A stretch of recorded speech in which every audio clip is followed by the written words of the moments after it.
Ladies and gentlemen, welcome to the 48th TWitWoW monthly Q&A. In this show, we will be answering all the questions that you have all asked since the last Q&A, most of which were submitted in the month of June. And we have a grand total this time around of 63 questions. It's actually the most that we've had in a while. It's funny because John and I are always saying we want to try and get between 45 and 65 most of the time. Last month, we fell just short of that 45 minimum, but this month we are right there, just under the maximum that we usually like to hit. Was hoping to get more than this, actually. There were a couple people that had started submitting and then never finished that I was hoping we could get past that 65 max, which would have been crazy. But we still have 63. It's still a lot. John, I'm sure when I kick it over to you to ask you how you're doing, you're going to be like, oh yeah, I'm fine, but let's get the fuck into this, right? I mean, pretty much, yeah, I'm doing great. Let's get the fuck into this. Yes! All right. The first questions were actually submitted by Noob & Co. on YouTube. And it's 3 because he's not donating to the Patreon. So, Noob & Co., if you want to ask more questions, hop into the Patreon. Donate it's minimum of $1 a month, and you get 2 extra questions every month. Who is truly the hardest working woman in WWE? Charlotte Flair or Asuka? Oh, definitely Asuka, I think. I mean, this is a fucking trick question, right? Like, there's no answer that is valid if you're not saying Asuka. Because honestly, even if you want to say, oh, Charlotte shows up on every show and Asuka only shows up on Raw, the amount of effort that Asuka puts into her performances on every Raw is far more than triple the effort than the amount that Charlotte puts into any one individual, appearance.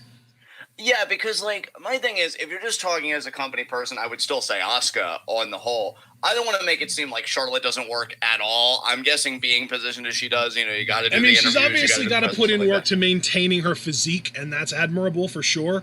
But I feel like that's the only work that she really puts in, because it certainly doesn't seem like she puts any work into actually improving at anything wrestling related, like, in-ring performance or mic skills or anything along those lines. Yeah, and that's really what I'm getting at. Like she works in her own way, sure. I don't want to say oh, she doesn't work at all, right? But it's more like she gets handed the championships in the main event. So when I think about working hard, it's like, who works harder to get those things in the first place to be positioned as somebody higher up in the company? And Asuka's been working her ass off. That's why it was so easy for me. It's not just like a lull Charlotte kind of thing. I just look at working hard to mean that specific thing. So right. Yeah. And even if we don't talk about behind the scenes stuff like working to improve on any one thing, outside of wrestling, if we exclusively just look at on-screen appearances, Asuka works her ass off to make sure that everybody is entertained anytime she's on the screen. Charlotte. Absolutely. So, next question from Noob & Co. I lost my place there real quick. Is Charlotte Flair being on all 3 brands doing more harm than good? Yes. Yes. Next question. Yeah, third question from Noob & Co. Is Asuka winning the Raw Women's title all Becky's doing so that she becomes the new face of the women's division? Hang on a second. I think this was on YouTube. I want to pull it up just to make sure that I'm not reading this wrong, because it already doesn't make sense to me. So I just want to go back and find the original comment. Where is it? That's a month ago. I don't want to go back that far. Wait, was this not on? Or is this an old one? Is this one that he submitted a long time ago? Or is this a Twitter one? Fuck.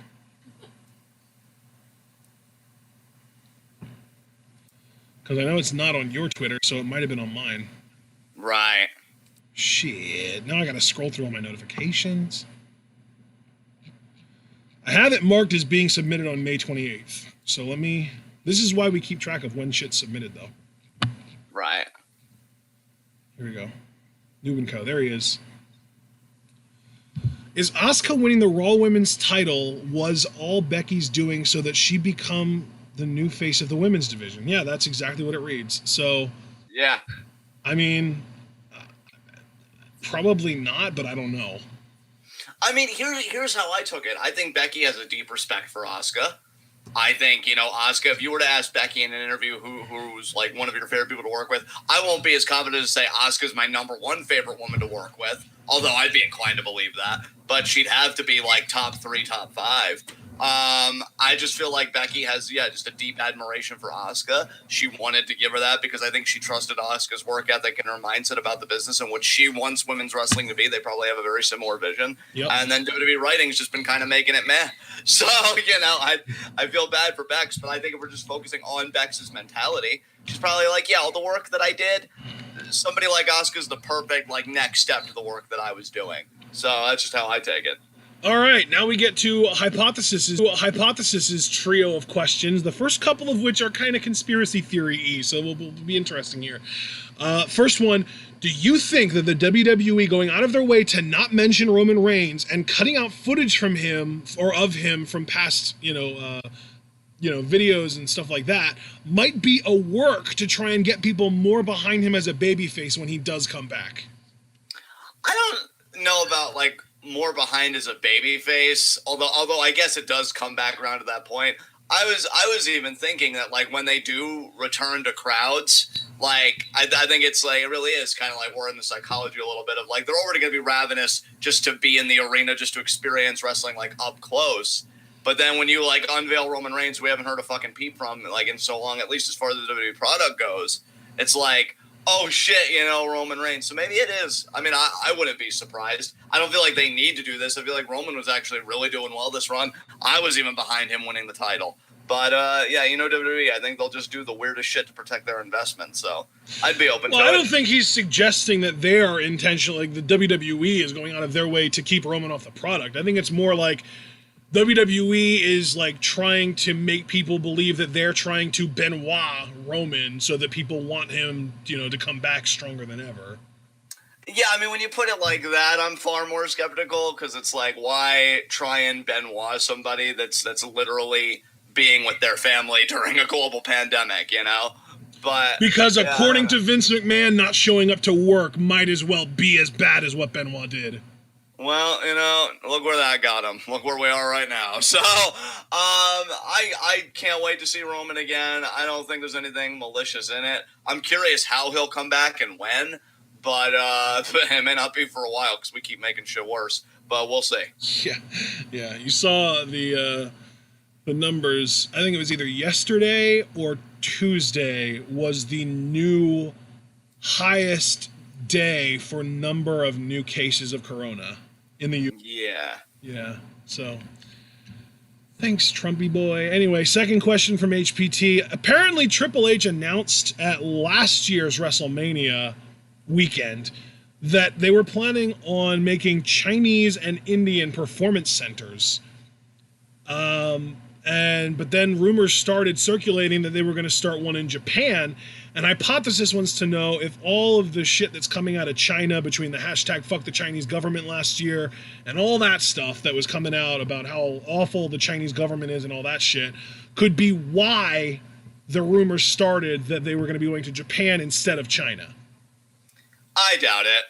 I just look at it more straightforwardly that Japan has a very rich pro wrestling history. Pro wrestling culturally is received so differently than it is here, in America. I think WWE saw the value in that of getting in on the wrestling market in Japan when you've got AJ, PW, and New Japan Pro Wrestling and Stardom. I don't know if they're going to get any skin in the game. That'd be a far more interesting conspiracy theory to me is the Yakuza going to flex and keep WWE out of the territory. Yeah, buddy. Which would be fucking hilarious to me to see Vince fucking cucked by the Yakuza to not get his fucking territory. You would use that word. I don't think it has anything to do with that at all. I just think it's more, again, they know how rich the history of pro wrestling is in Japan, even currently, and they want in on that. That's just how I see it. Yeah. All right. Third, and by the way, I don't know. I kind of lean a little towards the middle. Maybe it had something to do with it, but I doubt it was exclusively the reason why that happened, Yeah.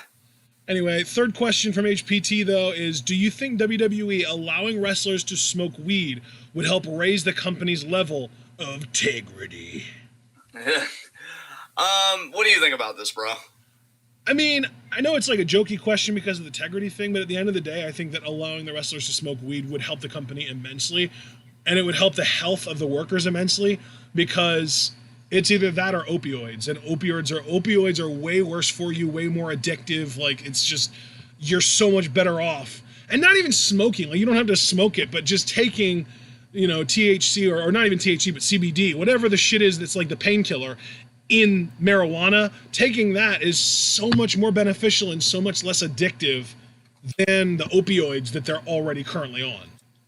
Yeah, I completely agree with you, brother. I felt like for a while it should be legalized. I mean, really, just the infrastructure of pro wrestling as it relates to, you know, employee benefits. You know, we talk about unions and healthcare and stuff like that. That should already be like rich and substantive. Then maybe this would even be a moot point. Yeah. But if we're gonna move incrementally, I can think of no better way than to just, you know, decriminalize within their system weed and stuff like that, and let people fucking blaze it. You know, yeah, I'm fully supportive of that.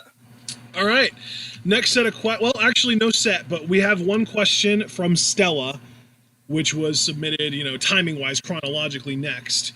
And that question was, she said that it was a bit of a difficult question given how this year's been, but try and name one thing from 2020 so far that you'll look back as and remember as having been a positive. I mean, it's funny because I guess to treat Stella's question as fully as possible, I'll speak both from more of a selfish personal perspective and then more of like an impartial general perspective.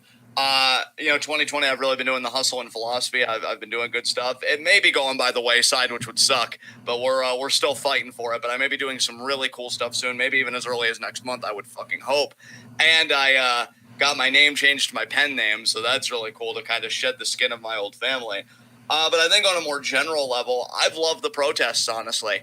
I've loved seeing the collective human spirit fight for a better country and really just even a better world, because countries around the world have been showing support for Black Lives Matter and causes of anti-racism and being against police brutality and capitalism, and it proved me wrong. I mean, Ashton can vouch for me. I used to tell him all the time, I didn't think Americans in this country had that kind of revolutionary potential where you can occupy precincts and topple statues and this and that, and I know it's happening during a really harrowing time politically and biologically with this pandemic. But at the risk of sounding completely cheesy and cornball, like it's probably the most inspiring thing I've ever seen in my life. Just this collective action that we're seeing from people, you know, just wanting basic decency actualized and a better system actualized. And they say, you know, go take your electoralism and go fuck yourself. Direct action takes the goods. That is easily, to me, the best thing about 2020 so far, is just seeing that spirit kind of awaken in the midst of all this nightmarishness. Absolutely. Yeah. Yeah, I think I'll just try and approach this the same way you did, you know, one personal answer and then one more kind of, you know, grand scheme of things answer. I think on a grand scheme of things level, obviously, like John mentioned, the protests are a big deal. I also think, though, that what kind of came with the protests and what sparked the protests was almost like an opening of dialogue between people who had previously been very like pro all lives matter, and they all thought that like BLM was like a terrorist group and shit like that, between that variety of white person and actual black people. And I think that George Floyd's death and that graphic video being available for people to see online really sparked some kind of dialogue between those two groups, because we are seeing more now than probably ever a bunch of older white folks and, you know, at the very least middle-aged white folks like Randy Orton and people like that coming out and speaking out on behalf of BLM and saying shit like Black Lives Matter and saying shit like that and along those lines and along that sentiment. And it absolutely blows my mind how much progress as far as winning the war of discussion has been made over the course of the last 2 months. And it's obviously not a good thing that George Floyd had to die, but I do think that the discussions and the dialogues that have sparked from that moment, and especially again from that video being made online, and hell, now on my Twitter feed, dude, I don't even necessarily go out of my way to follow political voices or anything like that. I see almost every single fucking day a new instance of some white piece of trash terrorizing, harassing, threatening black people. And it's the fact that I'm not going out of my way to see that stuff, but I'm still seeing it almost every day, should tell you how much more visible those stories have become just since the George Floyd death. Yeah. I mean, dude, here's the thing, and this is just the last thing I want to say because I don't want this to become like a question in and of itself when it was just generally about 2020. But you can see how direct action has shifted the national consciousness on racism and on police brutality because I think a lot more people. Dude, I just saw earlier today the University of Alabama, of all places, their football team put out a video including the fucking like 60-something-year-old head coach saying Black Lives Matter. And the message behind it was all lives can't matter until Black Lives Matter. And the fact that the fucking Alabama, the University of Alabama football team, the Crimson Tide themselves, went out of their way to make a video like that tells me that something in the Overton window or just the country's dialogue as a whole has shifted over the course of the last couple months. I mean, brother, the Nickelodeon network, because I was hearing about this on Twitter, and I was surprised that they did this. Yep. They stopped all programming, and they ran an ad for like 8 minutes and 40, I think, like 7 seconds, and it was just like a person breathing. Just like that was all the track, just breathing. And it was like mentioning like we need to talk about racism and police brutality and stuff like that. And this is directed at kids. Like they're even like the conversation to young minds. Well, that's how you do it though, right? You can't just change adults' minds. You've got to change adults' minds and the adults who are too fucking stubborn to listen to other adults. Maybe they'll listen to their kids if you can change their kids' minds in the first place. Yeah. So That's been 2020 so far, but we've got 7 years of 2020 left at this rate. So we'll see what happens. Yeah, that's what it feels like. What was the joke? Every month feels like a year, right? Yeah. Oh God, dude, I've definitely been feeling. And the funny thing is, I've been feeling that, but I've always been introverted. I'm like quarantine. Don't you mean Tuesday? Because there's really no difference for me. But yeah, for whatever reason, maybe because I've just internalized everything that's happening, and it's like it's distorted my perception of time in its own weird way. But yeah, it's crazy out there. So again, everybody, just stay safe and do the best you can. But in the meantime, what's our next question? Because I know Stella only had that one question you said. I didn't even really finish my my answer to the question either. Oh, of course, yeah. No, back to you then. Right. So like the biggest positive, I think. Really, and God, I'll just say the general discussions that have been taken seriously in 2020 is like the biggest positive, because it's not just like Black Lives Matter, and until Black lives do matter, we can't say all lives matter because they don't until Black lives do. That kind of starting to be something that gets across to people that didn't understand it before, I think is a good thing. But also the discussion of, are police really necessary? And I think a lot more people are realizing that no, they fucking aren't. And that you probably shouldn't have, quote unquote qualified people, and I'm using hard chokehold tight air quotes on that qualified word because qualified immunity needs to fucking go too. But we can't have quote unquote qualified people walking around the streets with death machines just ready to kill people who look at them the wrong way, Yeah. I mean, John Oliver last week tonight did a great piece on it. They really dedicated the whole show to the police and, alternatives. And to me, I think the most resonant answer that I've seen regarding abolish the police is literally somebody asked AOC, what does a community look like without the police? And her answer was simply a suburb. It doesn't have to be rocket science. There are ways for communities to police themselves without needing murderous weapons to do it. Exactly. Like, I love this idea that if we get rid of the police, like, everything will devolve into the purge. But what they forget to add is, we're defunding the police, but that money is being reallocated, to mental health services, to better education, to this and that, things that keep people out of crime and criminality in the first place. Well, yeah, and I'd also like to just point out, because I've actually seen the first Purge, the movie, like, not the first movie that was The Purge, but literally the movie The First Purge.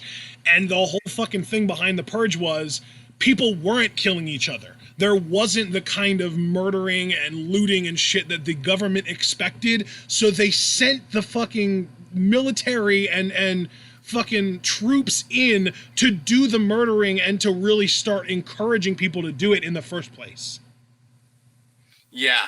Yeah, exactly. People aren't inherently violent, and that was something that we were even seeing in the Purge TV show. Was the more people kill, the more they want to kill. So it's one of those things where if you're a fucking police officer and you know, maybe you're a racist piece of shit, because there are a lot of those in the police force, and you kill a black guy, a lot of the time people will get a taste for that shit, you know? Right, yeah.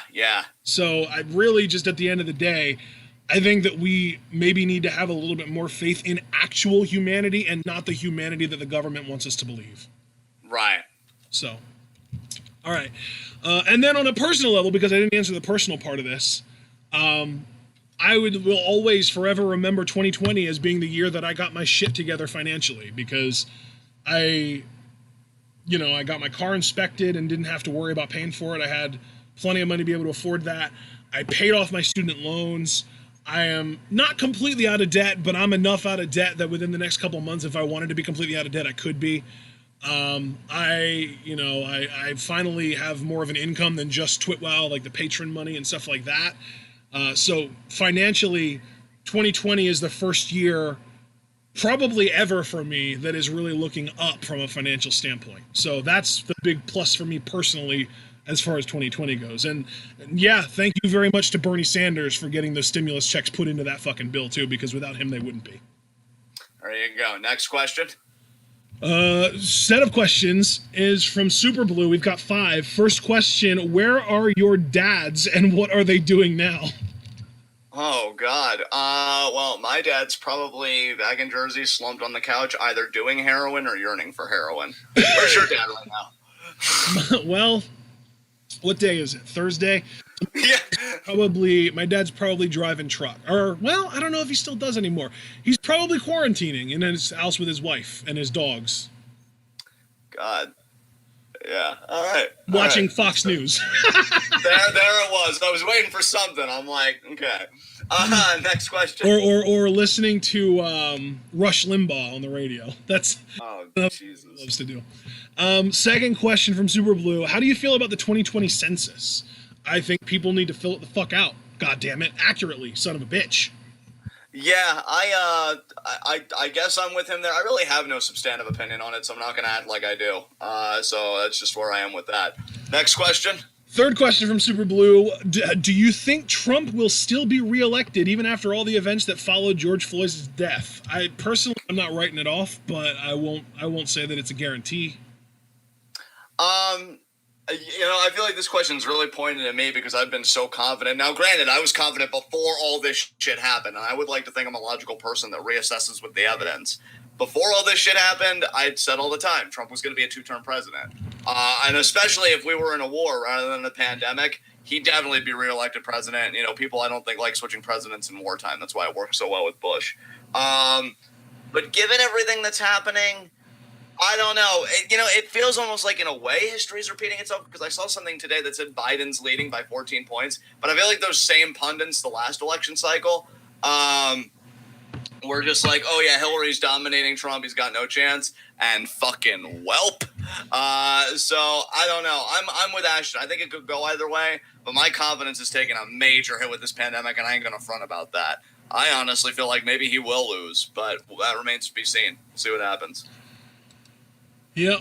All right. So next question from Super Blue is, that was one that I just read. Cut a promo on the return of New Japan. I fucking missed you so much. Don't you ever fucking leave us again. I mean, if you have to socially distance, disinfect, take care of your workers, obviously, and be humane and ethical, of course. But, as long as you can do that, never fucking leave us again. Or I'll complain really loudly about it on the internet. God. Feels so good to have you back, and I'm still wearing my Ishii shirt. I've never taken it off. We love you, Popper. Well, actually, no. I don't know if I can talk about New Japan Cup because Mark's here, and I don't know if he caught up yet. He did.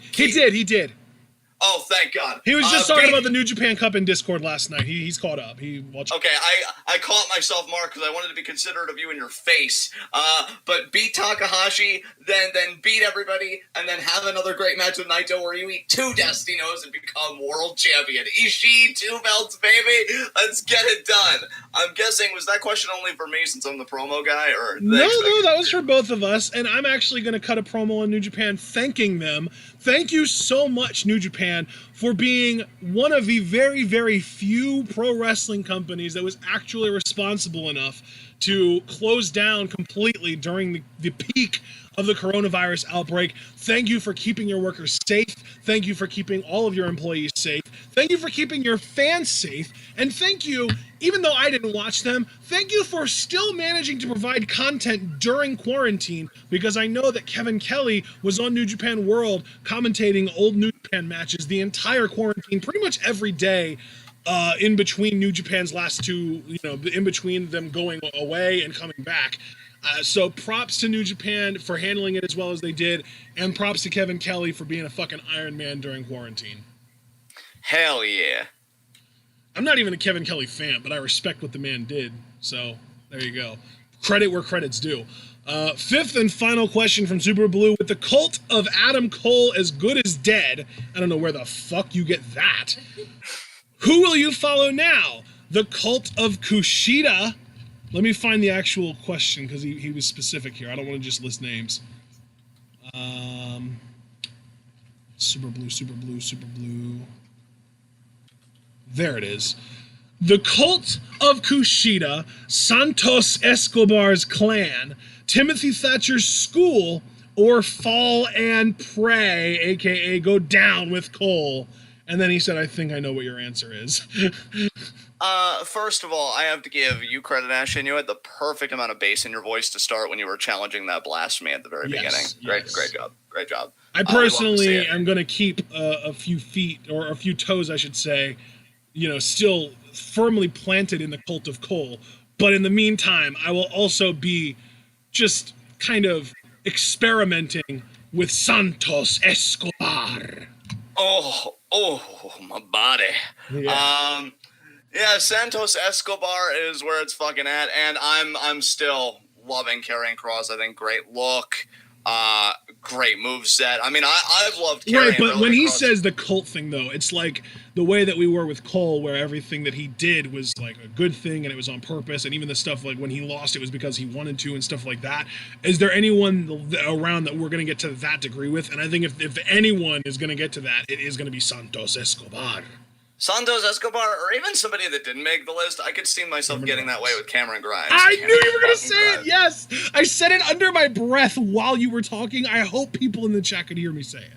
I heard you say it. Oh, did you? Okay, good. Then they could too. Yeah, but yeah, I mean, NXT's got some amazing talents right now. Santos, Cameron, who I'm loving seeing more regularly. I will also say, if he ever gets a legitimate push, like the one that like Cameron is getting now, Swerve would be on that list for sure. Hell yeah, Swerve's fucking amazing, dude. Totally agree. Yeah, so that's all I've got. I think you answered it well. You said you were gonna dip your toes in Santos Escobar while staying firmly in the cult of Cole. Santos Escobar. Oh, what are you doing to me, guy? It's all right, so fun to say. I love that name. Next question. This set of questions is from Craig Skiff. We got 5 from him. First question, what is your favorite edition of WWE Backlash since it came back to the WWE calendar in 2016? I guess which was the one where AJ won the title? Because I just thought that was such a cool moment for him. Was that 2016? That was 2016, and I was going to say the same thing. Yeah, I agree. Yeah, because to me, and I know it maybe like, oh, I said Backlash, and you're just mentioning like one match at that Backlash, but like from my perspective, I was already impressed with AJ's career, given that he was, NWA World Champion when Impact first started. Then when they got their own world title, he won that. Then to go to New Japan and do what he did as a Gaijin, just being AJ Styles. But then when he came to WWE, I'm like, no, they may make him a really prolific Intercontinental Champion. No way they put that world title on him. And the idea that they have not only once, but twice. And I feel like one of those reigns was actually pretty lengthy. Like, it was just incredible to see, because regardless of how you feel about AJ as a person, and I'm both kind of weary and find him comical in his own way. As a wrestler, what he's done is really like, it's a once in a generation kind of thing, I think. And I honestly believe that. Like, I think what he's done. Yeah, dude, absolutely. Yeah. Well, and I think that part of that too is that I don't know if we're ever going to get a promotion again like TNA, where it was so kind of best kept secret kind of vibe for its first few years, and it didn't really start to pick up steam among the mainstream audiences until it got that big TV deal in like 07, 08, 09, somewhere around there. Yeah. And prior to that was when AJ did all of his best fucking work in TNA. And then like this random like guy that's been so loyal to this company basically gets the shaft and decides, you know what? I've been loyal to you all these years and you can't pay me back with even a little bit of help. I'm fucking off out of here and I'm going to go make a lot more money elsewhere. And he goes to Ring of Honor, wins their championship, goes to New Japan, wins their championship, is arguably the best performer in the world, or at least among the best performers in the world. And only then is Vince like, okay, fine, let's bring this guy in. Like. Yeah, exactly. Yeah. Like that's, I don't know if it's once in a lifetime, but at the very least it is a once in a generation performer. Yeah. Yeah. But just to go over the 2016 Backlash card, and this actually happened in September. I know we're all used to Backlash being like a late April, early May pay-per-view, but this actually happened in September of 2016. So it was 2 or 3 months after the initial brand split draft that happened in 2016. AJ Styles beat Dean Ambrose for the WWE World Championship. Becky Lynch won a 6-pack challenge, also involving Alexa Bliss, Carmella, Naomi, Natalya, and Nikki Bella, to become the inaugural SmackDown Women's Champion. Heath Slater and Rhino beat the Usos to become the inaugural SmackDown Tag Team Champions. And in that same night, we also had the Usos beat the Hype Bros by submission, and this was peak heel Usos, if I remember correctly. The Miz retained the Intercontinental Championship against Dolph Ziggler. Bray Wyatt beat Randy Orton by forfeit, and then Kane beat Bray Wyatt in a no-holds-barred match. So yeah, it was a crazy night. And let's also just be real, late 2016 SmackDown was, as John's new favorite word would suggest, based as fuck. Yeah, it was. I personally, in that situation, would rather call it Kino, but I know a lot of people don't know what the fuck that means, so we'll go with based. Yeah. Good shit. All right, second question from Craig Skiff. What is your opinion on the New Japan Cup Finals and the show featuring Naito versus the New Japan Cup winner replacing Dominion this year? Well, it's not, because the show featuring Naito versus the New Japan Cup winner is Dominion this year. Yeah. So I guess there's really no need to answer that question, seeing as I was like, misconceived. Dominion is happening. It's just that's all going down.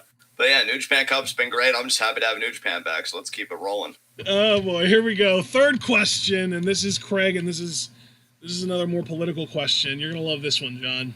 Oh, here we go. Are we on the road to rewriting and or destroying the foundations of the U.S. Constitution? What's going on in this country right now? Golly gee, I hope so. Yes. Yes. Yeah, I mean, given that the foundation was a bunch of wealthy old white men, that are like, I know we're breaking from the crown, but we ain't breaking away from these slaves, you know what I'm saying? Bro, I think it was like a Tosh.0 skit where it was the founding fathers writing the Constitution, and they were like, all men are created equal. They'll know what we mean. Absolutely. And actually, I think, isn't the original line isn't it like property owners or like landowners are considered, people that are, eligible to vote and shit?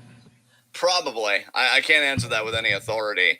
But what I will say is, as a leftist, I do believe, like, we're living in the imperial core. Like the U.S. is an empire that terrorizes other countries for resources. I saw a quote apparently that Obama, I don't know when he said this. They didn't give a year or the location, but he said, the difference between us and those empires of the past is, we do what we do because it's the right thing to do, and trying to give it a gloss of heroism, get the fuck out of here. So I think you gotta get rid of all of it. You gotta get rid of all of it. It's disgusting. I do believe that the U.S. is the biggest terrorist organization on earth. And if we are seeing the destruction of the foundations of the Constitution, well, you got to let the blood out to heal, baby. So I hope so. I hope that's fucking happening. That's my answer to that. See, but he didn't ask if you hoped. He asked if you thought that's what was happening. Oh, well, silly me. I got carried away. No. See, here's the thing. While I'm deeply inspired by what's happening here, I think what I want people to understand, and I'm sure a lot of people disagree with a lot of my political views on here, as is their right. I'm happy to see it. But I am fundamentally convinced that capitalism and empire will do whatever it can to preserve itself. Like just to give an example, right? A very straightforward example. Think about any movement that has the potential to be revolutionary. So you think about like Saga Pride, which again is sexuality and gender acceptance. So pride in being an alternative sexuality to the dominant paradigm, that's heterosexuality, cishet, exactly.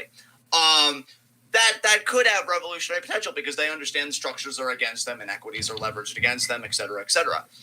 But you see that capitalism will soon co-opt it with rainbow T-shirts, rainbow stickers. They'll give representation on TV. Now, let me walk this carefully. Representation is important, but you notice how they make it just another thing to be consumed, right? Like, this character is just like you, even though for disabled people, maybe not really, because they may be an able-bodied actor, as is the case most of the time. I think what you really get out of capitalism and empire is co-opting of movements. You get appeasement, and you get assimilation of these revolutionary kind of moments. Never forget that fucking Kendall Jenner Pepsi commercial. Yeah, exactly. I mean, it was fucking laughable, but I think it showed the more insidious structure of capitalism. Ashton's absolutely right. You look at something as, like this upheaval against police brutality, this speaking out. I guarantee you, all this stuff that we're seeing here, why I want it to keep going is you can definitely see where the political class and the enforcement branch, being the police, are getting fatigued. But let's say they win, right? Let's just say, if we're being pessimistic, that they win this. How long do you think it's going to take for them to repackage everything that happened? They whitewash it, they mollify it, and they do a version that's palatable to the collective, sense for consumption. To white people, let's be real. To white people and to just mass consumers in general. Yeah, like when is it going to be another Kendall Jenner Pepsi commercial, but with these events now? Yeah. How many commercials have we already seen, Ashton? You can vouch for this. We're both annoyed by them, about the pandemic. Yes. We're in this together socially. It is both the most disgusting thing and yet the most amazing thing. Well, yeah, depressing, but also amazing. I didn't say depressing. I said impressive. Oh, impressive. Yes.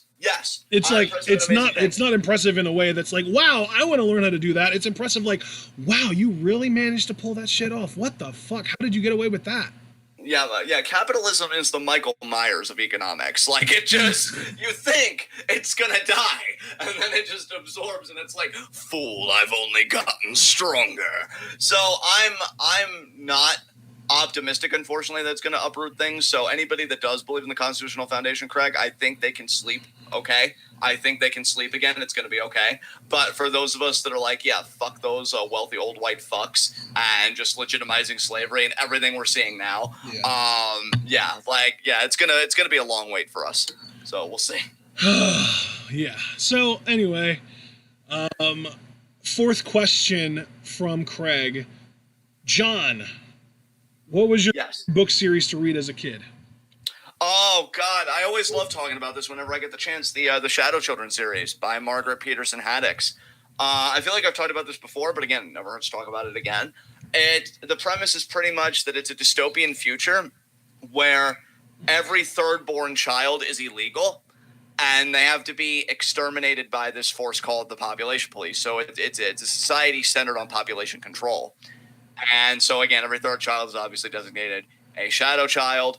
And it follows a lot of protagonists. I think one was named Trey. There was a girl, Nina, who got her own book. The main guy is Luke, who grew up on a farm.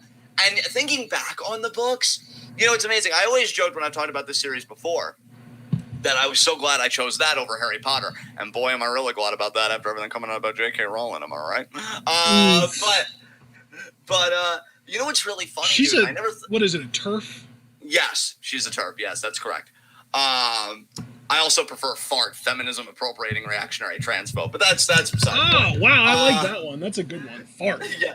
But you know what, dude? And I only started thinking about this a couple months ago. I think subconsciously, like, I actually owe it to that series of books for me becoming a leftist. Because, like, even in the first book, right, they give a picture of Luke, I think his name was Garner, his last name, Luke Garner's family, where, like, obviously he grew up on a farm. His mom works at a factory. She's, like, working class. And I remember before they sent him off to the school to keep him safe, because a bunch of stuff happens in the first book. I really recommend you guys read this series. It's fucking incredible. Is it a series that we would appreciate as adults, or is it more of like a young adult kind of thing? It might be more of a young adult kind of thing. I don't want to answer with any authority, and then people be like, John, you know, what the fuck? But I think it deals with themes that hold up today, and if they haven't even become even more relevant today. I might use Audible to check it out. Yeah, because, like, his mom sponsor us, bitches. yeah, really. His mom works all night at the factory to get him just an egg for breakfast, so it really shows, like, working class roots and stuff. And one of the future books, Among the Barons, because he takes on the name Lee Grant so that, you know, the police won't suspect him and kill him. Lee Grant came from a family of barons, like these obscenely rich people. And, like, the book even kind of tips its hat to wealth inequality and how when you hold money, like, you hold all the cards. Because there's a scene where they're planning on, you know, staging Lee's death, of course, being Luke. And Luke's like, well, what's going to happen to me? And they're like, oh, well, you got to go back into hiding, of course. And when he tries to, like, argue his humanity to them, they're, like, stone-faced. No empathy whatsoever. And the mom's just like, well, if you don't cooperate with our plan, you know, we'll just report you to the population police and we can take care of you that way. So, like, Jesus Christ. Yeah, the books are amazing. I think they're a great critique against totalitarianism, wealth inequality. I'm not saying you're guaranteed to become a leftist if you read them. I mean, obviously that has to do with a lot of other factors, but I'm really glad looking back now that I read those books. I even did a long thread recently explaining, like, why I feel like it's somewhat leftist literature, like a good gateway. And I even tagged the author, Margaret Peterson Haddix, in it. She never answered me. I'm guessing she's on the more liberal side, if I had to guess, but I still love her books. I really haven't read anything else she's written, and I always wonder if maybe I should have, but that series, man, will always have a special place in my heart to me. So that's an answer to your question. So I'm just looking through these books on Wikipedia, and it looks like only one of them, I'm going to go look at the last two here before I say this definitively. Okay, I'm guessing the last three then. Okay, so only 2 of the 7 books in the Shadow Children series are over 200 pages. So, like, if you've already read Harry Potter, this is a fucking cakewalk. Yeah, really. These 7 books add up to, like, the 2 biggest Harry Potter books. Yeah. And, God, it's just so fucking good. Yeah, all right, awesome. I'm really glad that you brought that up. I might even have to check that out. Because, like, I already am planning on, you know, if I'm going to read anything, the first series that I obviously want to read is A Song of Ice and Fire. But then I also wanted to check out... what was it? There was another series, another book series. Oh, A Wheel of Time is another one that I wanted to check out. Right. I guess I'll just add Shadow Children to my list now. Yeah. Anyway, I guess we can move on. Our 5th and final question from Craig is actually just for me. He asked if I think that the likely Mahomes and Watson extensions over the course of the next year will force Dallas to let Dak Prescott walk as a free agent after the 2020 season. I do not think that the Cowboys are forced to do anything. No NFL team is forced to let somebody walk. If an NFL team wants to keep somebody around, there are ways that they can work around the salary cap to make that shit happen. If the Cowboys really wanted Dak around, they could do it. There's nothing stopping them from doing it. I don't care if they need to cut some of their less important players, they can replace them. It is so much harder to replace a Pro Bowl level quarterback in the NFL than it is to replace a fucking defensive tackle or a linebacker or an offensive lineman or, you know, a running back like fucking Zeke. That if the Cowboys really wanted Dak and they really wanted him to be their franchise quarterback, they could easily make that happen. And they could have made it happen this year if they would have just compromised on the number of years that they would have kept him around. Because obviously they want him, but they aren't willing to compromise and be willing to pay him more down the line. They want to lock him in to I believe it was a 5-year deal. He doesn't want to be locked into anything more than 4 years, and they would not compromise on that. They would not budge on that. He was willing to take less money per year if it meant having a shorter contract, because he understands that in the, after that 4-year contract was up, he would be able to get paid more, assuming he continues to perform at the level that he performed at over the last few years. So I think that the Cowboys are just being stubborn. I think that they are, frankly, being unreasonable. I think that Dak is at least a top 10 quarterback in the NFL, probably top 7 at this point, arguably top 5. And I think that with somebody like that, when you get somebody that's like that, you want to lock them down under whatever circumstances they ask you for. Like if Dak wanted 3 years for $120 million, fully guaranteed, fuck it, pay the man. I don't give a shit. If he's that good, if you get somebody that's that good, I don't give a shit what price tag they put on it. I really think that they are worth paying. So at the end of the day, I don't think any NFL team is forced to let anyone walk if they really want to keep them around. I think the Cowboys might actually do it, though. They might let Dak walk for hopes that, oh, well, look at all these amazing rookies that have been coming out over the last few years. We could just get us one of those and replace Dak and not have to pay him. And then they'll pick, like, fucking, at this rate, I don't know, like fucking, what, it would be the 2021 draft. So they'll, I don't know, James Morgan. Like, he's the guy that's supposed to be starting for Georgia this season. He might not even start. He might get beaten by JT Daniels for the starting job. I don't know. But, yeah, I think that knowing the Cowboys, they'll probably whiff. They'll probably regret their decision. I hope for Dak's sake that he gets the kind of deal that he wants. But for the Cowboys' sake, if they want what's best for the team, if they feel like Dak is their guy, they should be willing to compromise on just about anything. And they obviously aren't, so fuck them. All right. Next set of questions, Brandon Best had 3 for us, 2 of which were just for you, John. The first one and the last one are both for you. First one for you, and I thought this was weird because you've never watched Star Wars, but Brandon wants to know if you think that Star Wars as a franchise has some finer philosophical aspects, and if so, what are your favorites? Would not be able to comment authoritatively on that. I'm sure, though, other people have. There may even be a popular culture book on the subject. I've contributed like 9 books to that series. I'd have to see if they did one on like Star Wars and philosophy, but yeah, I've never watched it. Can't comment substantively, so I'd rather just move on to the next question. Second question from Brandon is for both of us, and he asked, what, in your opinion, is the most brutal match that WWE has put on in terms of just overall violence? I still feel like the No Mercy 2002 Hell in a Cell with Brock Lesnar and Undertaker was bloody as fuck. So I'm just gonna go with that. In my personal experience, yeah, definitely that match. See, and I can't name the pay-per-view that it happened on, but y'all know what I'm talking about when I say Eddie JBL. Yeah, that was Judgment Day 2004, brother. Yeah. Well, there you go. That's my answer. So there you go. All right, next question. Third and final question from Brandon, just for you, John. Would Arrow have been better if Oliver had never stopped killing rich people? I mean, I still would have loved it. I don't know about better on the whole, but I would have been like, yeah, this is exactly where I parked my car. Eat the rich, Oliver. So, I mean, for this guy, it definitely would have been amazing. But for the fan base at large, probably not. So. Good, respectable answer. We got one question from Paul, P.W. Gregory. All right. And his question was, should closeted politicians who tout family values and vote against LGBTQ plus interests be outed? No. I can't even believe that I'm coming down on that side, but here's why. Being outed, and I know that they're in a more powerful, insulated position, but it is like a very traumatizing and dehumanizing thing for people because they don't even have the power and the agency over that. So it's like when a sibling, right? And I've been seeing this lately. It's funny. I've been seeing stories lately of like siblings outing their brother or sister's sexuality to their parents, and the parents like lose their shit or kick them out of the house or whatever. I know that they're a politician and I know that they're grown. And it's funny because we've actually been talking about this exact thing, you and I, lately, Ashton. Like these closeted politicians that have policies that actively hurt the Saga community. But I think outing is the wrong tactic.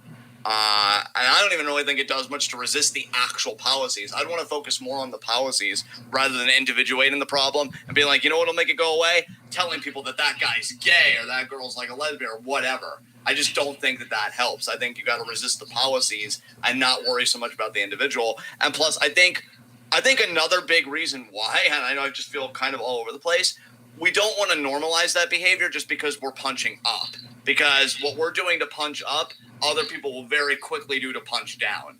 Like, oh, they're outing politicians, so therefore me outing my brother or so-and-so or this and that could be in a far more vulnerable position should be okay too. I don't want to overestimate human beings' ability for nuance because I think that's going right the fuck out the window in the timeline we're in. Yeah. So no, I'm not okay with it. I think it normalizes a really toxic behavior.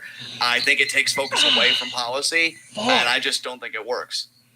I just feel like if they're actively like going out of their way to try and cause harm to the LGBTQ plus community, fuck, man. Like, how is what they're doing not worth stopping if it's by any means necessary that doesn't involve murder? But I mean, would outing them even really stop it? I don't know. Yes, because if they get outed as gay, if they're either going to do one of two things, they're either going to A, deny it, and people are going to know that they're fucking liars because either A, they're denying it and people believe that they really are and they're going to be like, no, they're lying about that, or B, they're trying to make shit up to try and make it seem like they're like, one of the two things is going to happen. They're either going to out it as liars or their base, which is conservative right-wing Christians, are going to see that they're gay and they're not going to vote for them again. So we're getting them out of fucking office. I mean, dude, I don't feel comfortable normalizing that behavior. No, but like everything that you said, I totally like. That's why I was like, fuck, because you're right.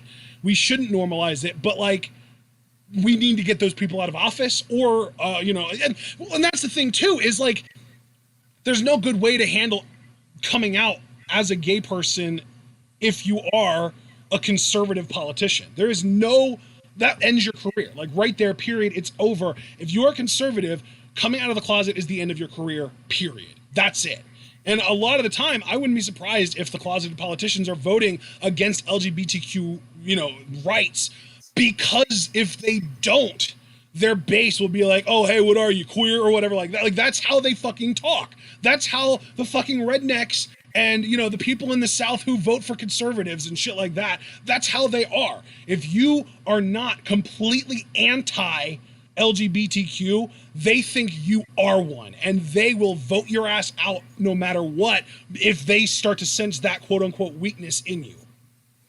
I hear what you're saying, and I assent to a lot of it, but I think another concern of mine is, look, you know personally, I'm speaking to you personally, how cynical I am about politics, right? So I also look at it as, what if that politician flips the script and they're like, okay, yes, I did dabble in homosexuality or such and such, but then they pivot, right, to cater even more to their base, and they're like, oh, but I did gay conversion therapy, or I did this, and I'm all better now. And then it's that's like, sure. Plus, while I was talking, I also realized, like, it doesn't really fucking matter how many scumbag right-wing pieces of shit get outed and lose their positions of power, because there's always going to be another one right behind them ready to step up and take their place. That's why I said earlier, you got to focus on policy and not individuate the problem like that, because it really is structural. You definitely landed on the right side of this. I immediately thought, like, no, fuck that person. They should be punished. And I feel like I definitely landed on the wrong side of it. So, yeah, man. That's why we discuss it, man. That's all good. I'm glad that you had that take, because I was obviously going to be in the wrong if I would have gone first. Because I agree that outing somebody is never a good thing, because that should be their decision to make. But like, they're taking away other people's decisions, so fuck them, right?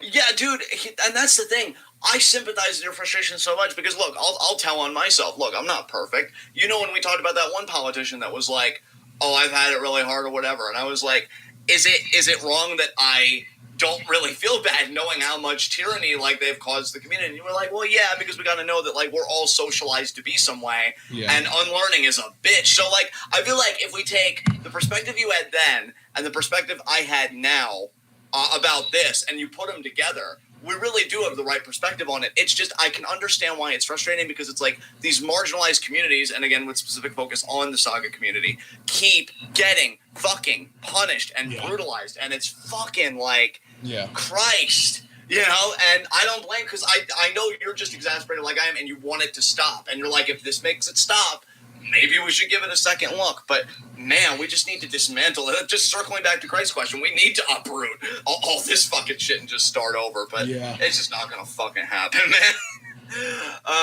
Next question. Thank you, though, for the very thoughtful question, Paul, because that's something that I had never really thought of before. And John's talking about it got me to think about it to the point that it really did kind of make me realize, like, no, that's not something that should be happening. We need to fix things that don't have to do with any individual person first before we go after any individuals. Yeah. Just structures are behemoths, man. It's so hard. All right. All right, now we can move on. Oh, no, go ahead, man. No, I was just going to say, Paul, I was just going to affirm what you said. That was an excellent question, Paul. So next question.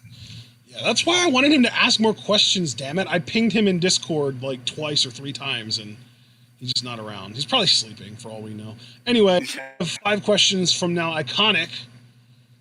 First question, is it right/wrong to erase all actually, you know what? This is a longer question that I had to shorten for the sake of putting it in my document. So let me go up and actually find the original question so I can read it word for word. Is it right or wrong to completely erase all traces of a history and culture that define an entire region simply to appease a specific demographic? I'm sorry. I kind of like phased out there. Can you repeat the question? I apologize. Is it right or wrong to completely erase all traces of a history and culture that defined an entire region simply to appease a demographic? Oh, I feel like this is hinting at the whole thing with the Confederate statues. But it could also be hinting at like Native American culture. That is true. It really depends on how you want to look at the question. Yeah, man, fuck. It really depends, right? I would really feel like that is a more of a contextual question. It really, that's what I was thinking when I saw it too. I was like, you know what? If said history/culture was something that was literally steeped with fucking hate and had a literal basis in horrible crimes and doing terrible things to other people, I'm okay with not now. And this is what I'll say. Erase all traces of history? No. You never want to erase all traces of history because we need to learn from mistakes. So to me, erase all traces of anything putting said culture and history on a pedestal, yes. Erase all traces of it, period. Fuck no. That shit needs to be in history books. People need to learn to never fucking do it again. But if it's a culture and a history that didn't have any real, like, palpable negative effects on humanity as a whole, I think that that's something that's worth keeping around for sure. I think Ashton just gave a simpler, more straightforward answer to what I was going to say, so I don't even know if I should bother. But the angle I was going to come at it with, again, not saying I'm novel from Ashton, is just that, like, a culture is always embedded in certain objects, right? Whether it's like an archive, statues, whatever. And I think the objects themselves matter. When we think about, and I am getting in philosophy territory here, I always promise I won't do this, but I always do this. When we get into aesthetics, right, it's the study of what's beautiful. That's why we have art, cinema, and this and that. A statue is an aesthetic object. So when you've got a statue of, say, like a former slave owner or a Confederate soldier, what are you trying to say? like that this is beautiful, that this is worth admiration? No. I think we have to, really scrutinize all cultural. I think like history books are cultural objects because they're part of the archive, right? Those are fine because I feel like those don't really have an aesthetic value. They're kind of value neutral in that way. They're not trying to communicate any message beyond like what's presented. Whereas I feel like you can't really say that with a statue. If you're like taking a certain area and you're populating it with Confederate iconography, what are you really saying? Same way, I guess, with indigenous cultures, I think a lot of it's preservation. But then again, we also have to look at that because while indigenous cultures have been reduced to just being restricted to these reservations, Confederate iconography, well, it used to be like everywhere, and it just seemed like, oh yeah, that's fine. So we even have to look at who has the power here to make cultural artifacts and whose cultural artifacts have value in the broader discourse and in the broader public arena. So again, I'm pretty much piggybacking off of Ashton's answers, but I also do want us to think about power dynamics, the asymmetries between cultures as designated by dominant power structures. Yeah. Again, that being a white nationalist government, et cetera, like that. And I also want us to think about what's really about culture and what's more about like aesthetics trying to make something beautiful that really isn't beautiful at all. So I also think that there's like even as far as like Native American culture goes, I think that there's also an issue of, at least in our country, whitewashing, where yes, stories change over time to become more palpable and palatable to, the people who were probably on the wrong side of history. Like they always say that history is written by the winners, but at the end of the day, I would rather know the actual truth or the closest to the truth that we can get than whatever the fucking winners want me to hear, Yeah, exactly. Yeah. So absolutely. Yeah, that's where it gets really difficult as far as this question goes, is because like even now, you could argue that the US over the last 100 years or so has been making an effort to try and maybe not erase all traces, but to bastardize and whitewash a lot of non-white history to make it seem like the white guys are the good guys, when I think that we know pretty much for a fact that that is very much not true. And a lot of stories aren't told if they aren't palatable enough, according to whoever the fuck makes the, white people, I guess, in general, because who else makes decisions, right? So I think it really is an issue of not just keeping, ways to look back on other cultures and other, God, what's the other word that he used there? Cultures and history. There needs to be a way not only to look back on those as a whole, but to look back on those as far as actually knowing what actually happened rather than just what people want you to think happened. Oh, God, everything you just said, provoked other thoughts in me, but we have other questions. I'm just going to put the pin in it here so we can move on. But what you said got me really excited because it got me thinking of something. Okay, all right. Next question from Iconic. If you could go back in time, what legendary concert would you attend live? Probably none. I've never really felt like the concert scene was for me. If I could travel back in time, I'd be focusing more on going to be in venues when it was safe to be in venues, obviously, which is the beauty of the time travel, to wrestling matches I missed, Benoit's title win at WrestleMania 20, Eddie winning the title at the Cow Palace in Los Angeles in No Way Out, a few months prior, Shawn Michaels winning in that Iron Man match against Bret Hart at WrestleMania. That's what I'd be using for. Concerts aren't really my scene. Ashton, you seem like more of a music guy than even me, even though I know we both really like music, but what about you? Would you have a concert you'd attend? Shit. Thing is, I'm sure that there are legendary concerts because of the fact that Iconic mentioned legendary concerts, but I'm not aware of any other than just Woodstock, but I wouldn't really necessarily want to go to that because, again, I'm straight edge and I feel like I wouldn't fit in.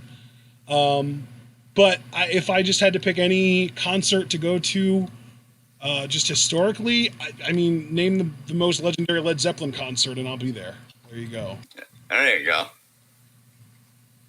Queen, all right. Wembley, that's a good one too.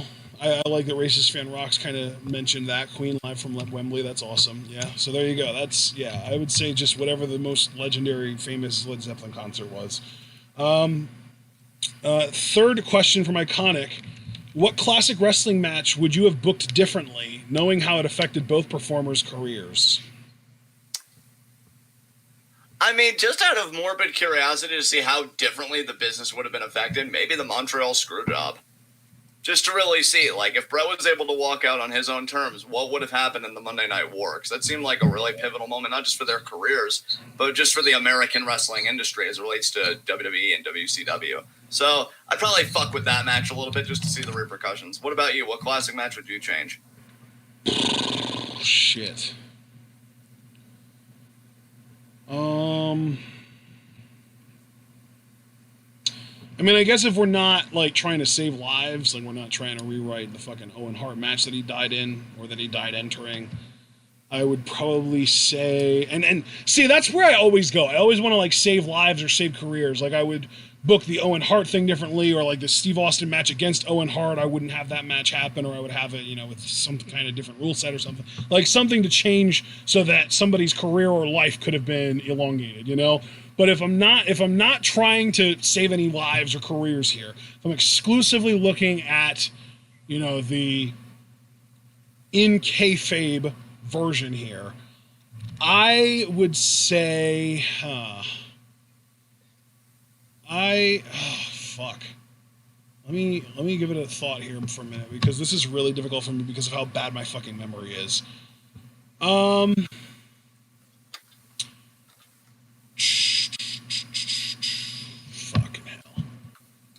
No, I don't want that to happen. You know what? No, that's not a classic match, though. See, this is where I get into... What was yours again? Montreal Screwjob, which I guess you couldn't even really say was a classic match because it didn't even last that long. No, that's a classic moment, though, so I think that would be counted. If they wanted to, like, not split hairs, though, I guess my alternative answer would be Undertaker Mankind from the Hell in a Cell, just so that Mankind wouldn't have to take the ridiculous bumps that he did. But I wonder, like, you know, again, if I toned down that matchup, the effect that it would have had, you know, maybe it needed to go that far to achieve what I wanted to achieve. I don't know.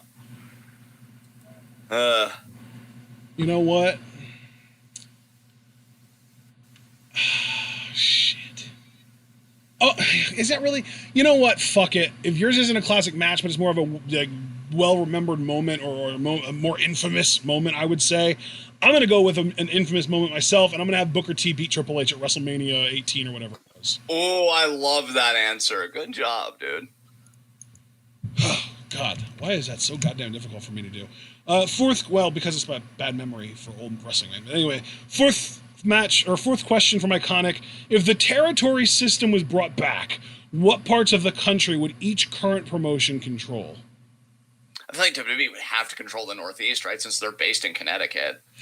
I mean, I'm sure they would at first, but it would be a matter of, what, maybe 3 years before they own the entire country again? Yeah, they're like, enjoy your little experiment while it lasts. We're already planning our means of getting back on top. Yeah. So. But yeah, I would say we could maybe play it a little bit differently. We could say, like, Raw and SmackDown would kind of own the Northeast. NXT would... Well, no, because AEW's in Florida too now, so that would be kind of difficult to kind of suss out. I'm sure Booker T's Reality of Wrestling would be a big-time Texas promotion.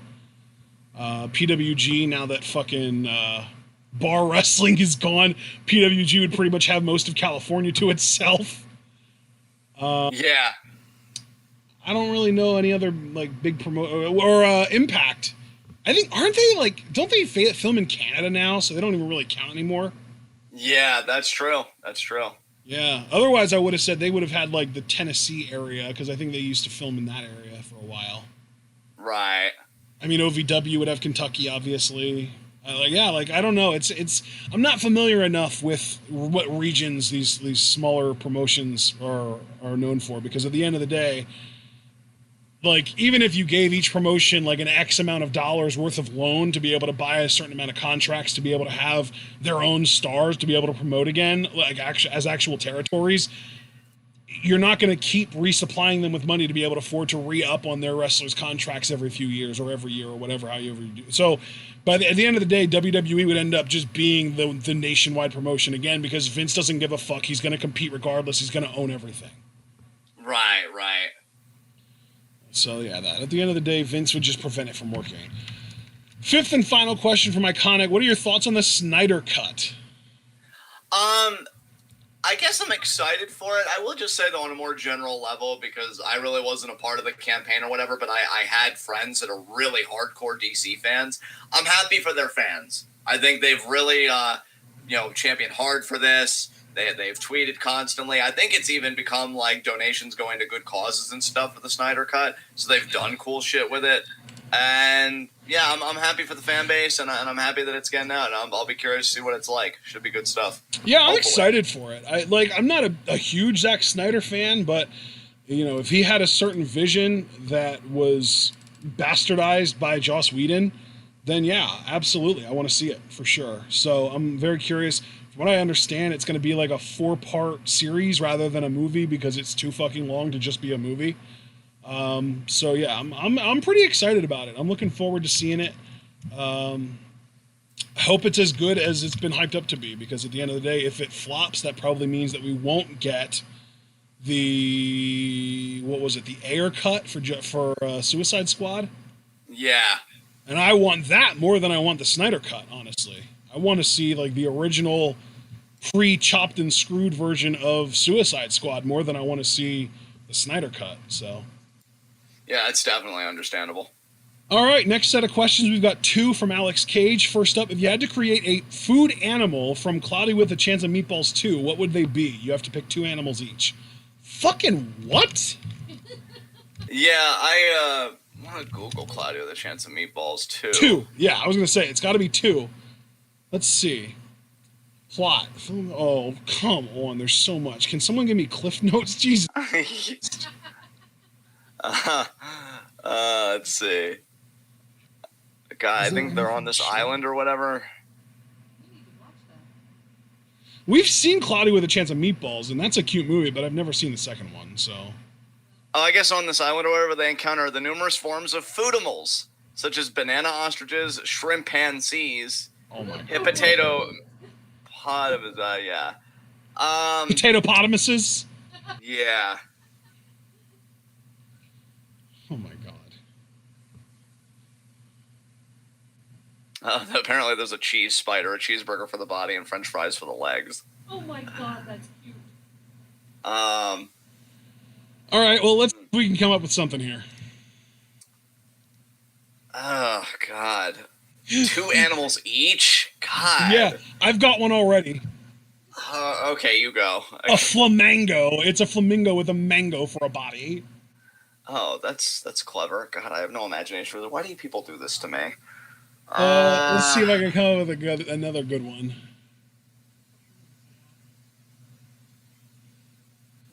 Koalas suck. Stop it.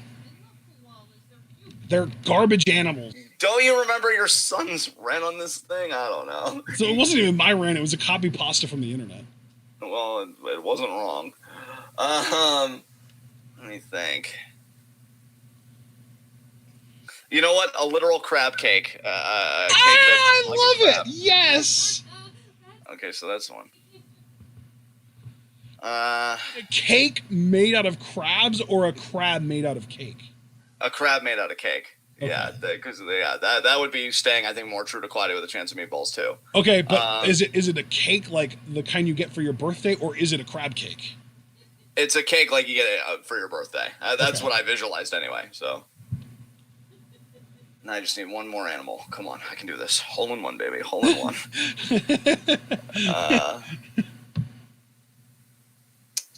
Damn. More making my mom hungry. Oh, God. Questions like this are always so hard for me. I'm actually a little bit having fun with this, though. Let me think.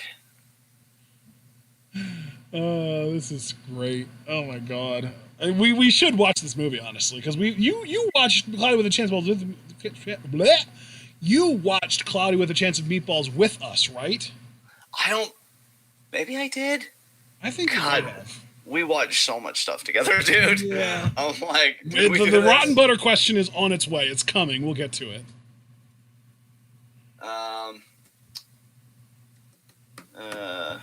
That was a good one. Iconic.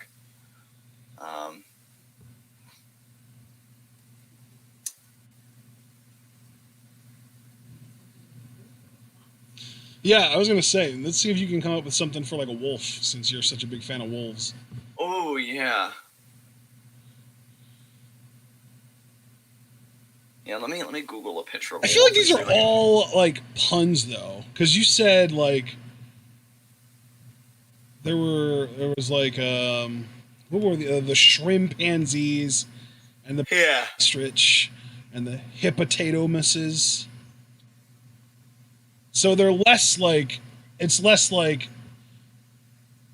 grape ape, and it's more like proper puns where you just combine or hit portmanteaus. It's more portmanteaus where you're combining words. Yeah. Ooh, I might have thought of something. Applegator. Oh, I love that. I love that.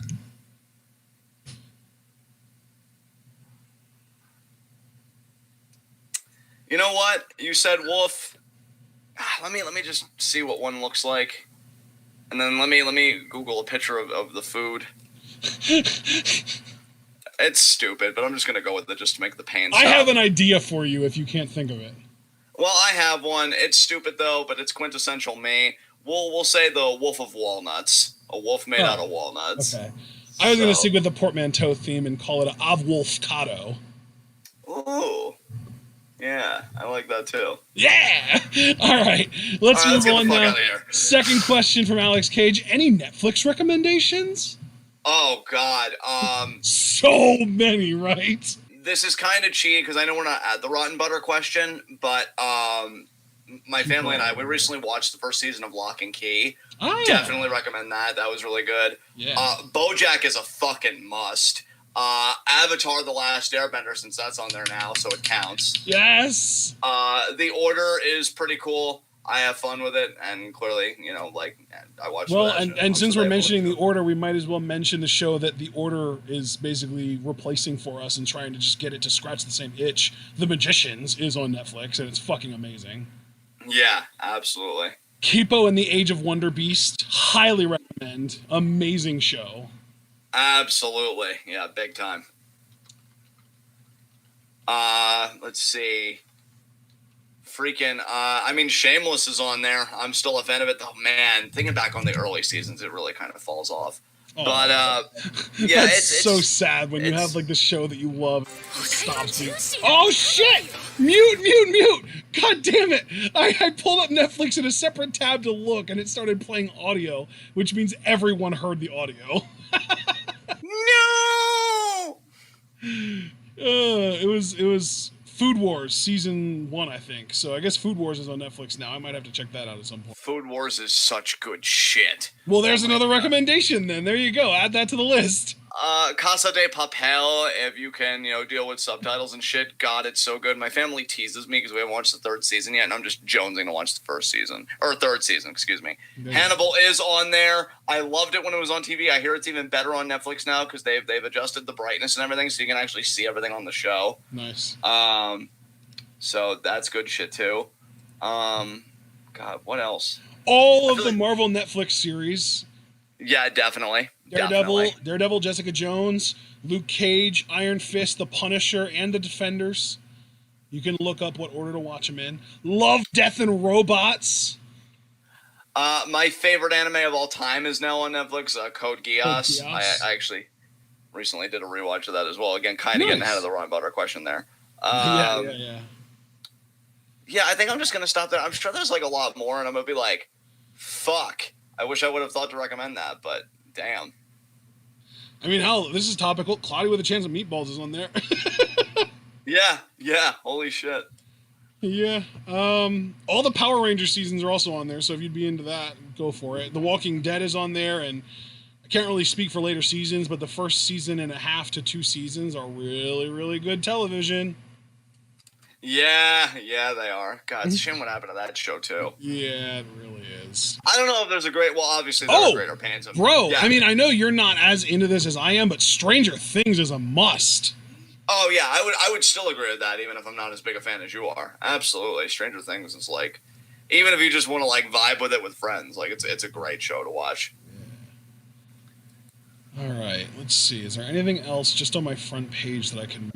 Mark Schoeneman saying American Vandal, and I agree. American And Vandal yes, is amazing. American Vandal, Umbrella Academy. Yes. Yes, absolutely. And I think I might be out. I think I might be ready to close this tab. John, you like American Horror Story, right? Because that's on there. Yeah. American Horror Story is good. What about Midnight Gospel? Would you recommend that? I liked it.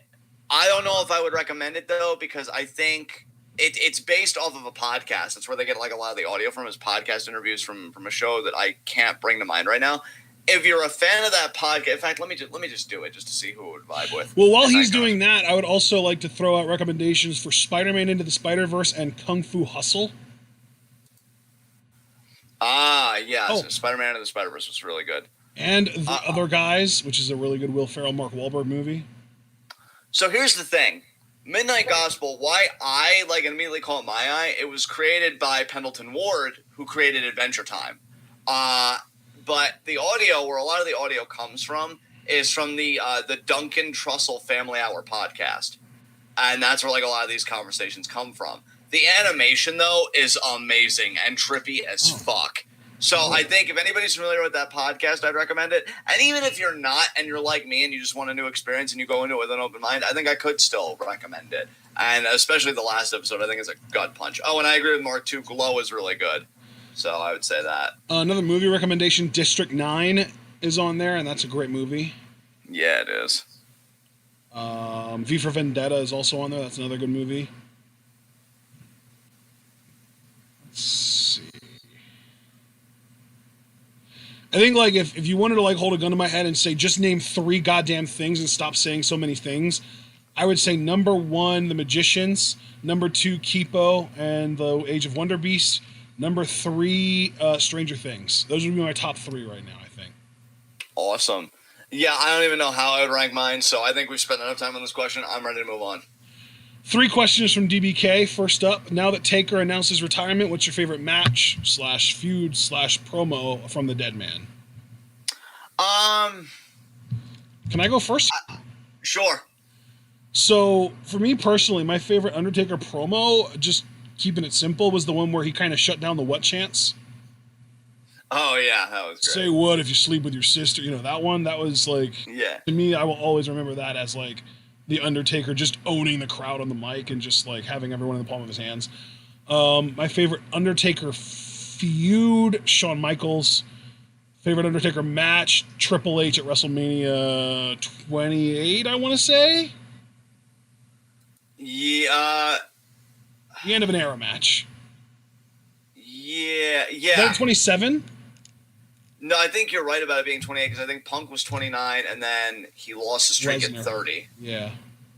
So I think you're right about that. Yeah, I'm looking. I was right. Yeah, it's Triple H, Undertaker, Hell in a Cell. Yeah. So that's my favorite Undertaker match. It's honestly one of my top few favorite matches ever, period. So yeah, that's my favorite promo, feud, and match from Undertaker. How about you, brother? Favorite feud, back in 06, his feud with Kurt Angle got me fucking hyped because both guys were positioned so well and Kurt was in his wrestling machine phase, which I loved. So that'd be my favorite feud. Favorite match, though, I'd have to go with Michaels at WrestleMania 25. I remember desperately trying to find a stream to that WrestleMania because I really felt that Shawn that year was going to end the streak. I hadn't been that hyped about an Undertaker matchup in a while. And favorite promo, that's the hardest one. Favorite promo. But, damn. I think I really like the promo, though, where he goes as the American Badass to the graveyard right before his Buried Alive match with Vince McMahon, where he'd go back to being the Dead Man because he lost that match. And he's just, digging Vince McMahon's grave. I thought that was pretty good. I'm sure there are other ones I loved even more, but that's just the first one I could think of. Because I don't really think about promos when I think of Undertaker, you know what I mean? So I'm just going to go with that one. Next question. Second question from DBK. It was just for me. We know you were a big FCW fan. Did you watch the FCW documentary on the network? I can't say I have. Sorry, DBK. So I guess we're just going to have to move on from that question. I was a big FCW fan, but I'm also, I enjoyed the show, but I wouldn't necessarily want to know like everything that was going on behind the scenes and stuff. I might end up watching the doc at some point in my life, but I have no intention of watching it anytime soon. John, next question is just for you, again from DBK. What is a recent anime and or TV show that you enjoy a lot? Not to circle back to this, especially because again I'm kind of showing more and more on my hand for the rotten butter question, but Lock and Key. It's actually based on a series of comics. I took to the show so much I read the entire comic book series already because it's like really short. It's like 7 volumes, 6 issues a volume, and they do one shots which I haven't read yet. But as far as the canonized story itself that Netflix is adapting, I've read it all already, and it's amazing. So I'd have to say that because if that doesn't qualify as enjoying it a lot, I don't know what Lock does. and Key. That's not a Marvel property, is it? No, it's not. I don't think so. Okay. No, I'm thinking there's some other that's like that. It was what was the Bobby Hunter series supposed to be? I forget. Bobby Hunter series. Bobby Morse and Lance Hunter, the two from season 2 of AOS. Oh yeah. They were supposed to get their honestly own forget. series, and it got derailed. It stopped. It was supposed to happen, and then it never did. Yeah, I don't remember the name of that series.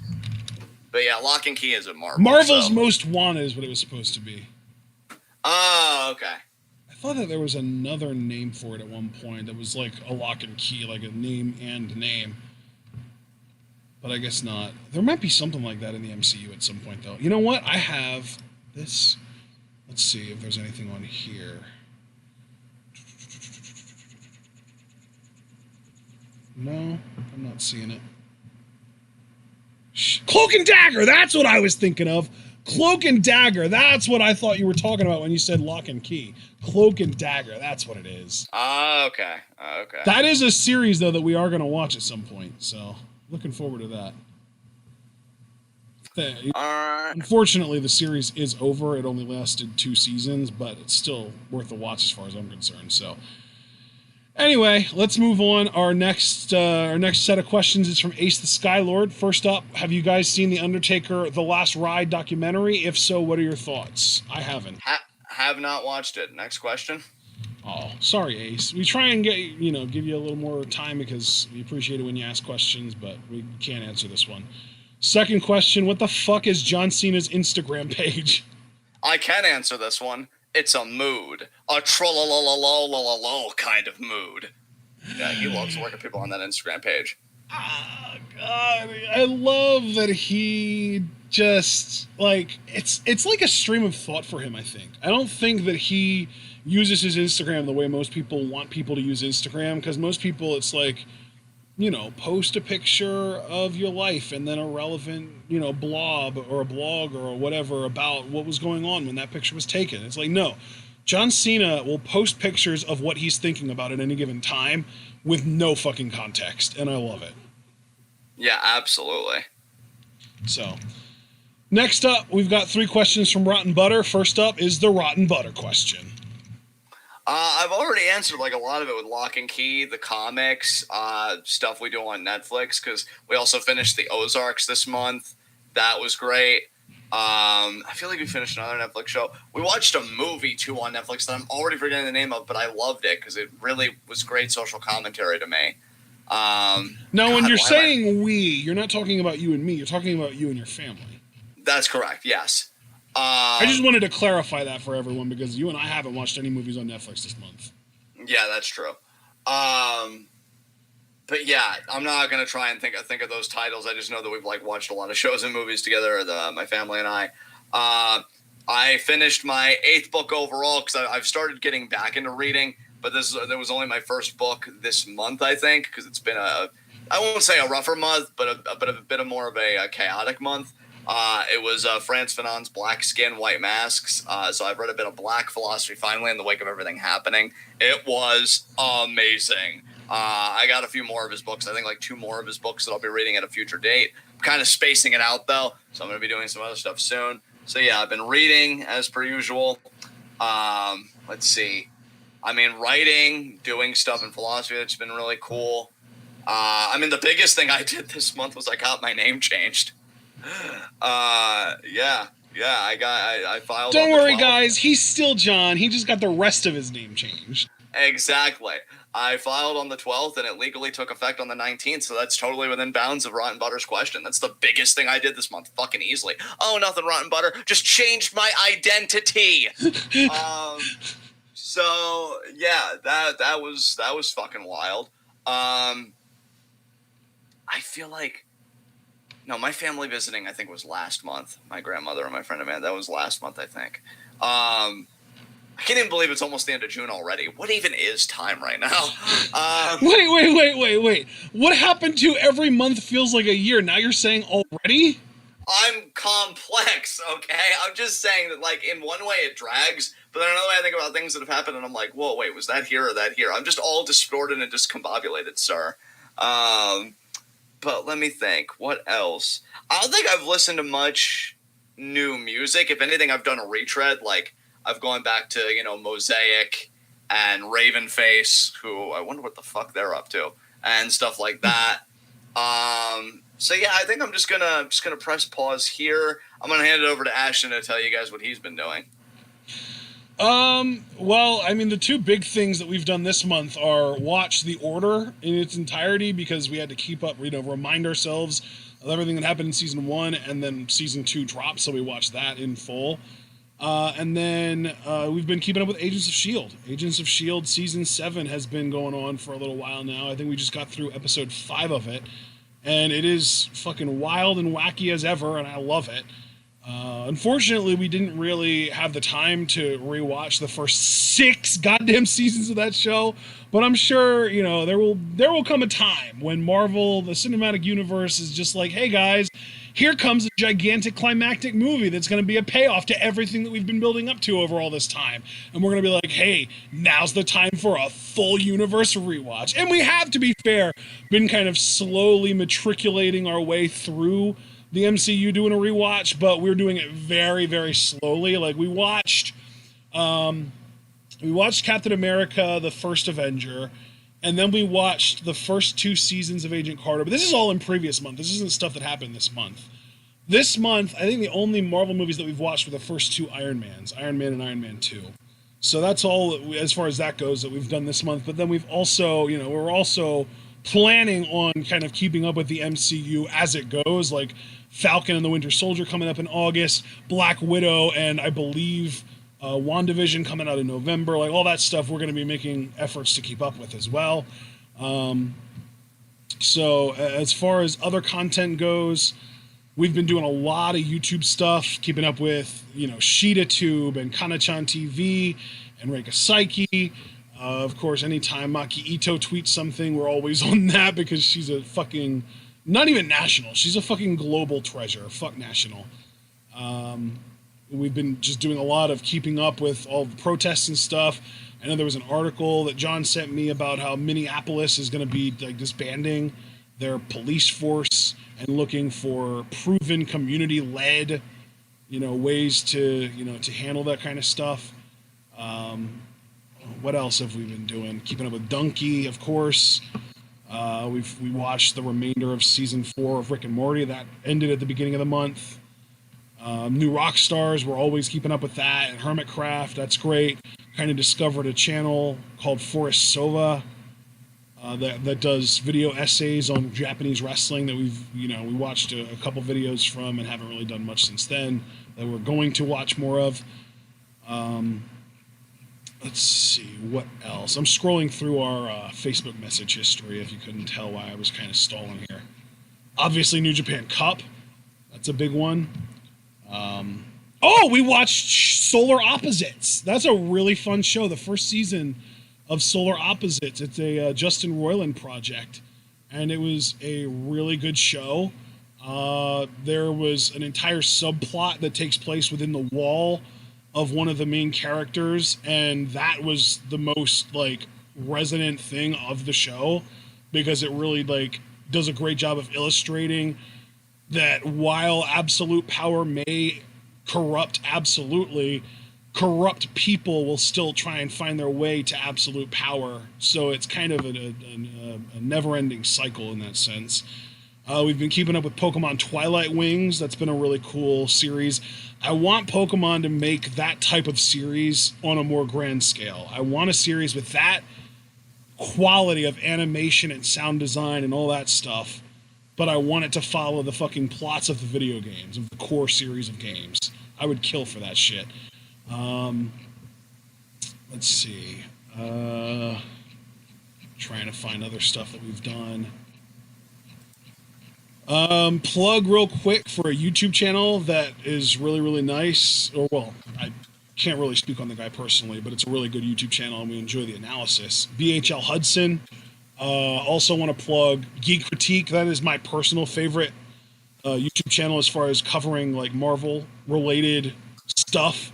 And the one downside is that they just don't upload that often, unfortunately. But when they do, it's always great. They're awesome. Would you agree with that, John? Would you say that they're like the most entertaining that we watch as far as the Marvel cover, or would you say Stars? No, I think I'd agree with you. Like I like New Rockstars, but I agree with your assessment. Geek Critique is pretty great.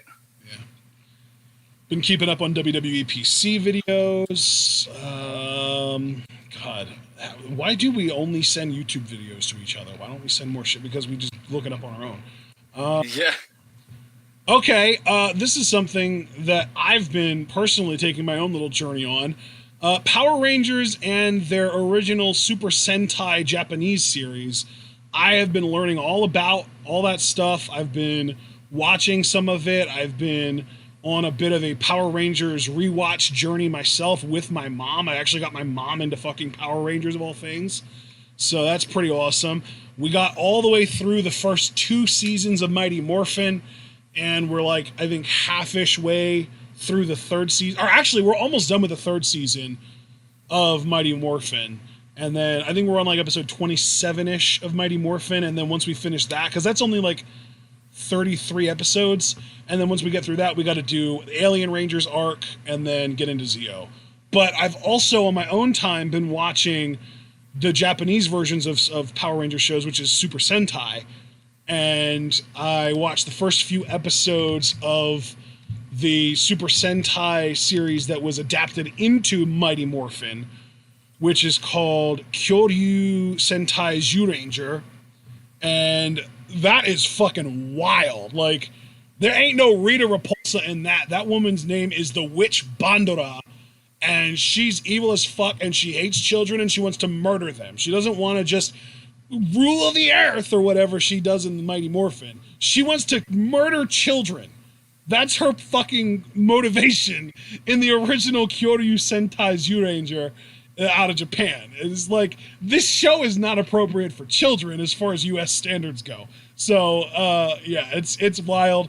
I also watched the first episode of the Super Sentai that was later adapted into Power Rangers Jungle Fury, because out of the 7 or 8 or so series worth of Power Rangers that I've seen in my life, so Mighty Morphin's 3 seasons, Zeo, and then the first few episodes of Turbo, because I literally, fuck Justin, that kid is annoying as hell. I stopped watching when Turbo came around. And then I also watched Wild Force Ninja Storm, Dino Thunder, and then when I got Netflix in like 2010, I watched all of Jungle Fury and the first like 5 or 6 episodes of RPM. So that's like and the first like 3 or 4 episodes of Mystic Force. That is my experience with Power Rangers throughout history. And my favorite series by far was Jungle Fury. I've actually watched that series in its entirety probably 3 or 4 times at this point. I fucking love Power Rangers Jungle Fury. It is so good to me. I don't know what it is about that makes it so easy for me to just plow through without any issues, just like go through it like it's nothing. But it is so good. I have such an easy time watching it. It's like, it's whatever the television show version of a real page turner would be, is what Power Rangers Jungle Fury has always been to me ever since I first watched it back in 2010. So absolutely love it. And because of that, I ended up watching the first episode of the Sentai version of that show, which is, I think, Juken Sentai Geki Ranger. Yeah, that sounds about right. Yeah, Jujin Sentai Geki Ranger. And it was, the first episode was kind of cool. It's really interesting to see how wildly different the Sentai is from the actual, adapted Power Rangers version. But at the end of the day, I think they both have their merits. They're both interesting. They're both, in my opinion, they have different target audiences. And not just because, like, one of them is targeted as Japanese people and the other one's targeted as American people. I think that the American version of, Power Rangers is more targeted at kids aged like under 12. Like if you're older than like 10, 11, 12 years old, you're probably not a part of the target audience of Power Rangers. Whereas in Japan, I don't know. I feel like it's more aimed at like 8 to 13 to 15 maybe at most year old. Like I feel like it's just aimed at a little bit of an older, more mature audience because there's like more depth. Like in the original what was it? Kyoryu Sentai Zyuranger, the one that got adapted into Mighty Morphin. The Green Ranger fucking dies. Imagine if Tommy Oliver had died in Mighty Morphin. Like, no fucking way. They would never. So, like, that's, like, in Japan, I just feel like they're more risky with some of the decisions that they're willing to make. Whereas with the US, it's like the pure, let's just do what's going to make us the most money kind of thing. There's no real art to it, Although I'm not trying to take away any of the, there's still merit to what they do because it's not easy. And because, like, it's kind of interesting also to see that seasons 2 and 3 of Mighty Morphin, the only real footage that they used from Japan was the Zord battles.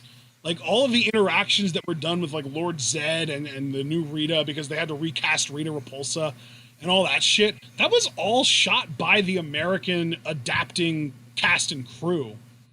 So they really did a lot more work on that than they did in the first season. Because the first season, I would say probably 60 to 70% of the footage was taken from Kyoryu Sentai's Zyuranger. But in the second and third seasons, it was probably down to like 20 to 30%. It was really a majority original content. So props to them for that. I haven't gotten around to watching more seasons past that yet, but once I do, I'll give you guys an update.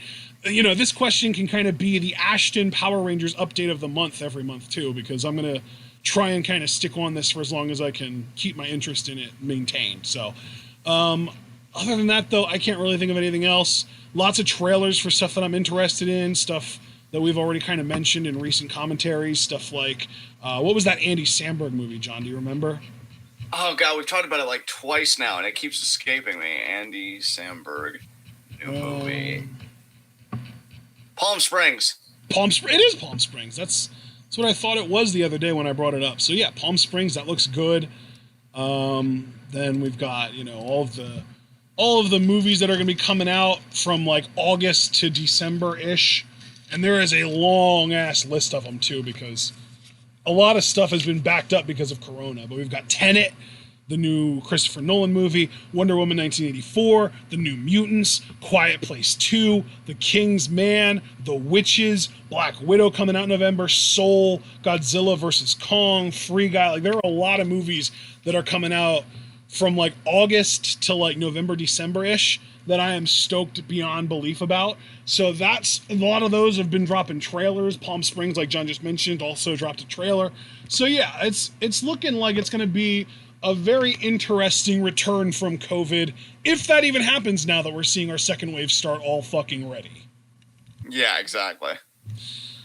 By the way, for those of you recommending Power Rangers seasons to me, I will get around to those. I am planning on watching every episode in order chronologically. So that's why I shouldn't say every episode, because some of the early seasons, like specifically Mighty Morphin, maybe Zeo, and definitely Turbo, I am going to be skipping non-essential episodes. Because like I said, fuck Turbo, fuck Justin. I was like 8 or 9 years old when that show came out, and that kid even annoyed me back then. Imagine how I'm going to feel now at almost fucking 30. Jesus Christ. Yeah. Yeah, the early seasons, I am going to have to skip episodes to maintain my sanity to get to the good seasons, because I am very, very excited to get to In Space and Time Force. And then I'm also excited to get back to Wild Force and Ninja Storm and Dino Thunder. And then I'm also very excited to be able to watch from beginning to end Mystic Force, Jungle Fury again, and RPM, because I've heard good things about all those. And I'm also really excited about Dino Charge, Mega Force, to a lesser degree Beast Morphers, and I know next year in 2021 we're going to be getting a new series called Dino Fury, and I'm stoked beyond belief for that. So lots of interest on my end for Power, and Lost Galaxy. I'm interested in Lost Galaxy too. I know that's pretty close. Like it goes Mighty Morphin, the 3 seasons, then Zeo, then Turbo, then In Space, which I'm excited about, then Lost Galaxy, which I'm excited about, then Lightspeed Rescue, which I'm a little iffier on, then Time Force, which I'm stoked on, and then we get immediately to Wild Force, Ninja Storm, Dino. Like, it's good shit pretty much from then on out. I think the only really weak season after that, as far as I know, is Operation Overdrive, and I'm probably going to end up trying to get through that in whole, but if it starts to bore me, I'll start skipping episodes. So, yeah. Yeah, my mom loves Alpha 5. So, there you go. Second question now from Rotten Butter. What has been the most egregious example of brand solidarity you've seen this month? Yeah, I was trying to think about that. Kayla Braxton. Is that because she came out and said, like, she's caught COVID twice and she keeps coming back to work and shit and, like, Yup. staying alive to me? Yeah, that is pretty bad. That's my answer. That's an easy one for me. That just came, God, what timing too? That just came out today. Yeah, that's a really good one. See, it's a weird thing, right? Because I understand why people stick with their jobs in a way, because when am I going to find work in a pandemic? And because the government isn't taking care of me, like, yeah, but you still don't this. have to announce to the world, oh yeah, I've had corona twice. Like, at that point, you're malicious. Oh, no, I like your answer. I'm just saying, for me, like, it's hard because I don't want to, like, shame anybody for doing what they need to do to survive. But that's why I'm trying to think of cases where it's not just about survival. Like, you actually did have options and you just chose the worst one. Yeah.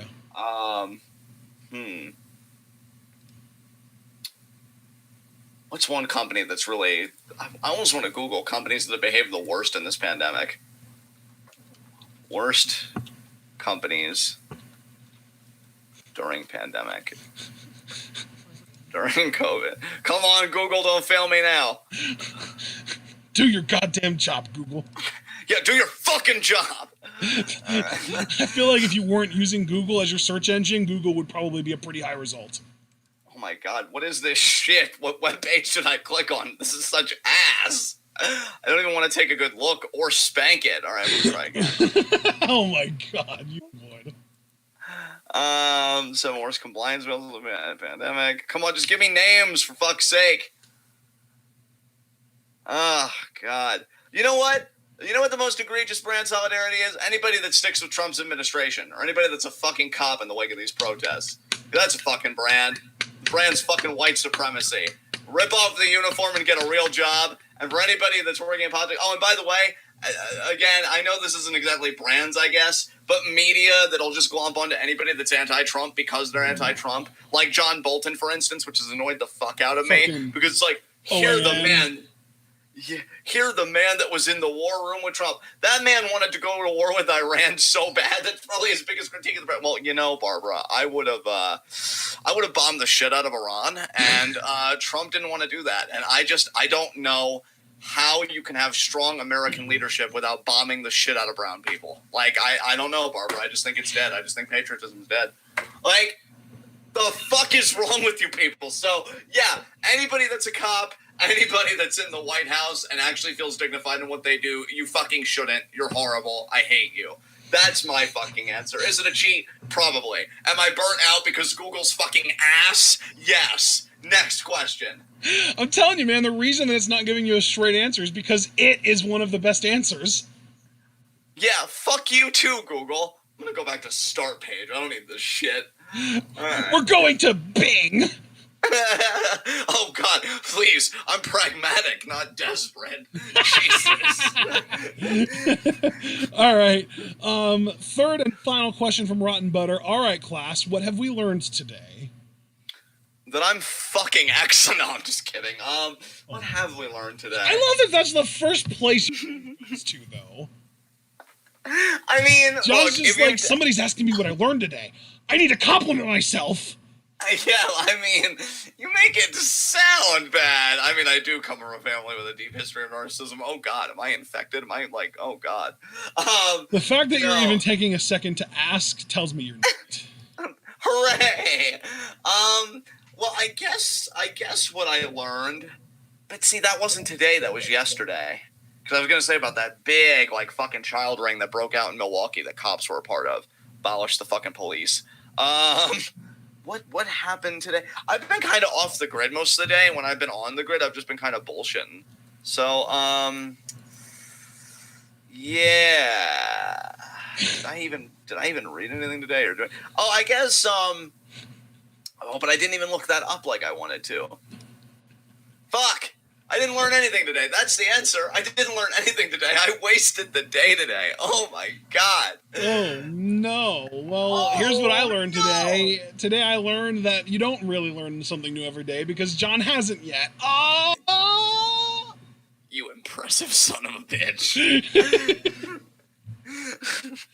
I'm about to socially distance your spleen from the rest of your body. But no, I can't. Wow. Sir, violent. It's your spleen. You don't even need it. You'll live. It's a vestigial organ. What? I thought the spleen was vital.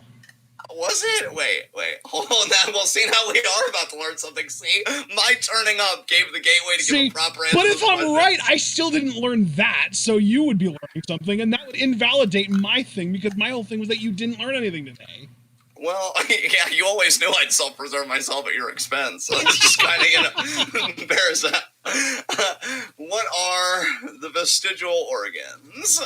Oh, my God. I know for a fact that one of them is the gallbladder, because I don't have one. I don't know. It's surprising. You certainly have a lot of gall with me, sir. You better pay gall. Vestigial structures. The appendix, wisdom teeth, goosebumps. I still enjoy goosebumps, though. How do you enjoy goosebumps? What? It's a nice sensation. Don't you judge me right now. Male nipples, what? Of course, what? Why would a man need nipples? We can't breastfeed. Are you fucking kidding me? Well, yeah. I guess the spleen is vital. So I'm sorry for whatever compromising position I just put you in. Jesus. So yeah. You could have literally just Googled, "Is the spleen a vital?" Oh, you're teaching me how to Google now? I mean, God. if you weren't so bad at it, I wouldn't need to. Jeez. Whoa, lower your face, Ashton. It does say, though, that the spleen is not vital to survival, and it is possible to live without one. Yeah, so you'll be fine. But it also says that the spleen is important for many functions of the body, and especially the immune system. All right, well, we'll let you keep your spleen. Thanks, bud. I appreciate it. How did we get here from what have we learned today? I don't know. I turned up, and then, as per usual, things just got out of control from there. Oh. I'm not saying there's a relationship here, but I don't know. Well, today I learned that the spleen is somewhat vital, but not super necessary. Hooray! Oh God, this is all thanks to me. See, I should have known that you would find a way to give yourself credit. God damn it! See, this actually does go back to the thing I learned today. I am amazing. I gave us all an educational experience without even trying. God, you are the absolute worst. I low-key want to fuck me right now. Can we get out of here? No, we have so many other questions yet. Next question. We're down to like 20. Yeah, we're We have 5 though from Chiefin. First up, how are you guys doing tonight? I'm doing fucking great after that question. I'm kind of turning up on my own face right now. Excellent. Oh God, I like really held the earbuds like close to my, because I wanted to get all of that. Second question from the Chiefin. Thoughts on the match cards for both nights of AEW's Fyter Fest shows? I actually was looking at the cards last night, actually, so if you just allow me to pull it up again, I can give you like live reaction to this, and I can actually answer the question rather than just blowing it off like a bitch. I was going to do the same thing, yeah. Okay, so we've got Omega and Paige versus the Best Friends on night 1. I mean, cool, I guess. Cody versus Jake Hager, I don't give a fuck. Sheeta versus Ford, pulling for Sheeta, should be a good match. Might actually check that out. Jurassic Express versus MJF and Wardlow. Jungle Boy and Luchasaurus repping Jurassic Express. That's somewhat interesting. I know that Luchasaurus and Wardlow have been kind of, rivals since, for at least a little while now. I shouldn't say since anything, but for a while. And then Private Party versus Santana and Ortiz. I don't know if that has any kind of stakes. Yeah, night one, I think Sheeta versus Penelope Ford is the most interesting match on that card to me. So I'll it's either that or Jurassic Express versus MJF and Wardlow, probably. Yeah. Night two, on the other hand, if I could take the ball there since you ran down the first card. Sure. You got John Moxley versus Brian Cage. Hype for that. Jericho versus Orange Cassidy could actually be a lot better than it has any right to be, in my opinion. FTR and Young Bucks versus the Butcher and the Blade and Phoenix and Pentagon Jr. That seems like a stacked tag match. Archer with Jake Roberts versus Joey Janela. SCU versus Dark Order. Actually, be cool to see Dark Order. And Nyla Rose in action. Again, I'm ambivalent on her. But even just for the main matches on night two, I'd say night two is a little more stacked than night one for me. Yeah. I would say night two, I don't know, FTR and the Young Bucks versus Butcher and the Blade and the Lucha Bros could be interesting. It probably will be just because of all the talent in that match. But it also is like, why are FTR teaming up with the Young Bucks when they're supposed to be rivals? I don't know. Right. Cabana and the Dark Order versus SCU, I don't give a fuck about, because I don't give a shit about the Dark Order, and I give even less of a shit about SCU, so fuck that match. Is Nyla Rose going to be facing the women's champion on night two? Is that what TBA is? Is it going to be her challenging for the champion, and it's just going to be whether it's Sheeta retaining or Ford winning the title on night one that changes that night two match? I honestly have no clue, brother. Archer Janela don't care. Jericho Cassidy don't care. Moxley Cage should be fun. So I would say the three matches on these two cards combined that I have any interest in are Sheeta Ford, Jurassic Express versus MJF and Wardlow, and Moxley Cage. And that's, you know what? I'll also throw the 8-man tag in there. I'll also say I'm interested in that to a degree. Yeah, I would agree with that. All right. Jackie, no, you are actually last. You will be who we get around to last. You were the last person to ask questions this time around. Third question from the Chiefin. What's your opinion about the Marvel's Avengers game coming out in September, and the villain of the game being MODOK, M-O-D-O-K, and which is, it's an actual acronym. Let me find the acronym. Mental organism designed only for killing. Ooh. Here, let me send you the Marvel page so that you can actually see what this thing is. And it's not the... okay, there you go. Yeah. All right.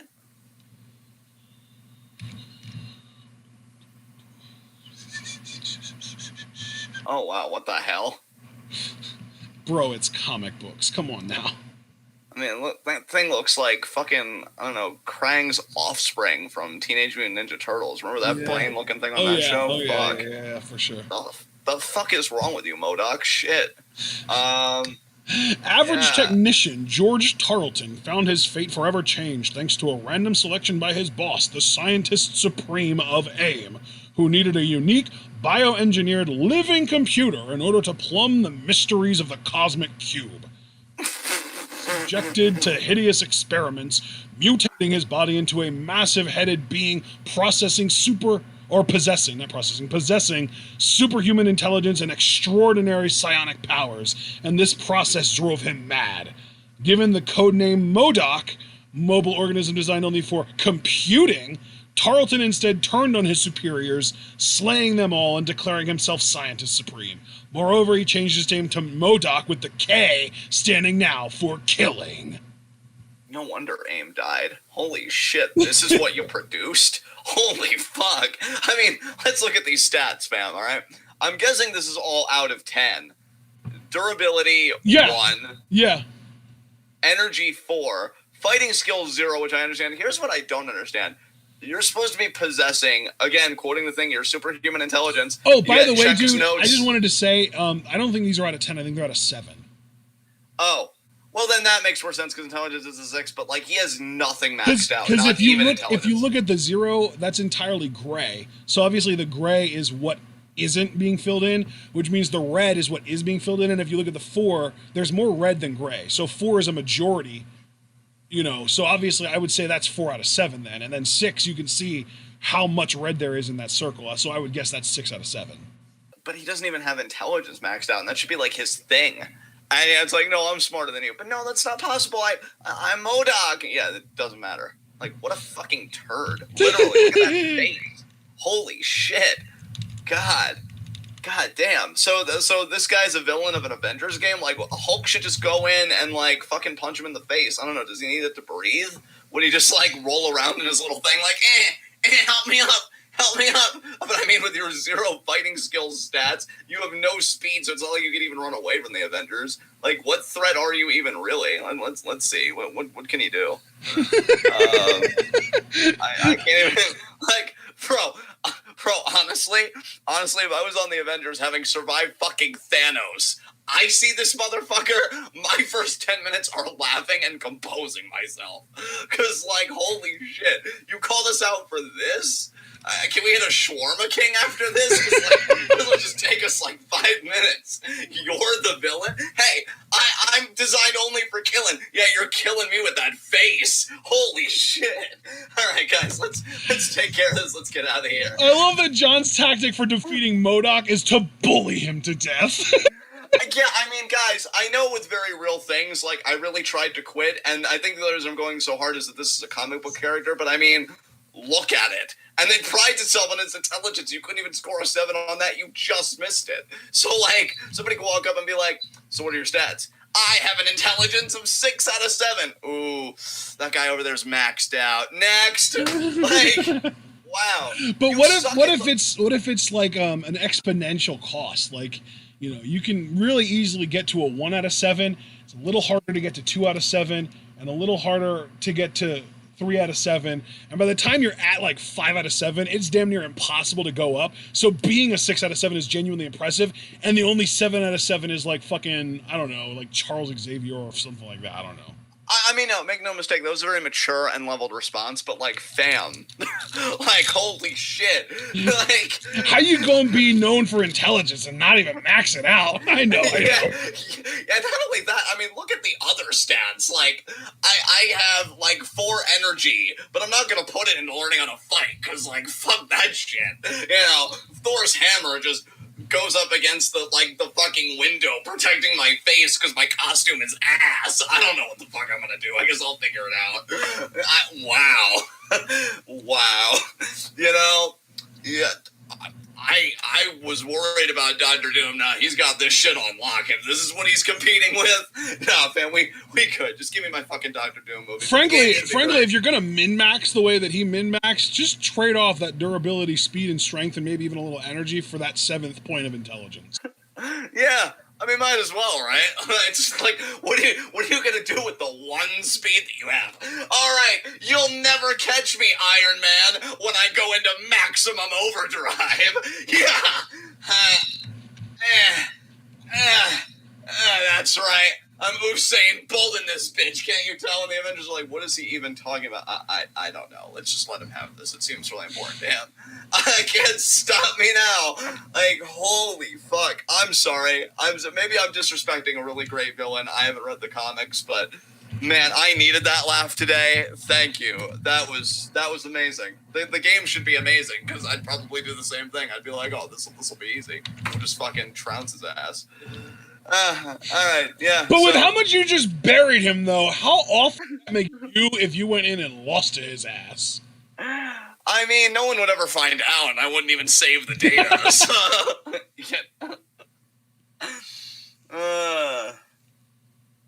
good times. All right, 4th question from the Chiefin. Thoughts on the Crash Bandicoot 4, It's About Time trailer? I will say this. I didn't watch it, so I can't give any actual comments on the trailer, so I feel like that already kind of defeats the question. But it's a really funny thing with Crash Bandicoot, because I feel like if I had grown up with a PS1, I probably would have fucking loved that series, like, big time. But I never really did, so I never really took to it, or Spyro for that matter. I feel like Crash Bandicoot and Spyro would have been the two series I would have just absolutely glommed onto. You know what, dude? As Yeah. somebody that's played both, and as somebody who is at least somewhat aware of your taste in video games, I don't think you would have been as into Crash, but I think you would have fucking loved Spyro the Dragon. Yeah, I do too, dude. I absolutely do. Because Crash is almost like Sony's answer to Donkey Kong. Ah, okay. It's much more Donkey Kong than like Banjo-Kazooie, whereas straight up Spyro is basically Banjo-Kazooie. Like, it's not the same, obviously, it can't just literally steal IP like that, but it is much more similar to Banjo-Kazooie than Crash would be. Yeah, yeah. And maybe coming in third would be like Tomb Raider, because I was always curious about those games as well, but now I think I'd probably just would want to do Uncharted for a game like that kind of experience. So yeah, no opinions on the trailer. What about you, Ash? I'm guessing I'm watching it right now. The game looks pretty good looking. Looks pretty interesting. It looks pretty innovative. Looks like they're doing some cool stuff with Crash. I was never really a fan of the Crash Bandicoot series. It never really did it for me. I've played it before. Never really got all that into it, and I don't expect myself to be playing this game anytime soon either. So I'm glad if you're interested, if you're excited about it, Chiefin, that's good on you. I'm not trying to take away your hype for it, but it just doesn't really do anything for me personally. So yeah. Fifth and final question from the Chiefin. What do you guys think about NXT bringing back classic pay-per-views as special TV episodes like the Great American Bash? I think it's cool. I think it'll be a great opportunity for the talent, so long as you actually build up the cards and make them meaningful and entertaining. Yeah, I have no problem with it. I don't have any problem with like exhuming any concept or whatever. Just do it well. That should always be the big thing, is just doing it well. So yeah, pretty much. Because to me, it's like, if there's like an old timer wrestling fan who's not like fallen out of the product and hasn't watched WWE in 20 years or whatever, and somebody is like, oh, did you hear they're going to do a Bash at the Beach? Or a Great American Bash, I mean? That might be enough to get somebody to just check it out. And if somebody just checks it out and they see all this amazing young talent in NXT doing their thing, they might fall back in love with it. And that's how you bring fans back. I think it's cool. Yeah, absolutely, man. Absolutely. All right, next set of questions from Mark Schoeneman. First up, Wrestling Hunger Games. And actually, all 5 of the questions are revolving around this idea of a Wrestling Hunger Games. So it's win. The win condition, he basically said we're going to keep it civil. We're going to keep it humane. So rather than having to literally murder people, you can imagine it's a virtual game where you can imagine that they have to win by knocking someone out. And if somebody gets knocked out, they get eliminated rather than actually getting killed. But the idea is you can only use wrestling moves or wrestling weapons. So like chairs, tables, that kind of shit. And our first question is to choose 20 wrestlers to be in this Wrestling Hunger Games. And he did say that we could do it as individuals or as a team, and I'm thinking we're probably going to do it as a team because it's a lot easier to name 10 wrestlers each than 20 each. Hell yeah. Well, I mean, first and foremost, if you're going to do a Hunger Games where you can only win by KO, who better to have in it than KO? So I'm just going to say Kevin Owens right out of the gate. Oh, see, and I was going to say, if we're going to do something where you have to win by knockout, the best option is the guy whose finisher is the knockout punch, so the Big Show. All right, so Kevin Owens, the Big Show. You need somebody that knows how to endure, that has the durability and can go the distance. I'll go with the longest reigning NXT champion, Adam Cole. Okay. When you were talking about like toughness, somebody that's durable and can go the distance, I had a different name in mind, so I'll just go with that name, Daniel Bryan. Awesome. Let's see who else. Because it is a Hunger Games, and I know women can participate in it. I'm gonna say Io Shirai. Nice, I like that. I also, we started with a couple big guys, and then we started going small. I want to get back to the big guys. Let's talk about Keith Lee. Hell yeah. Help keeping that big guy stuff going. Dijakovic. All right. Let's kind of go back to the precision. Did he? I just want to look. He didn't say that it had to be WWE Hunger Games. So because I think precision is a very important thing in situations like this, I'm gonna go with Okada. I have 2 names in mind, so I guess I'll just save the other name for later if you don't call it out.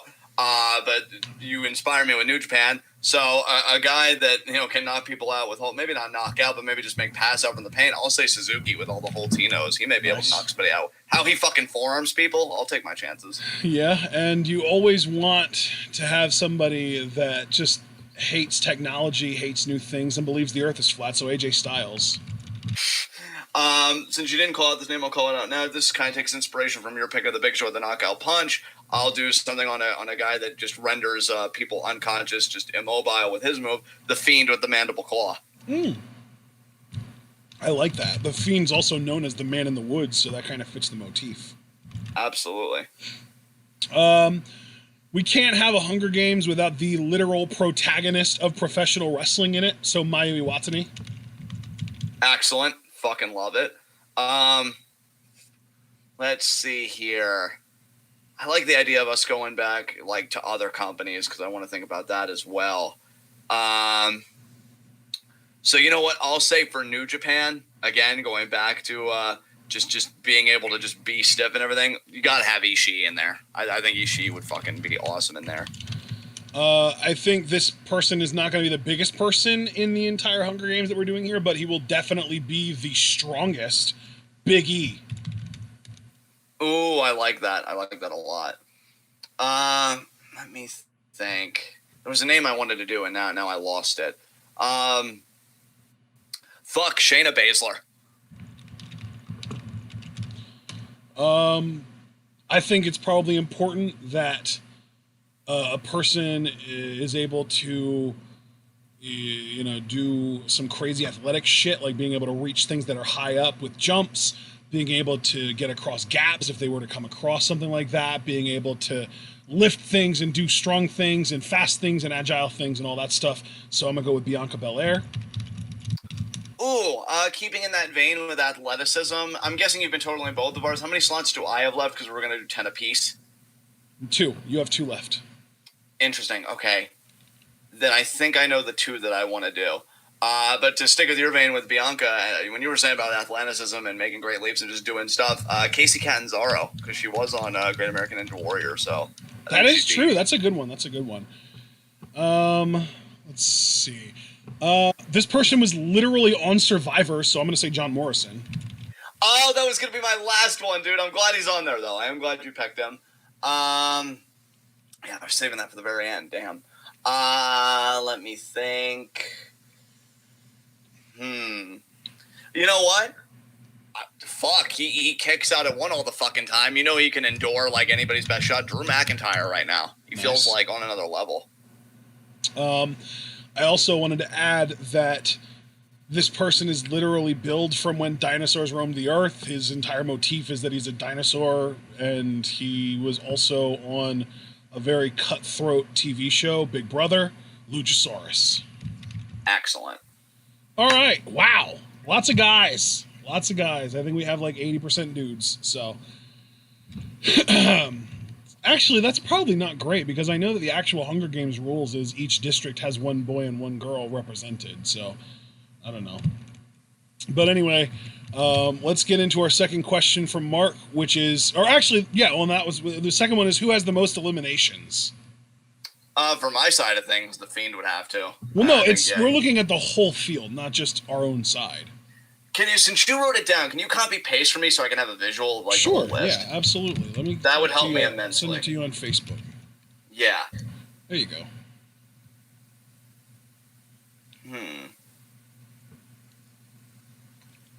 So, looking at this, I still want to kind of say the Fiend, but I also really like that you picked Keith Lee, and I could see Keith Lee getting the most eliminations as well. Who are you thinking? Drew McIntyre. I think that was a really good late round pick because that fucking Glasgow Kiss is going to knock a lot of people out. Yeah, I think you and I can compromise. I'll go with you on Drew. I can agree with that. Third question: who's eliminated first? Big Show. Everyone gangs up on him. Yeah, I was gonna say Casey though, dude. Seeing as how she is like still kind of low card for the women, so Big Show or Casey, but. Yeah, I could see though. I don't know though. I feel like Casey would be really good at eluding and evading a potential person that would try and get on her. I don't know. Yeah, We'll go with you on Big Show because he is like slower and stuff. And He's I the think biggest easier target. Yeah, he's not escaping anyone. I literally just put him in there because he's really good at knocking people out, and he might get like 3 or 4 eliminations before he gets knocked out. So that's probably not even right. Right. I feel like if a bunch of people would start like circling him and start charging him, he would start throwing fists before anyone would really get to him, and he would probably knock at least 1 or 2 people out, if not more, before Right. taking out himself. Right. So, I don't know. Maybe that's not the best. Honestly, AJ Styles is a really good candidate for first eliminated because he's the most likely to do something fucking stupid. Yeah. Yeah. Alan. Yeah, I like your answer to the Big Show, though, just because, again, of the size and his age and everything else. I think you take all that into account. Yeah. All right, so fourth question is who's eliminated last? So who is the runner-up, basically? Who makes it to the end and gets betrayed by the winner? Funny thing is, like, I have The Fiend doing really well in my mind, but I don't necessarily have him winning, so I would say The Fiend getting eliminated last. I think that's a fair call. Unless you feel differently. Oh, man, I think Io would make it to the very end and then lose. That feels like a very Io thing nowadays. Yeah, that's a fair point. If she channels her inner Hitokiri, she might really fuck shit up, but... Yeah. And the reason I say that is because the ultimate winner of the Hunger Games, which is his 5th question, by the way, the winner, is Mayu Iwatani, the true protagonist of professional wrestling. Yeah, that's fair. My mind was going to Okada, but when you think about Mayu and like what she stands for, I feel like the only male equivalent of that might have been like a Tanahashi or something, but he didn't make like her cut. So yeah, Mayu is actually very agreeable to me the more I think about it. Yeah. Because, like, not only is she the protagonist of professional wrestling, but she's also, like, a really shitty leader and a really shitty friend. Yeah. And she would totally sell Io out to win the thing. Yeah, she would. She absolutely would. All right. Up next, let's get to the 5 questions from Abel. First up, what movie have you watched the most times? And what movie have you watched one time but want to watch again? The most times. I think the movie that I've seen the most times is Big Daddy, because I watched that show pretty much every night to go to sleep when I was younger. And even as an adult, anytime it's available, like on demand on my TV, I'll go and watch it. It's just one of my favorite movies ever. So I would say Big Daddy for me. It's funny because, like, I don't know how many times I watched The Butterfly Effect when that was my favorite film. And I know I've only watched, like, Whiplash twice. Yeah. But I would almost want to say that because it wasn't just watching it. Like, I was fully engaged with it even the second time. So I'd want to say Whiplash. But what movie I would want to watch again that I've only seen one time? That's not... the question was, what movie have you watched the most times? Yeah, but then he also says, right, and what movie have you watched one time but want to watch again? Well, so, yeah. like... But that's a second part of the question, though. So what movie have you watched the most times? Again, though, I feel like I'm sticking with Whiplash because it's not just, like, just watching it like, oh, it's on, that I can, like, actively remember because I really don't remember. But both times I've watched Whiplash, I've been, like, actively attentive to it. So I just feel like that's the most honest answer. Like, but you've only seen it twice. Are there no movies that you've seen more than 2 times? I don't think so. I honestly don't think so. Wow. The more I think about it. That is fucking wild. That's what I was trying to say, dude, to get back onto the like second part of the question. Like, that's what I was trying to say. Like, it's just not really my thing. Wow. And not even just you just blew my mind. Yeah, because like other movies I might have on, maybe I'll just like putter to them or whatever. I'm thinking like actively watch because I actually give a shit about seeing this again. And yeah, like Whiplash definitely comes to mind. It's like my favorite film. So moving on to the second part of the question. Yeah. District 9. Because I feel like I only ever watched District 9 beginning to end one time. But that's a movie like I do want to watch again, but at the same time I don't because I'm really afraid that it's not going to hold up. And I just remember really loving that movie. So District 9 for me for sure. I can tell you right now, bro, it does hold up for sure. Awesome. That's awesome. Yeah. Movie that I've seen once but want to watch again.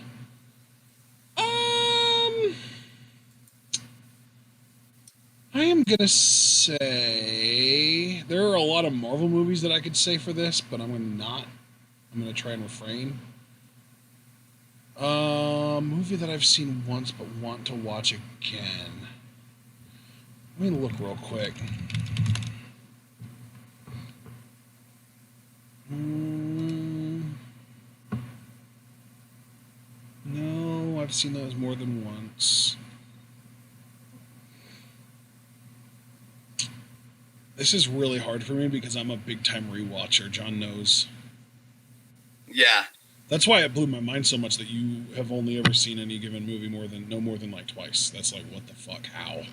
Yeah. This is genuinely difficult for me.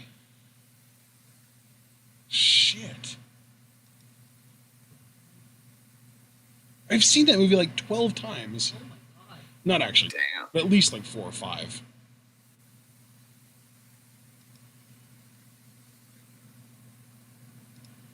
Wouldn't it be nice if there was like a list that was compiled that just showed us every movie that we've ever seen and how many times we've seen it? That would be amazing. It'll probably happen one day. You spoke that out into the universe. I guarantee you somebody's working on that shit. It would require time travel though, and that's never going to be a thing, so...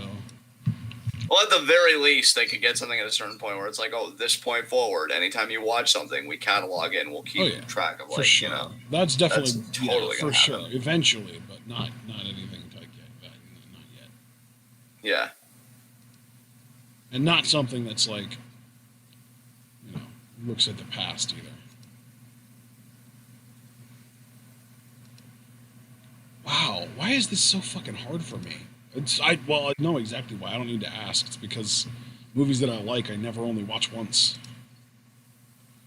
You know what? It would probably be a more recent movie because more recent movies I'm less likely to have rewatched by now. So let me look at more recent stuff that's come out. Ah, no, I watched that twice. Fuck. Had one. I was gonna say Detective Pikachu, but I've seen that at least twice, maybe even 3 times at this point. That just came out last year too. Fuck, I have a problem, don't I? I mean, we done new, fam. God damn it. I've even seen Jurassic World. I've even seen Jurassic World Fallen Kingdom like 3 or 4 times already. Oh, you know what? I do have a good answer for this. A Quiet Place. Oh, that is a good one. That is a good one. I've seen A Quiet Place one time with my mom when we first realized that we had Amazon Prime. She doesn't even remember it anymore. I loved it. Quiet Place 2's coming out soon, so I'm going to want to rewatch the first one. So that's the best answer I could possibly give. A Quiet Place. Second question from Abel. How would you handle the current situation in WWE right now regarding the positive coronavirus cases? Shut it down. Like that's the easiest answer, right? Like, keep on paying your workers as if they were still working. If you didn't save up money to be able to afford an emergency like this, that's on fucking you. If you want to blame a normal-ass person for not being able to afford a $1,000 emergency, then fuck you for not being able to afford, you know, a similar percent of your total income in an emergency for your own goddamn workers. I copy and paste that for every corporation, by the way. Yeah. Oh, yeah, absolutely. Yeah. Like, I'm not only... That was directed towards WWE, but it was also like, I hope everyone's listening in the class, you know, like that kind of thing. Yeah, yeah. No, I completely agree with you. I completely fucking agree with you. It's shameful that they continue to operate shows, and like I know we covered it, but like I Well, I feel not like we even just both that were they like- continue to operate, but like AEW, and I'm not an AEW fan, but AEW has so many fewer resources than WWE, and they have handled this situation so much better. They take so many more precautions. They're so much more safe about everything. Like, I feel like AEW has handled this so much better than the WWE, and with so much less, you know, at their disposal than WWE has. Like, WWE has no fucking excuses. They have borderline infinite resources at this point. There is no reason that they could not be using every possible way to keep people safe. Like, New Japan fucking washes their ring in the middle of shows. Like, they literally use a break in the middle of each show to clean and wipe down their ring. That's how fucking safe they're being. And they don't have a crowd. Like, there is no excuse for WWE to have been as fucking reckless and careless as they have been. No, none. And I just hope the talent make it okay with this. this wasn't a fucking joke. And I'm not saying the corporations treated it like one. What they did treat it like was an inconvenience to their profits, which is even worse. You got to get back to work. You got to feed that bottom line. Fuck them. I'd honestly I'd say shut it down. And if I was president, if I willed any kind of authority, I would have a mandate like shut it down. We're going to have a robust safety net, take care of all these guys. No reason for any business to fucking operate while this is going. And hey, the sooner we shut everything down, and if the safety net can hold out long enough, which if we actually tax billionaires and shit, it probably could, we can flatten the curve.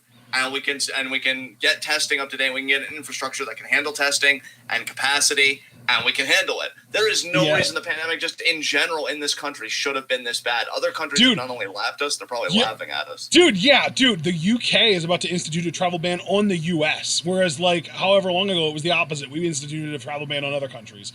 Like no, the US is going to end up being the last country to get rid of Corona if we do it all. Because every other country already fucking has at this point, or at least has gotten really goddamn close, and they're closing in on they see the light. They see the light at the end of the tunnel. We were making our way towards the corridor that we might have been able to see the light at the end of the tunnel, and then we turned around and started walking backwards. Like, we have done a complete shit job. Like, I literally just saw a chart on Twitter, no more than like an hour or two ago, that I actually still have this shit pulled up. Let me get this, view original.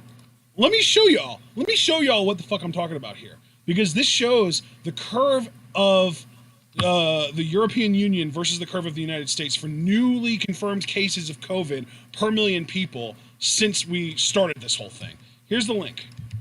Oh, let me actually copy the link rather than just, there we go, copying the tweet. There we go. Go ahead, John. Click on that. See what it shows. Because you can very clearly see the European Union, they had a really pretty bad peak around the 30-day mark, and they've done nothing but go down since then.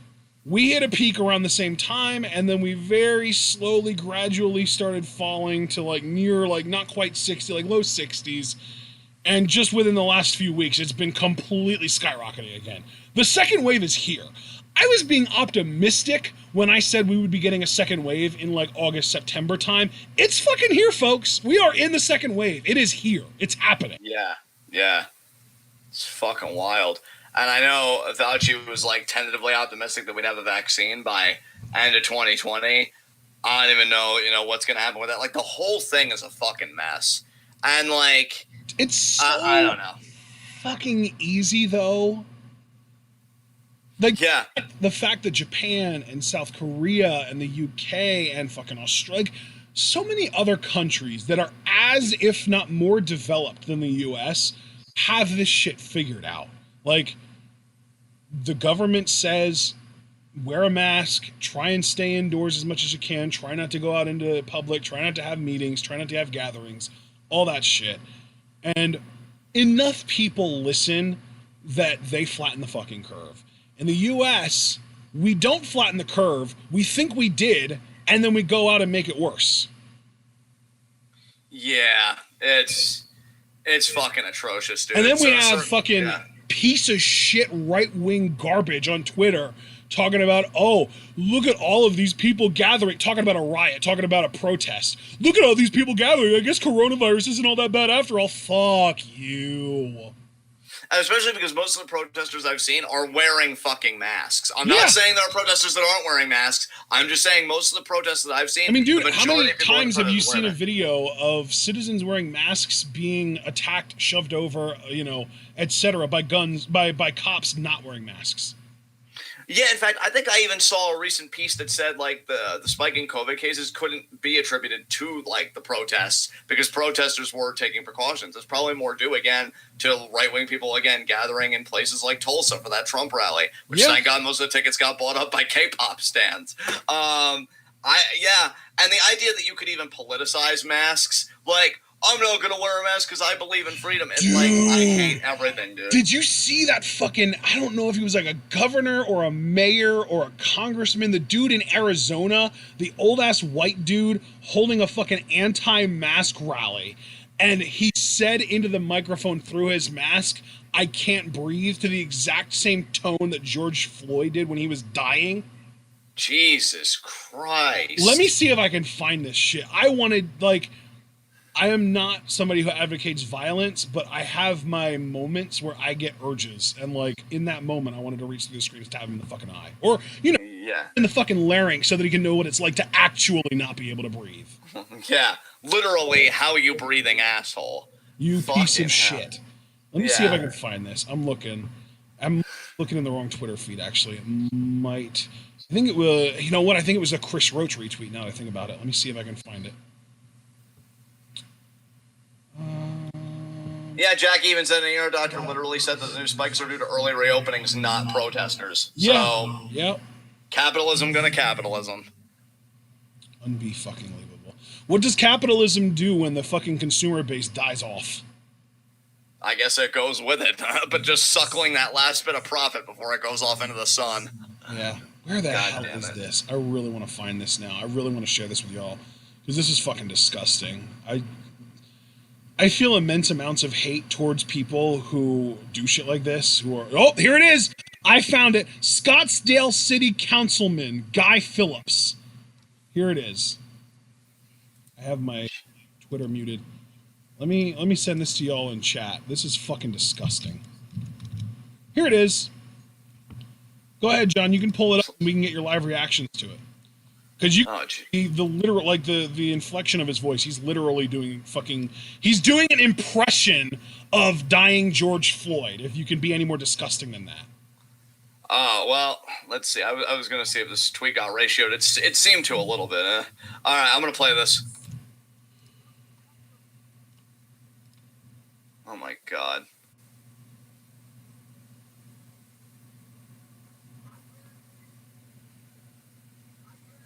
Disgusting. And then he got fucking cheered when he took his mask off.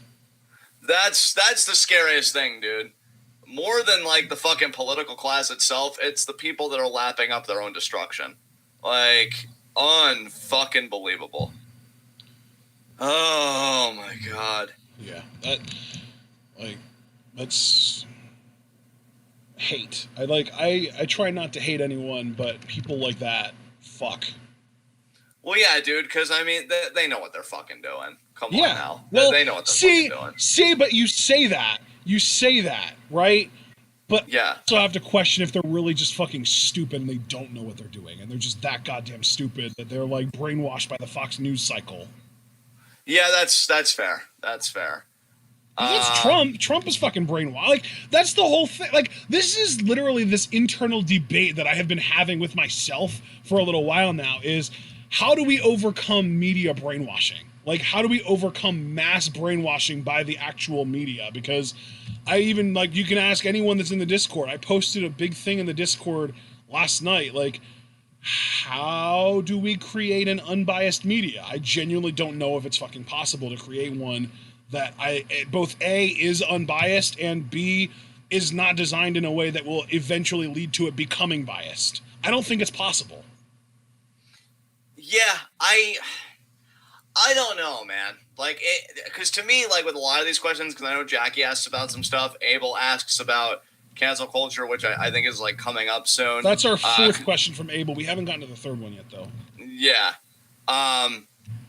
And like, my answer always goes back to, like, you can't individuate the problem, like, oh, this one guy or this one woman or whatever. Yep. It always is structures, it's always the scaffolding. Not to say that, like, individuating the problem is, like, wholly bad. Like, obviously it's good to have, like, a representation or whatever, like when I say white nationalism, and I think, like, David Duke, for instance.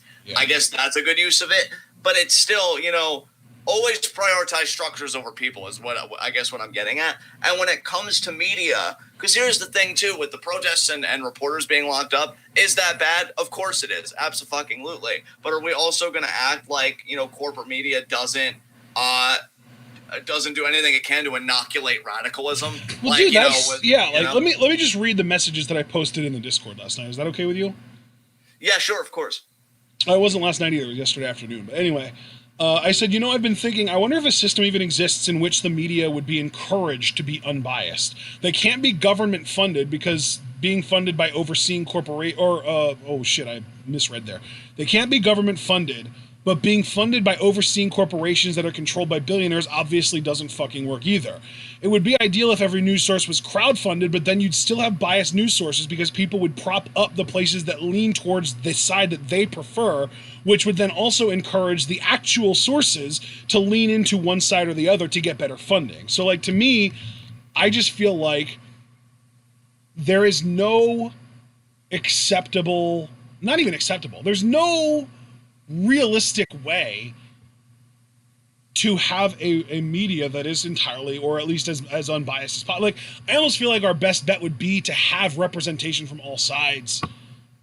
You know, like have one singular news network that would feature content from CNN, feature content from MSNBC, Fox News, but then also feature content from more left, because like CNN and MSNBC, like they claim to, like, well, they don't even claim, they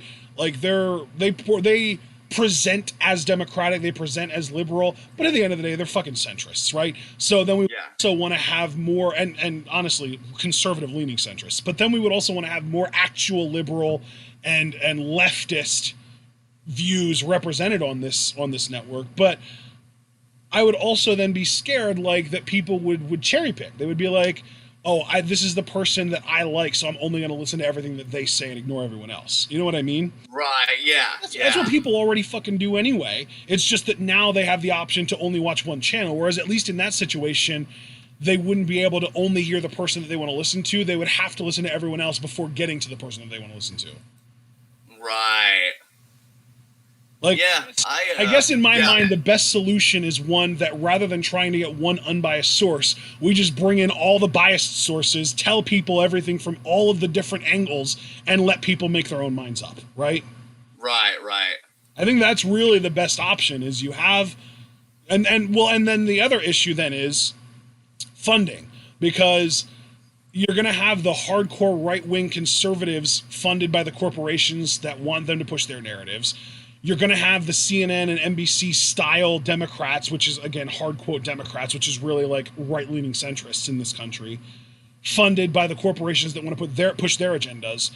And the further and further left you go, the fewer and fewer actual billionaire corporations there are to be able to fund these news sources, because in order to become a billionaire in the first place, you have to be a fucking sociopath and be willing to exploit people and be willing to buy into the capitalist system in the first place. So, like, the entire system self-aggregates itself to favor right-wing policies and right-wing stories and shit like that. Absolutely. I completely agree. Fuck. I just got us on a complete irrelevant tangent. I'm sorry. I hope people appreciated the whole discussion there, but let's get back to Q&A. Does that work? That works for me, man. Third question from Abel. What are some positive changes that BLM can make in the U.S. today, and what is stopping those changes from happening? See, this is where your rant becomes useful again. Like, the status quo will always do whatever it can to protect itself. Yeah. Like, I even feel like Governor Andrew Cuomo said recently, like, that people can stop protesting because they got what they wanted. You know what that is to me? Fatigue. Because they understand that direct action is fucking working. This is what I've been saying. Like, and I don't say this, like, in an arrogant way, like, to a horn way. But I have been saying for a long time, like, direct action gets the goods. This is what I fucking meant. Because you see Minneapolis disbanding their police department. That there might be a hearing on qualified immunity. There's been more aesthetic stuff, like obviously switching out Aunt Jemima and Uncle Ben, which are good stuff. But I want us to go even further. You know, I want actual structural changes. And I think another positive change that I'm hoping that this recent wave of protests and, you know, Black Lives Matter will have happen, and I can't really guarantee this, is that I would hope that it would nurture the idea in the minds of other people, other marginalized groups, you know, like the disability community, like the Saga community, et cetera, that direct action is the way to go, that electoralism has failed us for decades, and that we're not going to get the proverbial well unless we build the well ourselves and we dig it ourselves. And, you know, that's just the whole spirit of direct action. What's stopping those things, those changes from happening? Again, empire protecting itself. That's really the crux of liberalism. Liberalism and conservatism have the same end. Preserving the status quo. Conservatism, though, will say, well, you know, we don't need to change anything. We just need to really romanticize tradition and ritual, like all this other stuff. And liberalism's like, oh, well, we just need to give it a paint job every once in a while. That's why I said there's a difference between reformism and revolution. Body cams are reformism. Revolution is abolishing the police entirely. You know, just to use a current frame of reference here. And yeah, like I feel like the biggest threat to what we're seeing happen, quite honestly, is liberalism that I don't think is embodied any better in the shoot him in the leg and not in the heart candidate, Joe Biden. Like, I feel like he is the quintessence of the liberalism that I'm terrified about with this revolutionary moment of just saying, listen, we're not going to abolish the police, and we may not even fully defund the police, but we can make these reforms and we'll see where it goes. And I worry that we're going to gas out before they do, but you can see that there is fatigue on their end, which is really a beautiful thing to see, and I just want us to keep it going. That's just my opinion. Dude, it's so fitting that we're watching Agents of S.H.I.E.L.D. because literally just last night, fucking Yo-Yo said something so resonant with what you're talking about right now. It's always getting better. It's just never getting that way fast enough. Hey, that's liberalism's fucking slogan right there. Yeah. Like, fucking perfect. So, do you have any opinions on this, or do you want to go to the next question? Well, it kind of does. I mean, what you said does kind of play into what we've talked about before. I feel like it's the goal of every liberal to become a conservative, because if you're a liberal, it means that you want things to change, and if you're a conservative, it means you want things to either stay the same or go back to the way they were. Well, if you're a liberal, then you want things to keep changing and changing and changing until everything is exactly how you want it, and then you become a conservative. You want it to keep everything the way it is, right? Right. So that's just kind of how I look at it. As far as BLM, positive changes, I think that John already mentioned that we're already seeing some positive changes. I think low key, I mean, you're talking about like the more sort of surface level aesthetic changes. When are the fucking Washington football team going to change their mascot name? They'll fucking die for it, dude. I'm amazed they haven't like fucking capitulated at this point. No, they've got their heels firmly in the dirt, dude, bro. They tweeted out the Black Lives Matter tweet, and immediately they got fucking ratioed. Change your name. Like, how is Dan Snyder this fucking? I don't want to use a fucking ableist insult, but I can't think of anything better. Yeah. Dense. We'll just say dense. How's that? That's good. But that's like a more superficial, like probably needs to happen, but won't actually affect any real change. As far as the real change, I love that what we heard about Minneapolis, them, abolishing the police department and looking into proven community-led versions of that kind of thing. Like, like to me, that should be happening nationwide at this point. To me, it's so, dude, holy shit. I don't remember where I read this. I wish I remembered where I read this, but I read somewhere that the carceral state is basically the new black people being worth 3/5 of a person as far as voting goes. I would agree with that. Absolutely, because like I think prisoners. It's like the 3/5 thing never went away. They just learned how to hide it better. Yeah, absolutely. Yeah, because like we talk about, the U.S. is the number one country, or the number one country in the world as far as prisoners per populace, or per population, or however many, whatever you want to call that, by like 4 times. Like, we have 4 times as many prisoners as any other country or something like that. And we aren't even the most populous country in the world. Like, that's just how fucking prolific the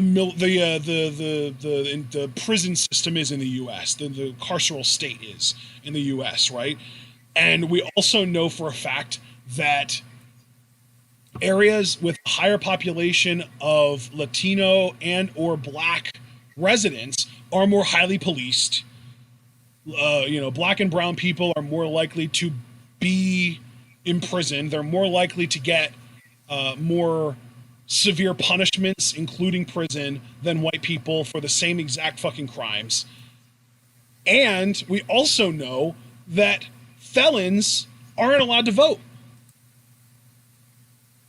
Yeah.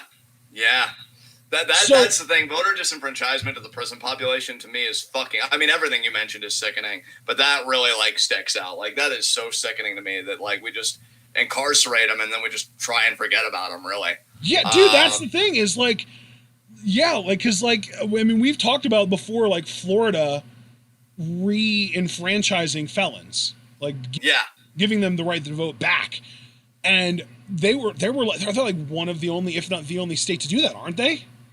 Yeah, I think it's very rare, dude. They might be the only state. I can't say that with any certainty, but Yeah. yeah. Yeah. So, like, again, it comes back to black and brown people are disproportionately in that situation, and they're not allowed to vote. So it's literally like they're fucking underrepresented. They're literally 3/5. It's the fucking same goddamn thing. They just found a better way to hide it. Yeah. Yeah, they have. I mean, Like I couldn't tell you if it was literally like a 40% thing, but you're legitimately going out of your way to reduce the population of voting black people. Like, and I mean, hell, between that as a form of voter suppression and actual voter suppression, literal voters, like fucking gerrymandering and shit. Exactly. Yeah, exactly. The system has found a way to maintain that black people and people of color in general are worth less of a person than a white person through other means, through gerrymandering, through prison, like through all that shit. The racist roots of this country have never gone away. They've really barely even pulled the curtain away a little. Like, it's still so prominent. And growing up in a white family, in a white neighborhood like I did, I never knew about any of this shit. This is why I get so goddamn angry about education, and why I kept on about Iconics questions about, erasing history and culture. Like, no, you shouldn't erase history and culture. You should just tell the fucking truth about it. You should have told, you should be telling kids about, Rosa Parks was a hero because she, protested busing, but she wouldn't be fucking alive if it weren't for certain other black figures protecting her from the fucking Klan, because that's how goddamn bad it was back then. And when I say, we're not talking about in the 1800s, we're talking about in like the 60s. Yeah. And as recently as the 90s, I feel like we've heard stories about shit like this. I mean, Ashton, just to kind of piggyback off of you, because I know I sent you those tweets very recently. Well, not tweets, but like Facebook posts and stuff. Yeah, guys, the Facebook of the thread of tweets. Yeah. Yeah, look up James Foreman and the Black Armed Guard, guys. Yeah. That's what we fucking need today, by the way. And Robert Williams. Robert Williams is another big one. He was the one that at his funeral, Rosa Parks said, I wouldn't have been able to protest busing if he didn't keep me alive. Exactly. And, like, I'm so glad you brought up education, because when you were going to pass the ball back to me, I was going to say, like, when I was in elementary school, I hated this idea that racism just ended, right? When Martin Luther King gave his I Had a Dream speech, and black people, white people joined hands. Yeah, but again, though, dude, if you grow up in a white family, in a white neighborhood, at a mostly white school, because I wasn't at an entirely white school, but it was probably 85 to 90% white. And this is like high school shit, right? When you grow up in that environment, that's all you know. That's all you're taught. That's all you learn. You never even really learn that there's any other possible, you're taught don't see color, treat everyone equally, and you're taught that that's the right way to treat people is to treat black people the way that you would want yourself to be treated by anyone, and the golden rule and all that stuff. And we're just taught like, oh yeah, if you just do this, it's fine. But all that's doing is maintaining the status quo. All that's doing is like trying to tell people not to look at the scoreboard when one team is very clearly ahead of all the other teams. Well, what I was going to say too about the whole education thing, they act like racism was defeated when, Dr. King gave that speech and we all joined hands and sang Ain't No Mountain High Enough. Yeah. But all those evil racists, that we point out there as if they're like anomalies or these exceptions. Dude, I saw a fucking story on Twitter a few weeks ago. This woman talking about how when she was a little girl, and I think this was in either the 90s or it might have even been in the early 2000s. She was in the Girl Scouts, right? And she lived in a city or a town or a suburb or something along around Chicago area. She was around Chicago, I believe it was. And she was really into the Girl Scouts and she loved it, and she had pretty much mostly good experiences with the Girl Scouts and all that. But she brought up that apparently on their camping trips, whenever they would go on camping trips, the parents of these little girls would basically sleep in shifts, trying to stay up all night to keep watch. And the little girl was like, hey, why did y'all always do that? Do you want to know what the fucking answer was? I guess to watch out for the Klan, I'm guessing. Yeah, the fucking Klan. Are you kidding me right now? Holy shit. I feel like they always present the Ku Klux Klan as something that's like dead. That is something that's like, you know, went away decades ago.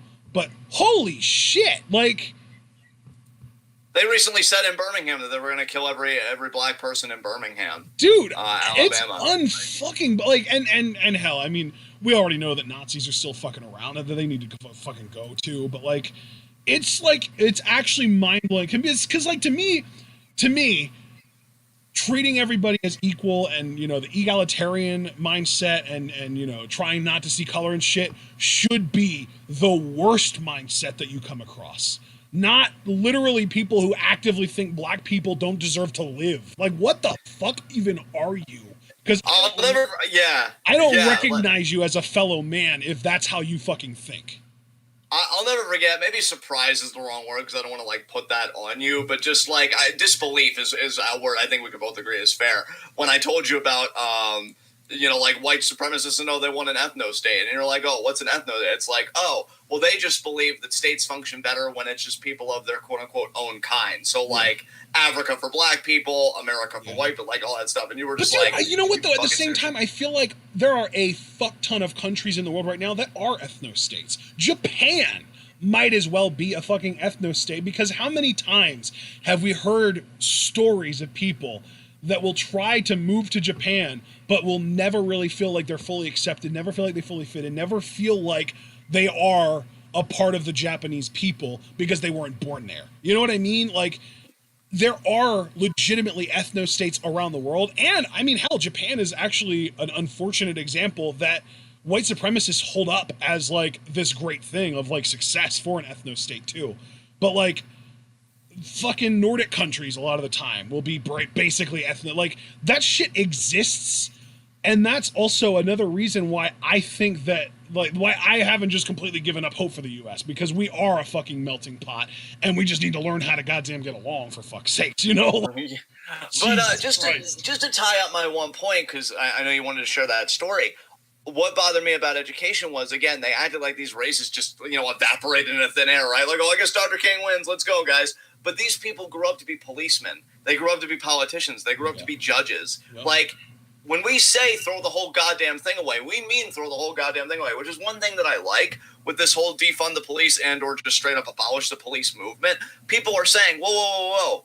Don't stop at the cops. Let's focus on the judges, too, because let's think about disproportionate sentencing, you know, and stuff like that. Like, the whole thing is meant to uphold. Well, and speaking of judges, that's been Trump's number one fucking goal over the last 4 years. Trump has been appointing judges at a rate that's like double or triple that of any president prior to him ever.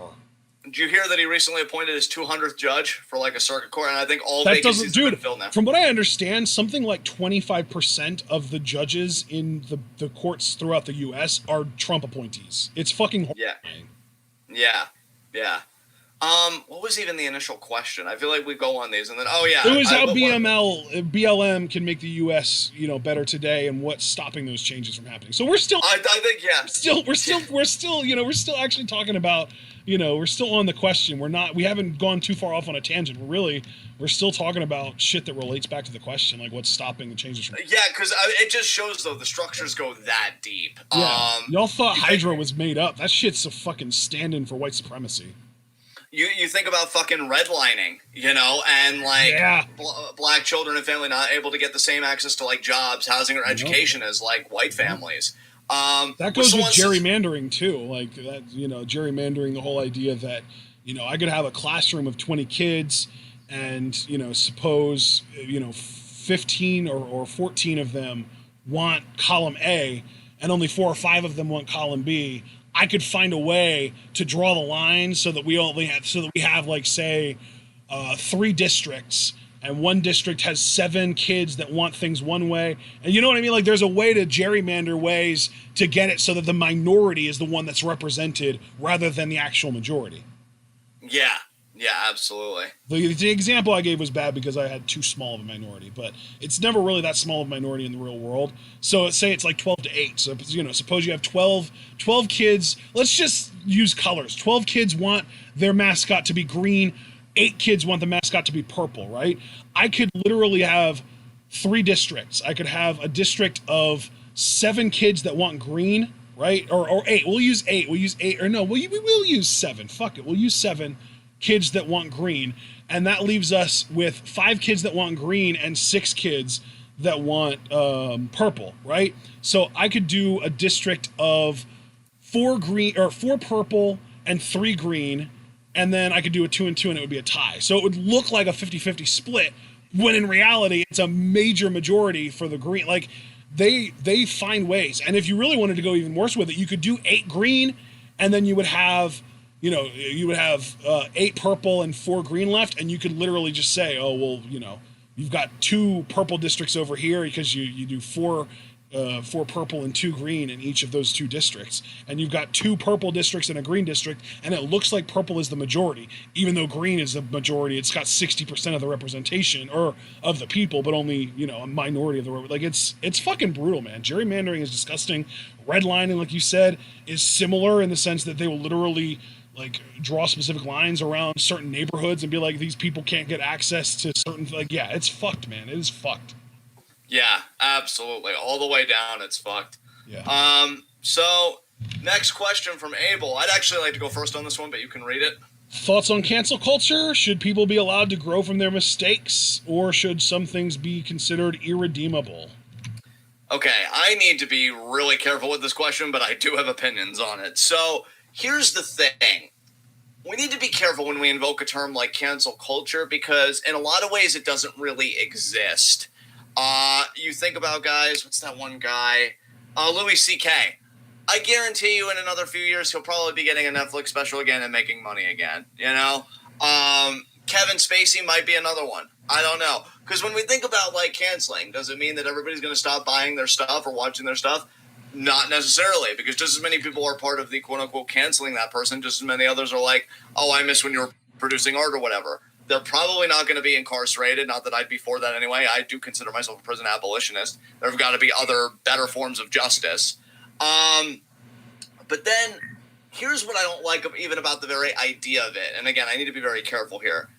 Because obviously people telling their stories is important. Let's just make that crystal fucking clear. I would never want to disabuse or disempower anybody of the notion that their voice doesn't matter, or just of their voice, period, respectively.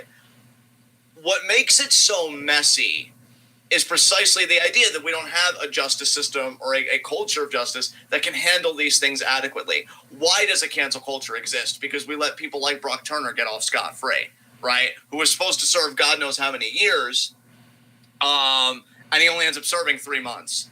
And now, granted, he was a younger guy. He was more a student than a celebrity, so maybe he got hit a bit harder. But even so, being a white dude coming from an affluent family, he got like a slap on the wrist, right? And because of that, that's why we have to go on Twitter and like do all this stuff and do like the digging up just to really see if we can get proof on somebody, or go hard at somebody if we feel like they're starting to kind of make their way back into the world. Because again, our justice system is just woefully inadequate. The question about redemption and being irredeemable is always very personal with me, given the family that I come from. And especially with this whole speaking out moment, like you've got to parse out and differentiate all these cases, because some are straight up rape and emotional abuse, and then the others are just like harassment and trying to accost a woman, for whatever, which I'm not saying is good. It's all a part of the same continuum, but that's what makes it a continuum, right? Is that one thing could be here and another thing could be here, but exist on the same plane. I think about a guy like Scotty Davis, who a woman came out and said, like, oh, he was very abusive in a relationship, with me. He was 15. Beg pardon? He was 15 at the time. He was 15 at the time. I don't know who Scotty is now. And that's another thing, too, about redemption. How do you quantify something like redemption? How do you gauge that? How do you gauge, like, oh, they've progressed this much from this point? And another thing is, too, and this is something I definitely want to get out there and just stake into the ground. All these questions about the offender, like redemption, I understand why Abel's asking. It is an important question. But I think redemption can only really be talked about after we've made the offended party whole again. Like, I really find attractive, and I've talked about this with a few colleagues, this idea of justice as wholeness. Rather than just, like quarantining the offender, so to speak, and incarcerating them, how can we make the person that was victimized, offended, whatever term you want to use, how can we make them whole? So, for example, when we look at, you talk about speaking out and like this kind of violence, most of that occurs in intimate partner relationships, domestic violence. It's one thing to get the abuser out of there, sure. I mean, I'm obviously for that, but in most cases, the abuser could be like a primary source of income, like a husband or something that like works and brings in a lot of the money in a home or whatever. So part of like justice as wholeness to me would maybe be an economic relief program that says, hey, if you were economically dependent on your abuser during the duration of your relationship, we'll match whatever they brought in until you're able to get on your feet or you have a plan. We'll take care of you financially so that you don't have to stay with your abuser, just so that you can have stability in housing or whatever. That's like a crystal clear example I can think of what I mean by justice by wholeness. I really like it's that. Victim centered, not offender centered. And I think only when we have a culture that focuses less on just incarcerating, which again, I want to go back to too, I think really very much individuates the problem. Like, oh, we're going to get rid of this particular abuser X or abuser Y, rather than, well, what allows these abuses to like go for as long as they do in the first place? Well, again, economic dependency, maybe this structural factor, that structural factor. I think we can get a better culture of justice if, again, we challenge the structures. Now, where I want to circle this back maybe messily to cancel culture is, again, I think the only reason cancel culture exists is because look at our justice system. Look how many rape cases go fuck unchallenged, even unreported. Yeah. Why? Because cops are so ineffectual in challenging rape. And hell, I mean, let's be real here. I'm not afraid to say it, given everything else I've said on this channel. Cops, I think there was one study, like 40% of known cops are like domestic abusers. So, like, they participate in the problem. Ashton, that tweet I sent you yesterday about Milwaukee, how they had a hand in a fucking child sex trafficking Yes! ring. Oh my God, that was horrifying. Like, how can you expect to change the culture when the same people that are supposed to be the enforcement branch of our given culture are participating in some of society's worst ills imaginable? Yeah. It's just not going to fucking happen. So, cancel culture to me is the end result of, once again, a failed society. You failed to tell our stories. You failed to protect our voices. You failed to make us whole again. Again, going back to the conception of justice I find very attractive.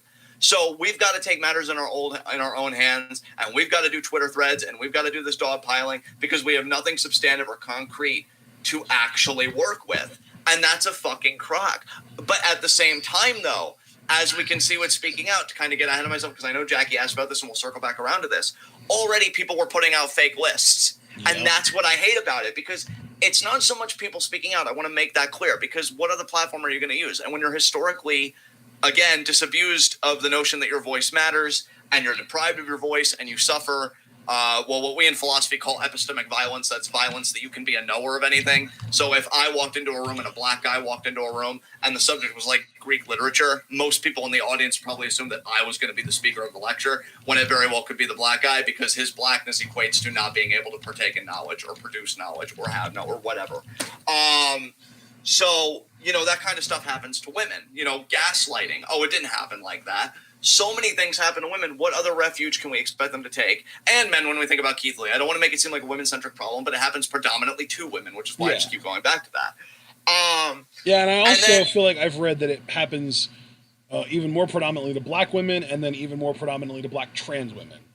Yeah, and just to give a shout-out to my community, although I wouldn't really call it a shout-out, but just more highlighting, disabled women are 4 times more likely than able-bodied women to be sexually assaulted. Yeah. So, it's a lot of shit. So then, to circle back around, and then I want to give the ball to you, Ash, because I feel like I've talked way too long here.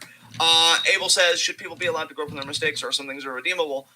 I mean, obviously I think there are, but I think even the way we deal with irredeemable shit is wrong. Like, I just want to, at the risk of, catching fire here, again, I don't believe in the carceral state. I don't believe that just locking up like a mass killer or pedophile or whatever, that's individuating a much deeper problem. Because I guarantee you, I think it's neurological. It might even be systemic in the sense of was it cultural signaling? I don't know. But I can't agree with the carceral solution. I even had a debate with my therapist about this, because she's like, oh yeah, they should suffer and this and that. And I'm like, well, that's just so counterproductive, because then I think you're just breeding more of the suffering you're trying to bring. When you're saying suffering is the answer to the suffering that they have caused, and it's funny coming from a guy that believes in revolutionary violence, but I would say that that's different. But I won't get into the nuances of that here. I don't see how that meaningfully addresses the problem. you know, like at all. So I feel like, Abel, we can't even really meaningfully have a conversation about redemption and what's irredeemable until A, we have a more victim-centered culture of justice, again, justice as wholeness, and B, when we get beyond the carceral state and we can kind of redraw the map of what redemption actually fucking looks like beyond serving your time, which isn't even the case anyway, because most felons can't even get a job when they get out of prison. And there are other like issues with that as well. We can't even have a meaningful conversation about redemption until society wants to be redemptive in its character, because it doesn't want to be right now. It wants to be retributive all the way through. Yeah. So I think I'm going to stop there so I can fucking breathe and let you talk. I apologize. Yeah. We see things very similarly in this sense. I think... First of all, I don't think anything is proper irredeemable. Like, I do think that there are some acts that are heinous and disgusting and fucking vile and should absolutely be punished in some way. But A, I don't believe in killing somebody for anything. Like, I don't give a shit if it's... Agreed, like, yeah. Regardless, there's no reason. Like, to me, eviscerating a human life is not something that you can explain away by any reason. Like, there's no reason to just end somebody's life. There's no valid reason to end somebody's life, period. I think, and frankly, I'm generally anti-violence, but I am starting to understand where violence might have its place, as far as, you know, being a language that if no other language is heard, maybe violence is the only language that somebody will hear, that kind of thing. But at the end of the day, I don't think that there's such thing as something irredeemable completely, but I also fully understand that our emotional response to certain things is going to be like, fuck that person, they shouldn't exist anymore. I just don't think that those thoughts should be acted upon. Like, if somebody does something that you consider something that would be worthy of the death penalty, I can understand why you would feel that way, and I think that that feeling is somewhat valid, but I also don't think that it should be acted upon. I think that there needs to be a fucking gray area. Like, you can't just say if somebody does this one really, really bad thing, even if it is like Mark mentioned, murder and rape, those are fucking vile, and yes, they're like, we understand intrinsically as humans that those are bad things, or at least a vast majority of us do understand intrinsically that those are bad things and that those shouldn't be done, and that we wouldn't want those done to us, so we shouldn't be doing it to other people. But at the same time, if somebody does commit one or both or a combination of those crimes, I don't think that the correct answer to somebody doing one or both of those is murder. I don't think that we should just kill them right back because an eye for an eye. You know what they say, an eye for an eye makes the world go blind, right? Yeah. I think that there need to be more rehabilitative answers. I think that there need to be trying to understand what led that person to do that and trying to fix the system, or trying to fix any... Basically, I want to try and fix the disease before we start paying more attention to the symptoms. I think that we need to use the symptoms to find a diagnosis and fix the disease and hope that the symptoms go away. And if they don't, then maybe we should look at maybe there was another disease that we didn't know about. And like in this case, I think it's the system. I think it is mental health issues. I think that it is like there's so much wrong with the current system. And when I say system, the only reason that I'm using such a vague term is because it applies to fucking everything. It applies to money, it applies to government, it applies to the prison system, it applies to culture, it applies to fucking gender roles, it applies, like, I name something and it probably applies to it. So at the end of the day, I just think that basically every fucking system is broken to some degree. And when you have that much shit wrong with your culture, with your society, I feel like criminals are inevitable. And not like, oh, people who, you know, carry weed and are labeled criminals for the rest of their lives, which is fucked. But actual real criminals, like murderers and rapists and shit, and fucking, you know, fucking child traffickers, like the goddamn, you know, whatever it was, police department that John sent me earlier. Holy shit. But like, again, though, to me, it's all the result of a broken system. And to me, I would rather look to, again, when I say the disease, I would rather look at the source. I would rather try and figure out what led people to making those decisions, knowing full well that those decisions, like, nobody thinks, oh, you know what's a really good thing that I want to do is murder. I want to murder people. That seems like it's such a good thing. That would make the world so much, that's so good. I like it. Murder's good. Murder's great. Rape is such a one, like, nobody fucking thinks that. And frankly, if anybody does think that, it's probably sarcastically, or it's probably to meet some kind of ends that they think is worth it in their fucking twisted mind. And again, I don't want to end that person's life. I want to keep that person alive so we can figure out what the fuck happened to them to make them think the way that they do. You know what I mean? Like, oh yeah, I mean, in my mind, yeah. I don't think anybody's irredeemable, because I think that if somebody is a fucking psychotic serial rapist and killer at age 25, and you give them 25, 30, 40 years to learn about the damage they did, to get themselves into a better headspace, to, you know, improve themselves, whatever it fucking takes, I don't think that that person is irredeemable. I think that they need to be punished, and that's why I said 25, 30, 40 years, whatever, because that could very easily be a fitting punishment for somebody that commits crimes that fucking heinous, is that kind of imprisonment, or that kind of, you know, what's it called when you check somebody into an institution? Institutionalization? Yeah, that's the word. Something along those lines. At the end of the day, though, I don't think any act is irredeemable, because I think that I think at the end of the day, I think that we are slaves to our own circumstances to a certain degree. Now, granted, I don't think that I also don't want that to be an excuse. I don't want people to be like, oh yeah, well, I had a tough childhood, so sorry for killing your parents. Like, no, that's not an acceptable excuse.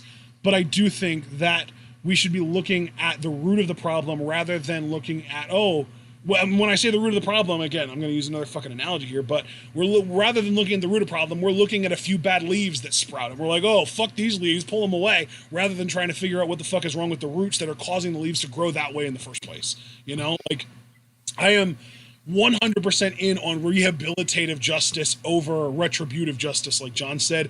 And I also want to add that I do think that there should be a more effective way for people who have been properly rehabilitated, who are in a position where they were bad people in the past, and they've started to kind of turn over a new leaf, and they're on the right path, and they're you know, they're in the right frame of mind, and they're going to do, they have a proven track record over a certain amount of time of making good decisions instead of bad ones, to be able to re-enter society and not be treated as the scum of the fucking earth for something that they did 25, 30, 40 years ago, whatever it happens to be. No, I'm vibing with everything you just said, and one thing I would just say, just to really drive the point home before we move on to our next question, like, if you want to improve crime, just improve the society entire. How much crime do you think would go down if we lessened wealth inequality? If we actually had robust health care? Well, yeah, because why do people steal things? Because they don't have things of their own. Like, people are... Yeah. How often is somebody going to, like, go to a fucking store or go to a bank and try and rob a bank for any reason other than, I don't have fucking money and this is my last resort? Like, that's... You literally create criminals in this capitalist system that we live in today. You're exactly criminals. Yeah. Like, whether you want to admit it and whether you're trying to do it or not, you're literally creating criminals, because people's fucking happiness and their ability to live their lives to their fullest is determined almost exclusively by their zip code. Exactly. More communities need a chance at, like, upward mobility. You know, I know Jackie's like a sociologist, so I'm using, like, a lot of sociological terms, but also with, like, because here's the thing too. I want to read more prison abolitionist literature. I'm not going to lie and say, like, I'm this really well read. I really haven't read much. I just find carceral systems, like, inherently wrong. But I will say there should always be a transitional period. It's not like we're just going to be able to get rid of it wholesale like that. But I would heavily finance prisons, like, for the prisoners, full libraries, healthcare, decent wages when they do, like, fucking prison labor, mental health services across the fucking board. Like, I would make it where if we're going to quarantine you for public safety, your safety also matters in that time period, however long it is. And I think if we made those centers actual, like, rehabilitative centers in a way, as, like, a transitional period before maybe we just find another model altogether, maybe that would be far more effective, because a lot of prisons, I mean, we watched that Adam Ruins Everything episode. Solitary confinement needs to be fucking like excised from the prison body immediately. Again, when we're talking about transitional steps that we can take incrementally, solitary confinement needs to be fucking ended at like yesterday.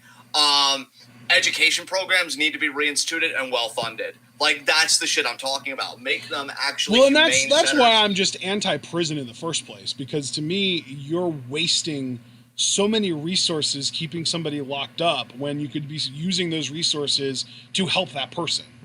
Exactly. Like, exactly.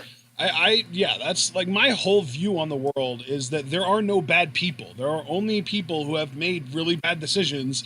And there are no good people either. There are only people that make, like, to me, like, you know, good example is like all these fucking corporations and the cops lately that have been like trying to stand with BLM and shit. Like, sure, you're making some good decisions now, but what's on your docket and what are you going to do in the future? Like, to me, being a good person doesn't exist. Being a good person really just comes down to a person who makes a lot of good decisions and does a lot of good. But at the end of the day, if a good person or somebody that does a lot of good makes a bad decision that is like something really genuinely terrible, like if they would, I don't know, happen to, I mean, hell, let's talk about the fucking wrestling shit, sexually assault someone, that you're no longer a good person. But in my opinion, you never were in the first place, because there's no such thing as a good person or a bad person. There are only people and the decisions we make. We are defined by the decisions that we make. If you make good decisions, then you're making good decisions, and people probably consider you to be a good person, and you're probably looked at as a good person, and at the end of the day, that's good on you. But that doesn't give you a reason to stop making good decisions. You have to keep making good decisions to keep being considered a good person, because as soon as you stop making good decisions, as soon as you decide to make a bad decision, as soon as you start making decisions that are not for, you know, the betterment of people, then, you know, that's also on you. But then again, though, I also want to emphasize, like, if you've made bad decisions in the past, that doesn't make you a bad person. You're not fucking stain on humanity. That's not it. You're not, like, you know, you're not irredeemable, since Abel's asking about that. You're not irredeemable. Like, that's really all it comes down to, is the decisions we make are what define us. Yeah, it's very 20th century existentialist of you. That's hot. But also, I love that you're not. Wow. I love that you're not. No, I like that I'm a full century behind the times. No, that's actually one of my favorite philosophical periods. And again, just to use my philosophy jargon, I like that you're not essentializing morality, because you and I are actually very similar energy on that. That's why, you know, one of the big things I've always hated like about the Benoit discourse is they use the concepts of light, good, and evil. And it's like, well, no, that doesn't even apply here. Like, that, to me, that muddies and that obstructs the deeper discussion that needs to be had here. And you could copy paste that with many discussions. I think there's also an argument to be made that cancel culture is what killed Hana Kimura, because we say, oh, bullying, whatever, but at the end of the day, she was being bullied because she had a fucking outburst at a dude that people related to, and they attacked her for it relentlessly.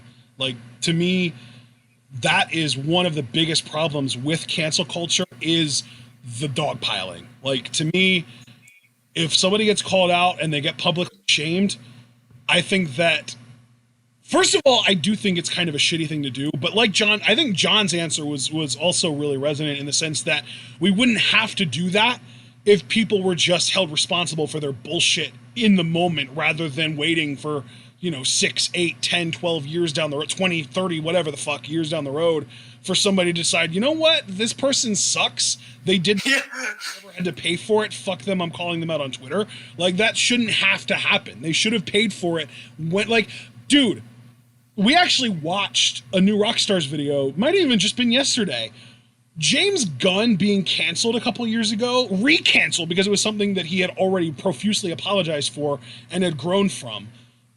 Being re-canceled a couple years ago, where, you know, Marvel had to fire him and then they eventually ended up rehiring, but at that point he had already been signed on to work for the Suicide Squad movie that's coming out next year and all that shit. There is a legitimate argument to be made that that exact, like, event, him having to get fired from Marvel, completely fucked Phase 4 of the MCU, because there was a really strong chance that they were going to lead that shit off with as Guardians of the Galaxy Volume 3, with Thor teaming up with the Guardians to try and find Rocket's origins and shit. But because of James Gunn getting re-canceled for the same shit that he had already been canceled for years before and apologized for and had grown from, that ruined MCU. So, like, that's just a tiny, tiny, tiny insignificant example, though, of how cancel culture can legitimately ruin lives. It ruins things just in general, lives, fucking movie franchises in this, petty ass case. But at the end of the day, like, cancel culture shouldn't need to exist. And I think that's what John was speaking on, in the sense that we wouldn't have cancel culture if these people just paid for indiscretions that they commit when they commit them. Yeah, exactly.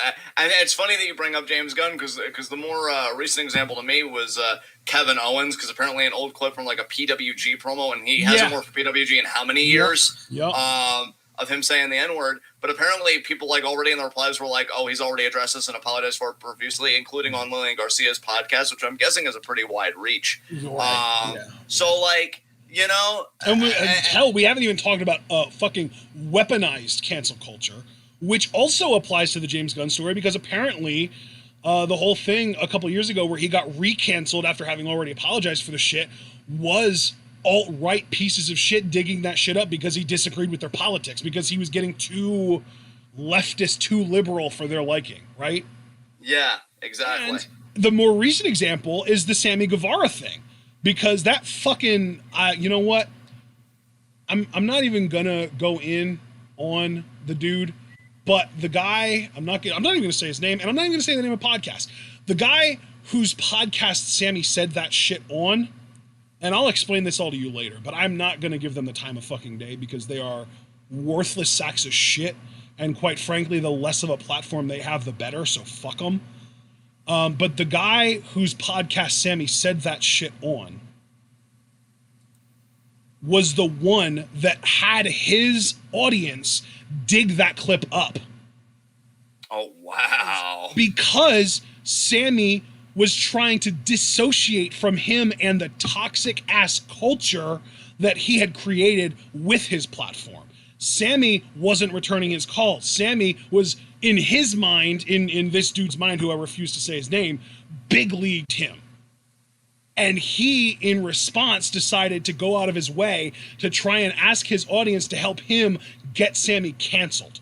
And in doing so, he also got Sammy suspended. So, yes, I think it sucks that Sammy ever said that in the first place, but if you're at all familiar with this podcast in particular and the dude that runs this podcast, you'll understand why it's easy to fall into that trap. And it's basically a podcast that encourages saying toxic shock value bullshit like what Sammy said to get a rise out of the host. And just one more thing, because, God, we gave a lot of time to this Abel question. But we think about, like, the growth of the offender, because I think I made my case for offending, justice is wholeness, all that stuff. There's not really anything novel I can say about that. When we think about people that offend, like, and it goes back to what we already said, there should be resources for, like, moral education available, you know? Like, what schools are they able to go to? What communities are they a part of? Which is why I do love that we're a melting pot, and I agree with what you said earlier. Actually, we just got to get it right, because I'll tell you, one of the best sources of moral education I've gotten, honestly, is on my philosophy Twitter, because I follow Black women, brown women, and men, indigenous people, people from other disciplines outside philosophy. Like, just, it really is, like, my Twitter, I feel like, is a melting pot, and that's helped me immensely. Like, so even when we think about the offender and the idea of moral education, which, you know, again, I'm really vibing with a lot of Ashton's answers. I will say, for me, I'm a big believer in moral education, whether through literature, art, you know, interacting with other people. Like, obviously, yeah. I know people are talking about even in the future, like maybe pharmacological means of moral education, which kind of scares the shit out of me. But, you know, the future's going to come whether we want it to or not. But I think it's just like, what does the offender, in terms of moral education and bettering themselves, have access to? What culture were they reared in? You know, like, these are all broad brushstroke questions that they're so important, though, because and nobody's I think there's also the factor of like regret, because like if somebody does or says something and either immediately or, you know, down the line learns that what they said or did was wrong and regrets it and just, you know, inherently feels like shit for having done or said it, what more needs to be done with that person? Like, they're fucking, they get it. Like, once they understand, you know what I mean? Like, it's, I don't know how you handle that, because if they, if they did or said something however many years ago that they regret. Like for me, when I was in fucking high school, I was pro Bush, and like I can't imagine. Like I feel like and I even said something about this in the Discord. 2020 me fucking hates like anything before like 2014 me even. Like I don't like who I used to be. But if you would, like, I'm sure if you would like go to like my fucking old ass like Facebook statuses or something, you'd probably find some shit that I said that sucked. And you. Oh, same. Yeah. There was not to cut you off, but there was like a Twitter thread on my philosophy Twitter, and like a woman was like going off, and she's like, listen, guys, all of you have probably done something that have made a woman really uncomfortable. And I quote tweeted that, and I said, I 1,000% have. I know for a fact that I have. Yeah. But it's the question of, again, how do we make those that we offend whole? Which, again, I think a lot of people would be feeling a lot more fucking whole than they do right now if we had really just a better country in general from top to bottom. And two, how do we make people better? You got to give them avenues to be better. I mean, to give a softer example that I think is still resonant, I don't mind opening up about this because, we get very personal in here. Both of my parents, well, at least my dad still is, but both of my parents had like a deep history of substance abuse problems. My mother has been clean for years now, but she really had to hit the fucking bottom. I don't think it wouldn't have been as bad for her if we had more harm reduction centers, if we decriminalized, if, again, we changed the culture, but she found her way, and thank goodness she's employed. The only thing I'll ever give my father, who I hate with a passion, is that when you have the stigma of being an addict, when you criminalize drugs the way that you do, what path to quote-unquote redemption do you really have? I remember my father once actually had a job at a Goodwill store, and he actually seemed to be doing better. He seemed a bit livelier. The moment they learned that he was formerly incarcerated, they fired him. Yep. And I hate him with a passion, dude. Hell, that fucking reminds me of Ant-Man with the way that he was like in prison for that big robbery that he committed, and then he couldn't even hold down a job at fucking Baskin Robbins. Like, yeah, shit's real. Like that's one of the bigger problems with the incarceral state again, or the with the carceral state, is that like once you are in the system, good luck returning to a normal life afterwards. And this is going to be my final fucking point on this, because I think Jackie at the very beginning said it perfectly. I feel like canceling somebody is just asking for the bare minimum responsibility to be taken. So everything that you and I have just said, I feel like people would be more open to it if, again, the structures and the apparatuses of power, right, did the bare fucking minimum and didn't drop the ball. And I go back again to cases like Brock Turner and even more insidious than Brock Turner, all of the domestic partner violence that we see throughout the country that doesn't really get adequately dealt with. I think if we dealt with shit like that adequately and actually did a good job of protecting women and just people that are victims of sexual violence in general, because they come in all walks of life, then people would be more open to the idea of redemption and moral education, all this and that. But when you can't even do the bare fucking minimum right, I can't fully blame the anger, even though I feel like ultimately on large scale stuff it is counterproductive for all the reasons that we just mentioned. So that's, I think we just wrote the book on the thing, really. So I think we could just send this to print, and while that's printing, we could go on to the next question. All right, fifth and final question from Abel. What advice would you give to a 24-year-old who still doesn't know what to do with their life, professionally or personally? Welcome to the world, kid. Neither do most people. I was like, dude, I'm like, okay, well, I'm a 29, almost 30-year-old who is in the exact same position, so I'm just going to sit back and let John tell us all what to do. Well, I'll tell you, find a good source of trauma, because I think that was one of the primary reasons, because, I hated who I was, and I hated who my trauma made me, and I just started to think about who I used to be, but you can't go back to the past, right? So I'm like, oh, well, maybe I can't go back to the past, but I could kind of reinvent it in a new way, because I used to be all about science and inventors and stuff like that, and I wanted into philosophy. But here's the truth. Okay, here's the fucking truth. The young people, and I include Ashton and myself here, and I hope this answer resonates with you, Ashton. I hope I don't drop the ball, but that's why there's two of us here, right? I think we've got dealt like a really bad fucking hand. Now, I know I'm stating the obvious, but here's what I mean by that specifically. We have a structure where you can't even think about what you want to do with your life, personally, professionally. You instead have to think about, what do I need to do with my life to keep it going at the bare fucking minimum? And when you're working out of that paradigm, how are people even able to discover themselves? At all. Because when your focus is simply on, I've got to pay my student loans, I've got to pay the rent, I've got to do this. I've got to do that. Again, things that go more towards your survival rather than your cultivation, which I think are two distinct lanes. Yep. How are you going to figure anything out? This system is fundamentally designed for you. It's funny. It's actually a cruel irony. Western society, and I'm going to focus on America here, is really predicated on this idea of the individual, but yet America has excised any idea of individuality. Because individuality really comes down to, well, what brand do you want to give your life to? What company do you want to support? What corporation do you want to feed the bottom line of? It's never about you. It's never about you, and it's never been about you. And because it's not, nobody's going to be able to really meaningfully figure it out.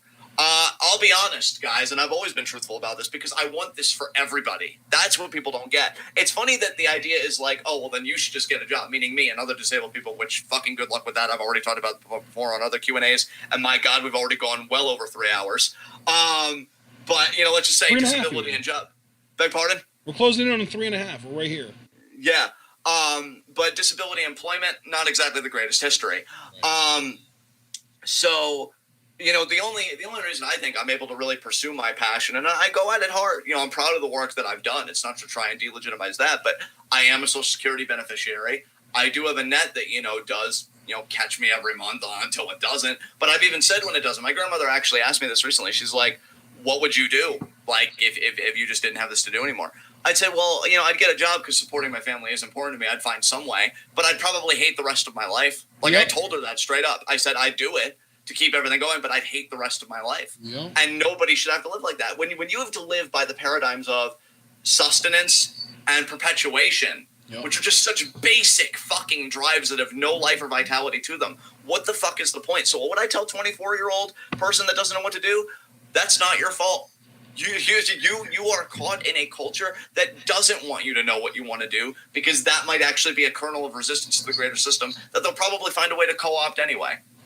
You know, we got a raw fucking deal, man. And I don't feel bad for anybody. Or let me rephrase that. I do feel bad for people. I don't blame people. That's what I meant to say. I don't blame anybody that doesn't know. Because how can you know when every second of your life is devoted to just making sure you have another second of your life to live? It's fucking madness. It's madness. So that's my take on it. Yeah, like y'all already know that I love doing my spreadsheets and I love studying football stats and stuff like that. But I've mentioned this before. Like, if money wasn't an issue, if I had everything taken care of, if I didn't have to worry about being able to afford living,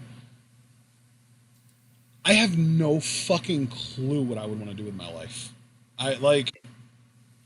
Because the motivation behind me doing the football stuff is that it's something that I do enjoy doing, but it has an end goal of maybe eventually I'll be able to monetize it in some way, right? Like that. Exactly, yeah. That's the end game for that. And I would still probably do it somewhat if I didn't have that end game in mind. I would still probably do it at least somewhat.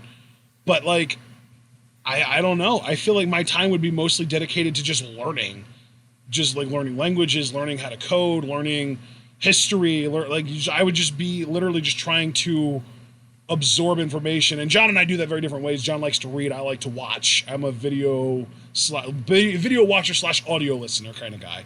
But like, yeah, I feel like if I didn't have to worry about money in any way whatsoever, if I was completely financially set, like if I won the lottery tomorrow and it was enough money that I could literally just shove it into a bank and live off of the interest for the rest of my life, I have no fucking clue what I would want to do, but I do know that I would probably spend time learning things.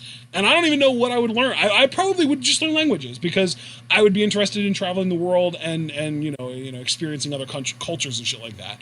But even then, I would spend a majority of my traveling time early on, for the first few years at least, just traveling the U.S., not going outside the U.S., so I would still not even have to worry about other languages for a while then. Like, I genuinely, like, I would probably, to make it easier on myself, I would probably start with just traveling around the U.S., hit up Hawaii and Alaska, travel around there a little bit, and then I would go to Canada. I would travel Canada, and then I would probably hit Mexico third. And then I would probably go from Mexico. Then I would probably take my, I don't know. I would know if I would do like UK and just like travel around Europe before I would go to Japan. Because Japan is going to be high on my list. Australia, I'd probably avoid because I'm not trying to fucking die. But yeah, like US, Canada, Mexico, just to kind of see the continent rather than just the country. And then my next spot would be Japan, South Korea, you know, the Philippines. That, you know, maybe visit what's it called? New Zealand. I was trying to think of where Dakota Kai was from. New Zealand, something like that. So yeah, like I think that you know, my sort of end game, if I didn't have to worry about money, would probably just be traveling. Like I've already told you that I have like a goal in my mind where I want to live without an address, where I don't want to spend anywhere, you know, I don't want to spend more than like 2 or 3 weeks in any one place before I move on to the next place. You know what I mean? Exactly. Yeah. So yeah, but yeah, that's like, but again though, like if you're, you know, if you're in the real world, which you know, we all are, that's really not an option unless you were born into it, unfortunately. Yeah, we got so fucked, dude. Christ. All right, next question. Next set of questions, we've got 5 from Sal. First up is, how are you guys? I haven't been around in a while, so it's nice to catch up. I've been great, Sal. Not as amazing as your face, though. But yeah. I feel like it's been a while since we've even heard from Sal. It's good. I messaged him on Facebook, and I was like, hey, man, it's been a while. We've got Q&A today if you want to get any questions in, and he did. So I'm happy to see you kind of participating again, Sal. I hope you hear this. Absolutely. Same Z, Sal. We love you very much. And yeah, things are going well for me. I kind of touched on earlier. I'm hoping they don't go to the wayside because it's a bit shakier than I thought it would be. But I am doing cool stuff, you know, in philosophy and stuff. Got my name changed recently. I'm still John, though, by first name, so no worries about that. Yeah, and just enjoying life. I mean, I know the world's kind of burning, but I've made my own little sanctuary here with the things I'm doing in my life, and it feels good. And I'm with all these beautiful people and their faces, the people that are still here. We've got like 7 people still here. That's amazing to me. You guys are the real MVPs. But yeah, things are going great. What about you? How's your face doing, Ashton? Yeah, I've been good. I kind of mentioned earlier with the Stella question that this is probably the best mental health year that I've ever had, despite the COVID shit. Like if we didn't have, you know, if the COVID shit was over by now, I would be on fucking cloud 9. I would not be worried about anything. Like I've got a relatively stable income. My checking account looks good. We're going to be moving here at some point over the next few months, but like once gyms start opening up, I want to get a fucking membership. Like I feel like I'm really turning my shit around right now, and I'm feeling good about it. But for now, everything's just in a holding pattern because of COVID. So I'm so proud of you regardless, though, man. You've been doing amazing. All right, next question.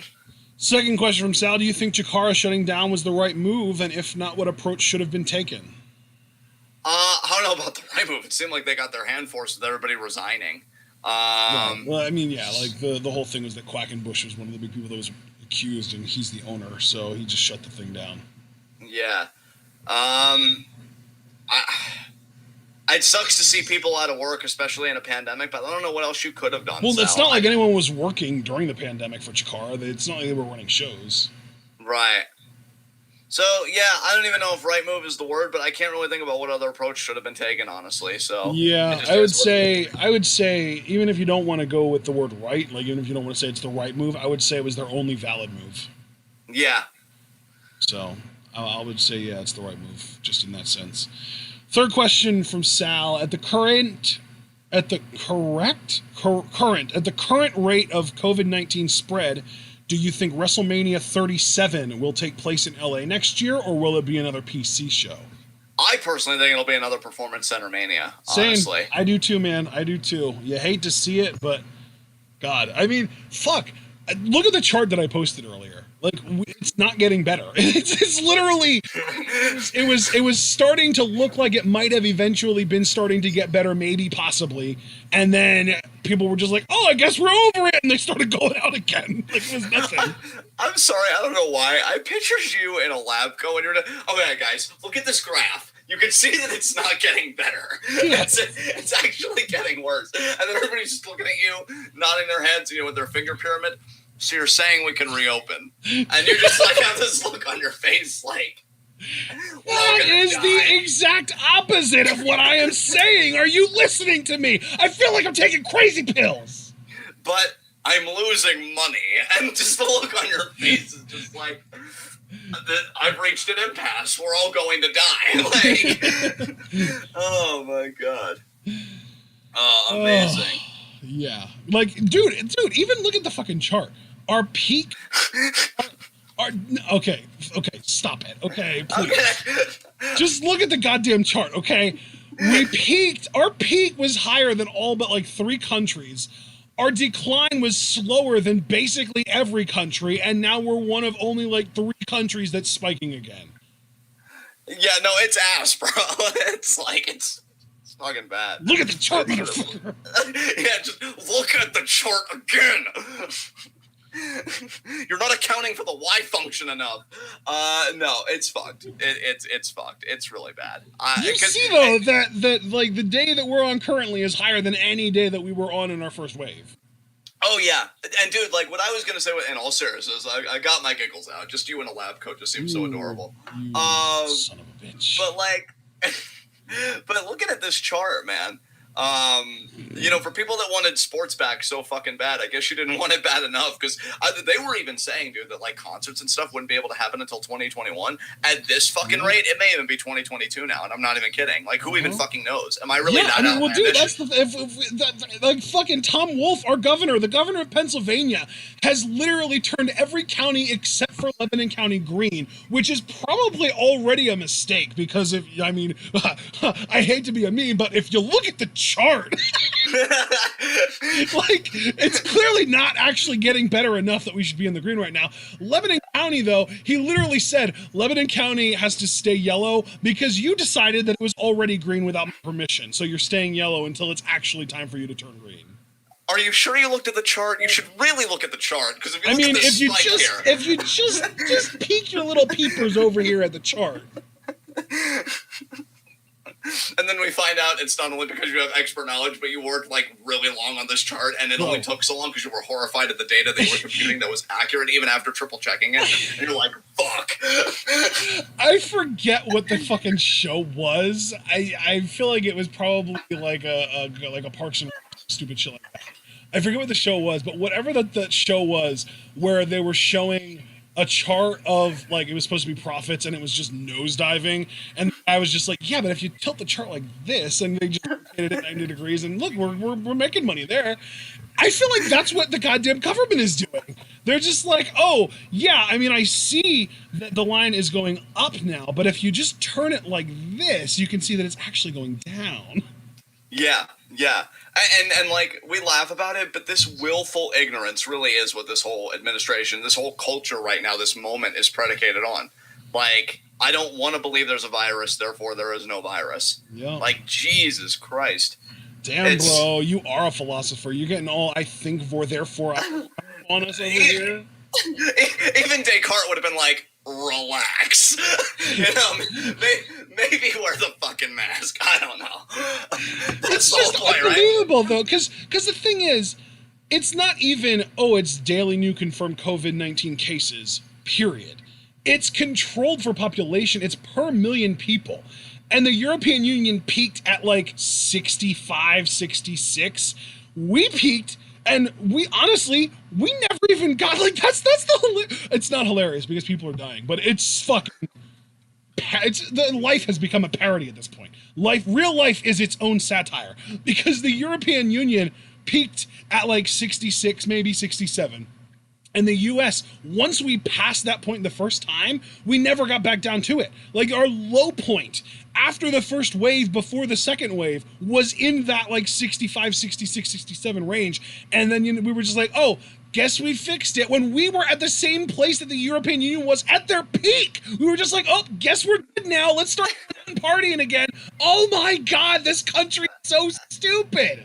Why did I make the fucking chart, goddamn? But no, like, we really no. It's like the fucking Australia memes. It's like, Australia, okay, you've had your fun with your guns. We're taking them away now, and the people are just like, yeah, you know, you're probably right. We were pretty irresponsible with them. Here you go. But then in the U.S., okay, you've had your fun with your guns. Can we maybe just limit them a little tiny bit? And America's just like, no, fuck you. Yeah.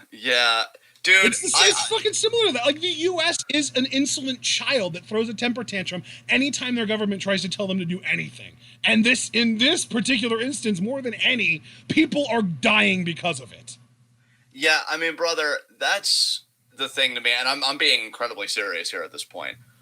The inhumanity that this whole crisis has illustrated. Like, and don't get me wrong, there have been plenty of instances with police brutality, wealth inequality. Over people.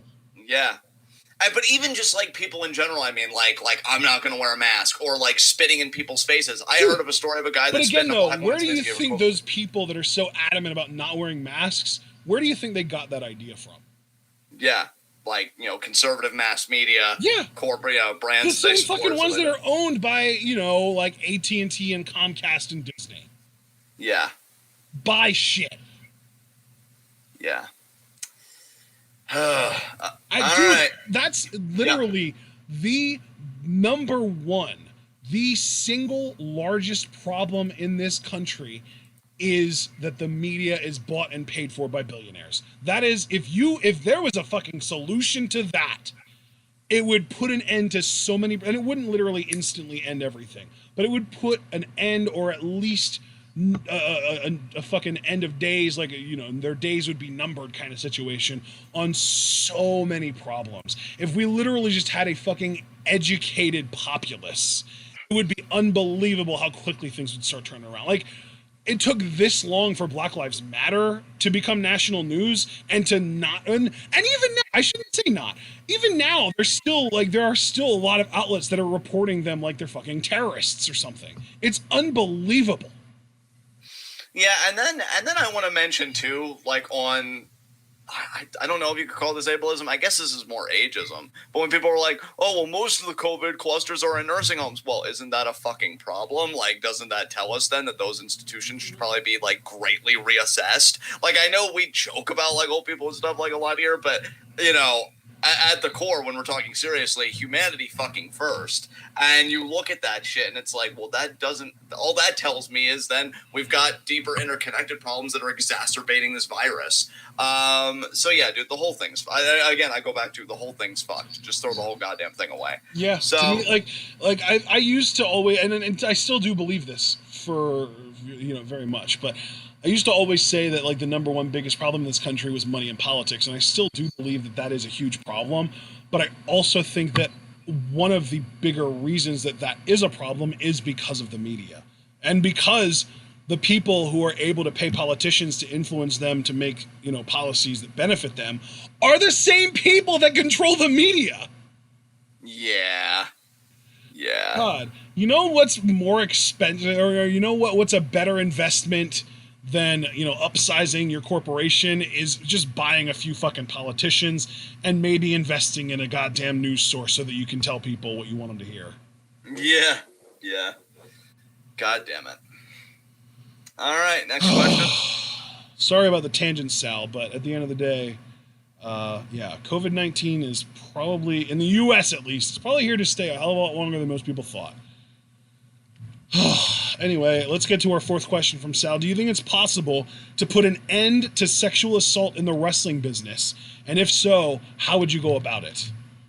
I feel like in a roundabout way, we already answered this question. Like, if you really wanted to meaningfully end it a few generations from now, you've got to do it by the culture that it's situated in. Like, I think, again, it goes back to structure and culture. More immediately, though, and minimally, like, create a culture in your wrestling promotion where any sexual abuse, again, I don't want to, engender it, you know, can come forward and tell their story. When you create that kind of culture and trust and stuff, like, you're not going to be penalized for being a fucking human being and having bad things happening to you and wanting to talk about it. That'd probably be a way, at least on a promotion by promotion basis, that you can end it. But if you're talking wholesale the wrestling business, it just has to come from the culture. It just has to come from, you know, looking at people differently. And it can happen. Like, today we look at the idea of slavery, you know, at least our group here, as a ludicrous idea. You know, fucking most people, you know, the 90, hopefully something percent. God, I hate that I even have to say hopefully, but I'm losing faith in humanity as we speak. That you know, are reasonable and realize that people are not lesser depending on their skin color. Exactly. So when you think about how far we've come that way, you know, we can do the same thing with consent and boundaries. I guarantee you we can. That's why I even said, I think one of my most important tweets about the whole speaking out thing wasn't even about speaking out specifically. It touched on it.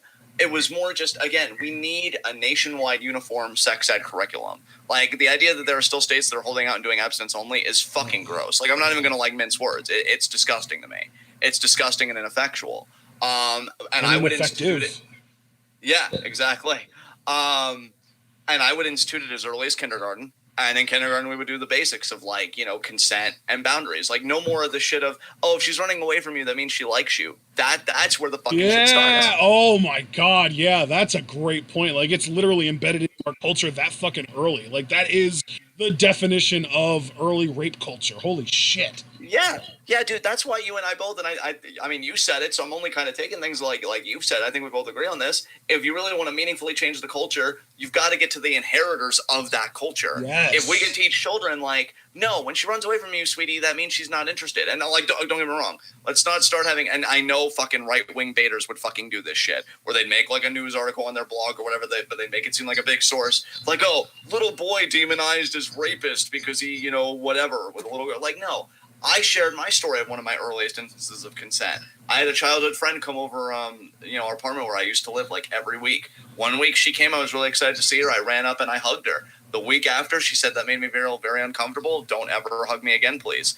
We just shook hands after that. I've never hugged her again after that. We've just done handshakes or like fist bumps or whatever. Like, but I was always so grateful for that lesson because it's just so counterculture again when it's like, oh, you know. And then they tell the girls, oh, sweetie, you know, if he's pulling your pigtails or whatever, just like a cliched example, that means he likes you. Like, let's not normalize it on either fucking side, okay? Yep. Like, you got to teach the girls to, like, speak up, and it's okay to speak up, and teach the boys, like, when they say, like, rather than telling a woman to, like, pack mace or pepper spray or a gun, teach your fucking, you know, men, because everybody's got a mom, everybody's got something, right? Not to fucking rape. Like, that's what I mean by sex ed. It's not just about, like, you know, the actual sexual stuff, but everything that coagulates around sex, consent, conversations, you know, communicate, like, stuff like that. We need to do better. That's how you get rid of sexual assault, not just in the wrestling industry, but in every industry. You've got to empower women, and I mean substantively and institutionally, not just, like, with a slogan, like, oh, speak out. No. Tell me that if I speak out, I've got economic protection. Tell me that I've got job security or this stability or that stability. And then on the other side, it's let's create a culture that sees women as, oh, I don't know, people, and just really everybody as people. But again, focusing on women because that's the predominant number of cases. That's how you do it. That's how you do it. But it's going to be a long fucking effort. Wow. You just kind of blew my mind with, like, bringing back, like, the childhood shit. Like, telling little girls, you know, if he picks on you, it means he likes you, and telling little boys, like, oh, if she runs away. Yeah. Man. That, like, that reminds me of a song, actually. Have you ever heard Bitch Bad by Lupe Fiasco? No.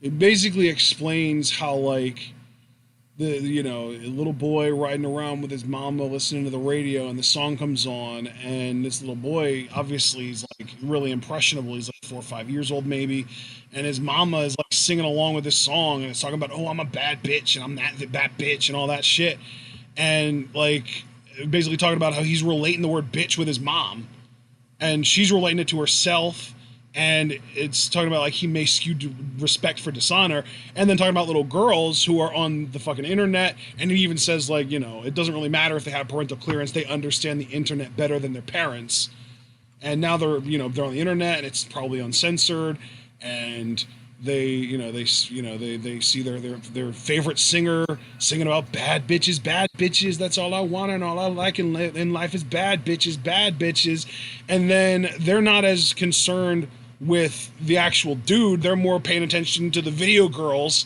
you know, all dressed in their, you know, their tiny clothes, you know, bouncing their booties up and down and shit like that.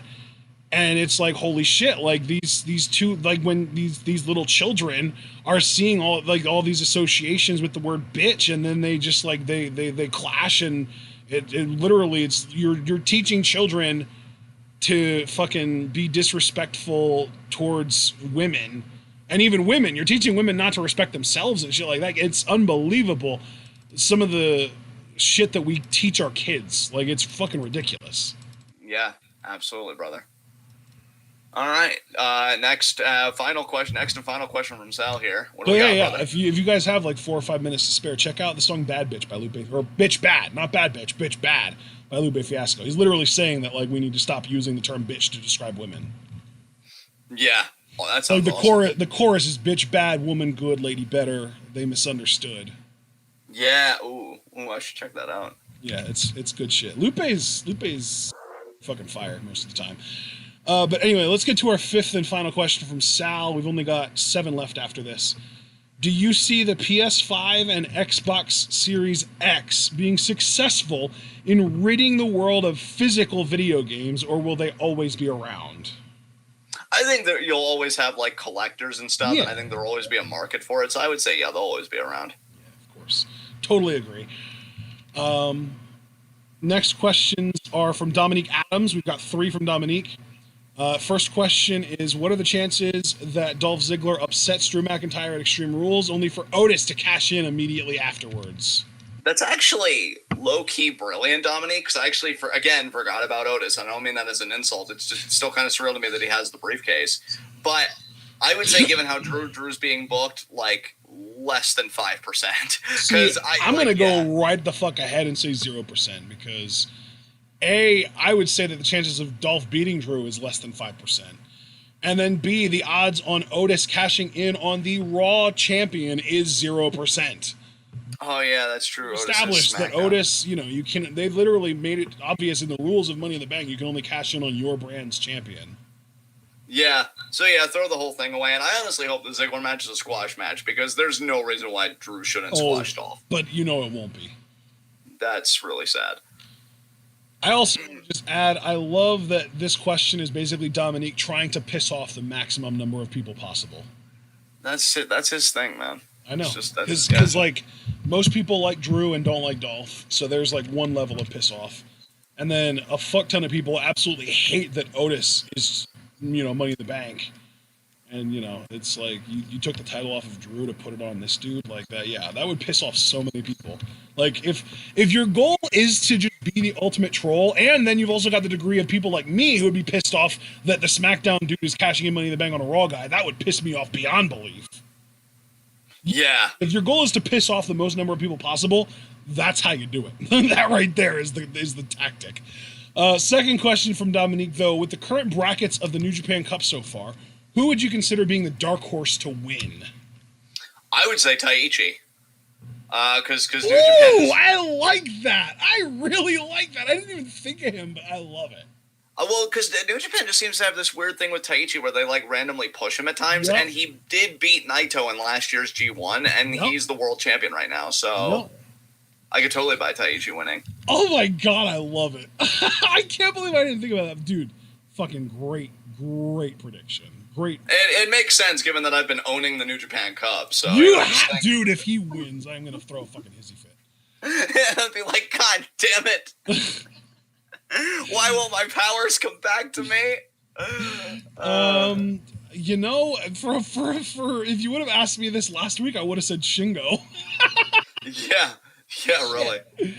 I think Ishii is always going to be my favorite dark horse pupper. Oh yeah. Oh God, I adore him so much. Yeah, he's great. Still wearing the shirt, baby. Oh, love it. Yes, and I'm wearing my Lucha Underground shirt, by the way. Love it.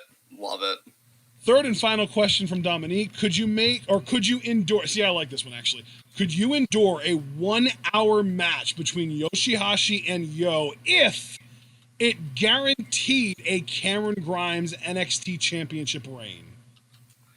I think I could. I think Cameron's worth it. I've really been loving Cameron's matches. He's like high-key. When I know he's on an episode of NXT, he's consistently the highlight for me, honestly. I love watching him compete. So I think I could do it. Because that NXT Championship reign with the roster that he's working with right now would be fucking amazing. So I'd do it. Nice. I'm gonna say no. I'm not, just to clarify, I'm not saying I don't want Cameron Grimes to be NXT champion. What I am saying though is I don't think that the 1-hour Yoshihashi Yo match would be worth my time to take Cameron Grimes' chances at becoming an NXT champion in the future from what they are now to 100%. Because I think right now they're at like a solid 80-something%. So I don't think that difference is worth the 1 hour of my time of suffering. I actually really like how you answered that question. Nice job, man. All right. Let's get to our next set of questions, which is our final set of questions, and it is from Jackie. First up, he said, what do you think of all the hashtag speaking out? Assuming that you're still here, Jackie, I feel like I really gave my thoughts on this in whole in the last question, like about cancel culture. I think speaking out's definitely necessary. I'm proud of everybody, you know, all the women, Keith Lee. I don't know if there have been other men performers, but Keith Lee's story was like fucking shocking, and I'm really proud of him for sharing it. I'm proud for all the women, you know, sharing their stories.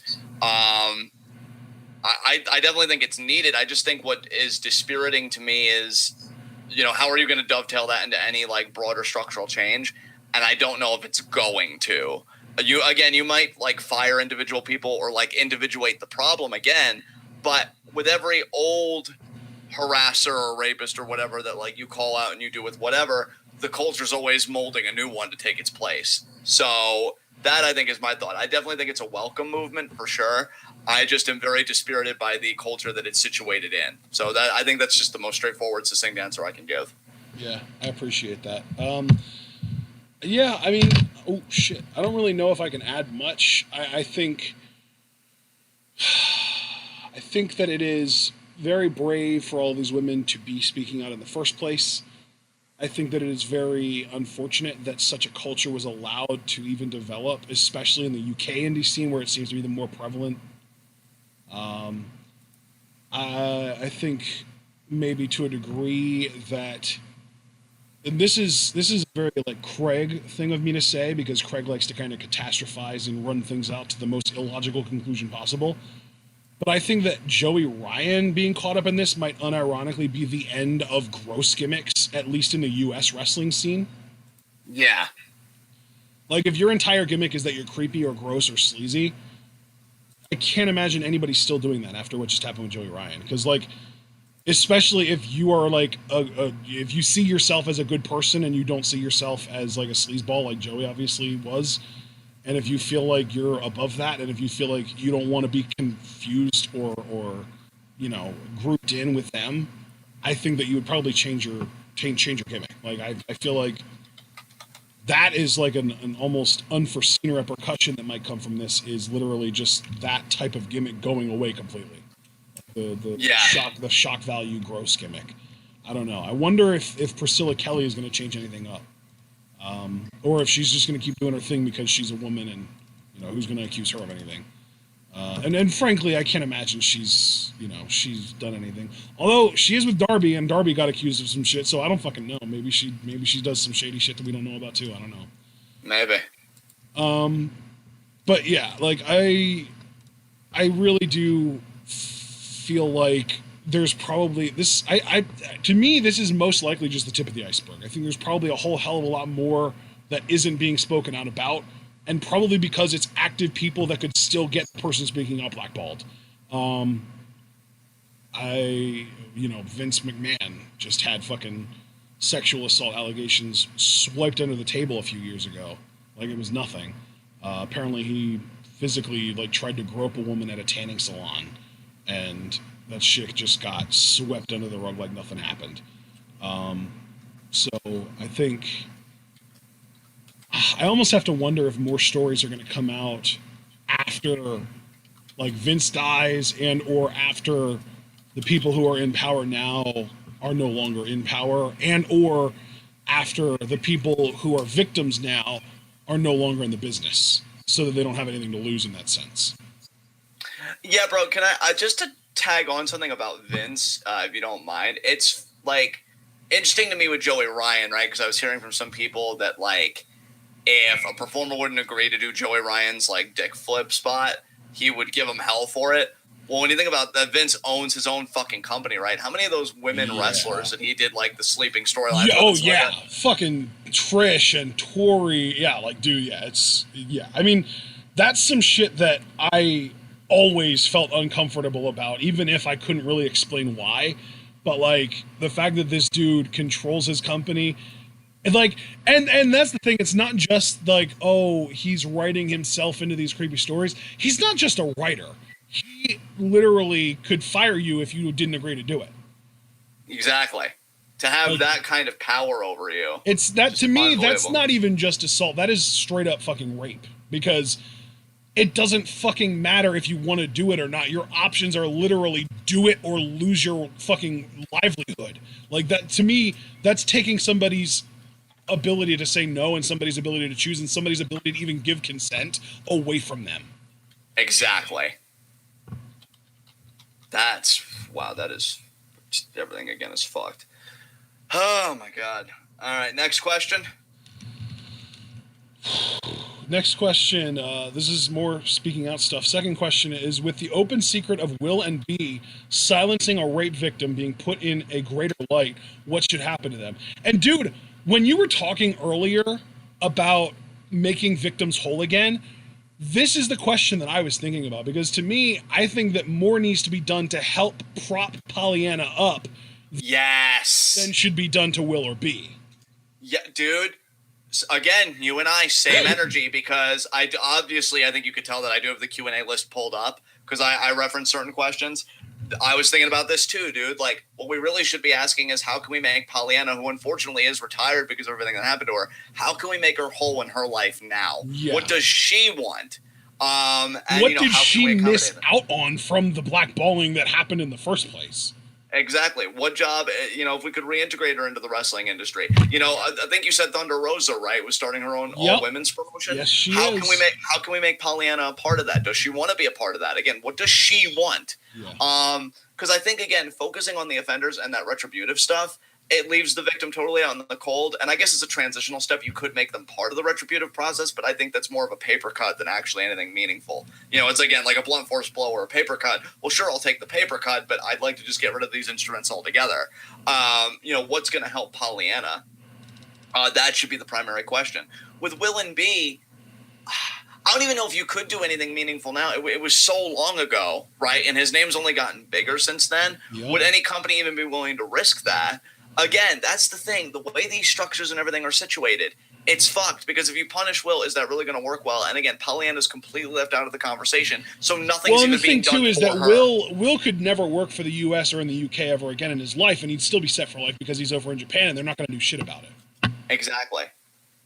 Like New Japan has literally never depushed or released or severed ties with anybody that got accused of anything like this.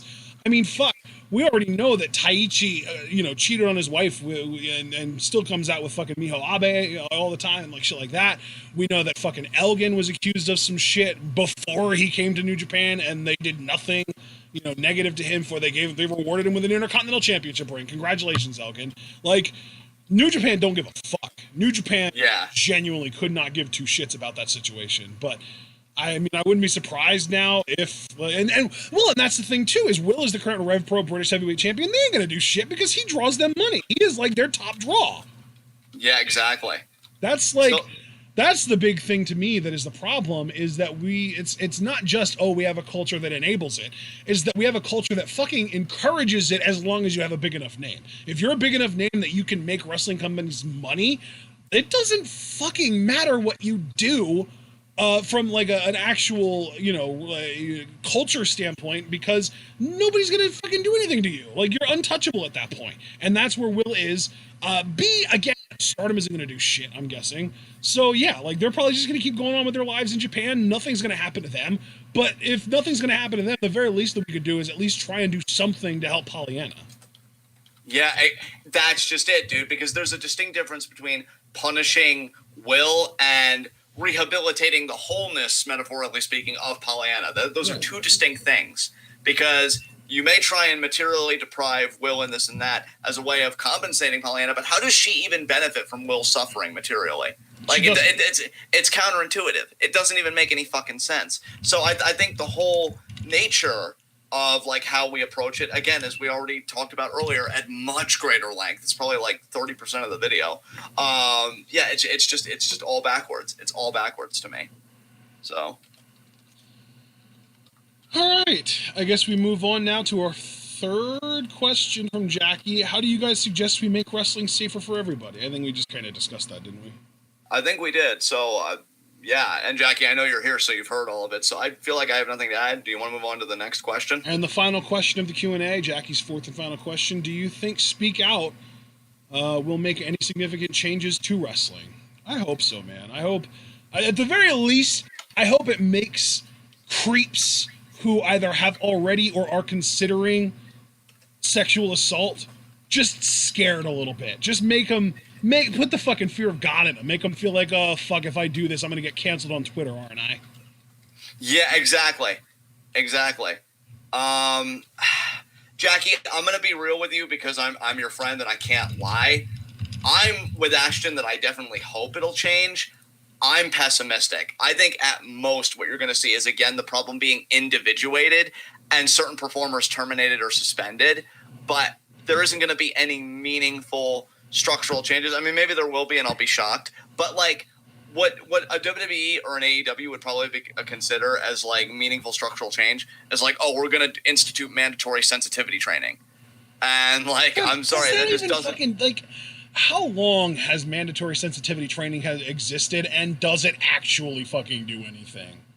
Exactly. Like, and even then, at this point, I feel like even fucking forms of media, like TV shows and movies, have delegitimized sensitivity training by just not taking it seriously and being like, oh, you want to take me to fucking sensitivity training? Are you kidding me? This is a joke. Like, nobody takes sensitivity training seriously. So even if you do get sent to it, most people that would get sent to sensitivity training don't take it seriously to begin with. Like, they'll do the shit that is required to just be able to say that they did it and to be able to report back to their bosses like, yeah, I passed or whatever the fuck happens in that.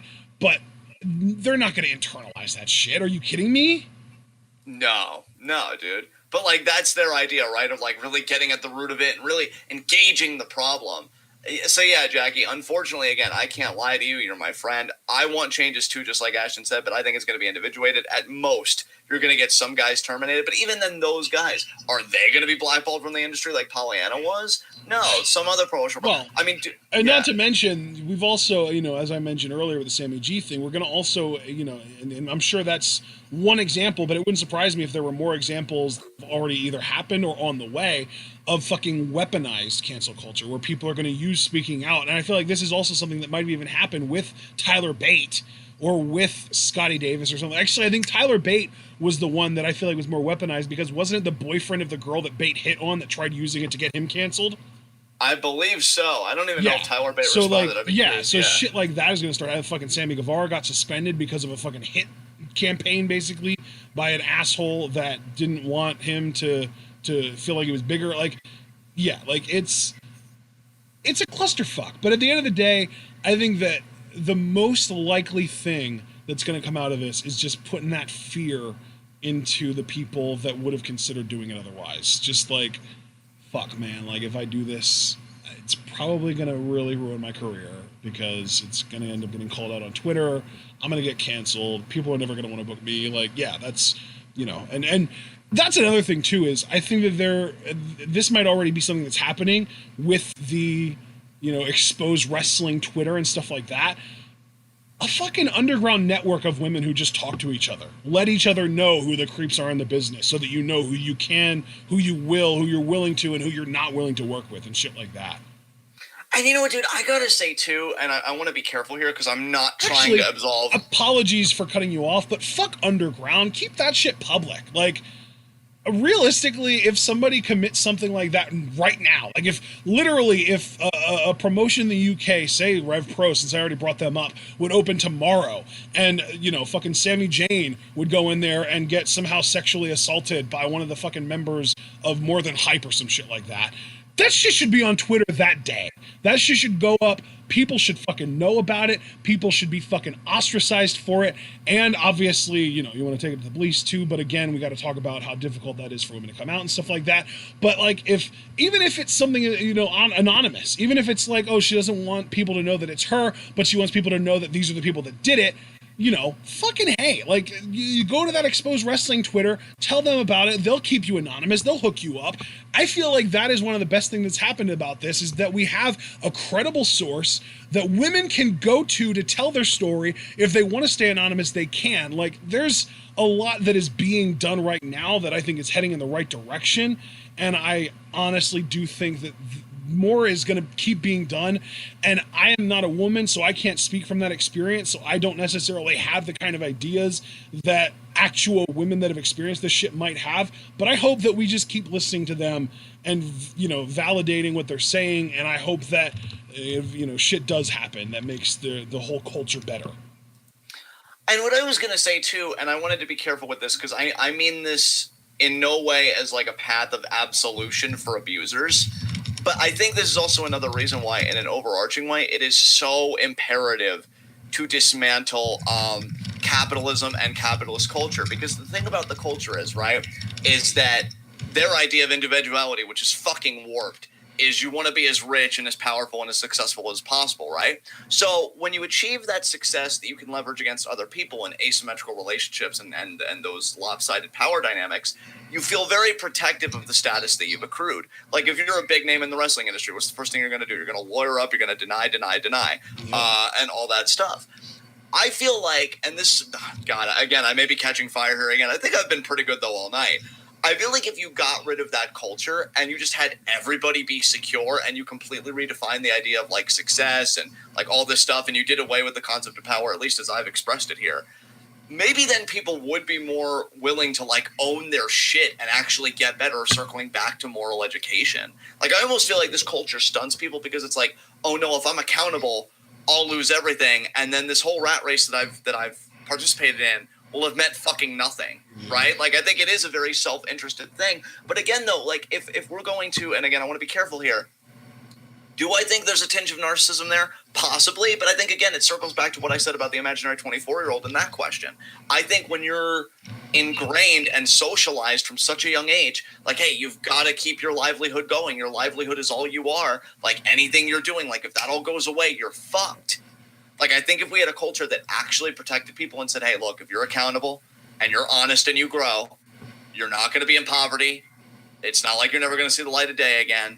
We just need you to do this because when you do this, we all become stronger for it. Like, I honestly believe, I know it may sound crazy, but I honestly believe like capitalist culture is also culpable in this because no wonder people are protected and want to be insulated from consequences because they feel like, oh, if I do this, in accordance with the culture, I'm nothing then because I lose everything or I put myself at risk at least of losing everything. But if we just had that safety net for everybody to be like, no, we just want you to be better. We want you to be the best version of you possible. That's all this society cares about.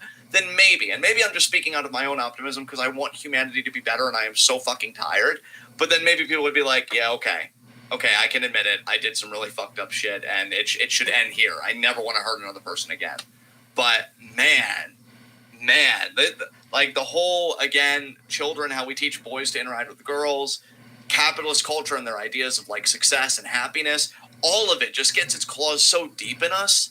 I don't even know if we know how to react to the pain and the trauma of other people, like in a meaningful way. I mean, you know, it's like, oh God, I hurt you. Well, let's see, I'm really rich and powerful. Don't want to give any of that up. So I guess I'll vaguely put out a statement that pretty much says, I don't remember it like that, but I'll respect your experience. Like, it's so fucked, man. Ah, fuck. I wanted this to end on a higher note. Normally, that's why we're grateful for Foster, because he asks, like, the lighthearted, like, fun questions. But this is serious shit we're talking about. Because, I mean, this is a whole system and thing that just fucks with so many people and hurts so many people. And I just don't know how you meaningfully... I mean, we know how to meaningfully change it, right? We talked about it for God knows how fucking long. I don't know, though, how concretely in the real world, beyond conjecture, you begin doing that, because the whole thing's a fucking mess. So, that's what I got. What a... boy. Hey, we went over 4 hours, bro. Yeah. That's wild to me, dude. Oh my God. Oh, what a marathon. All right, well, that's the last question, so we're done here. All right, guys, good news. Ever since that one fucking screw up, I don't even know how the fucking happened with that one Q&A, I guess, where I missed questions and things were out of order. I did the pinned tweet for the next Q&A before we even went live with this one. So I can read from my own pinned tweet when the next Q&A is. Q&A number 49. We'll be doing 49 of these next month, dude. Holy shit.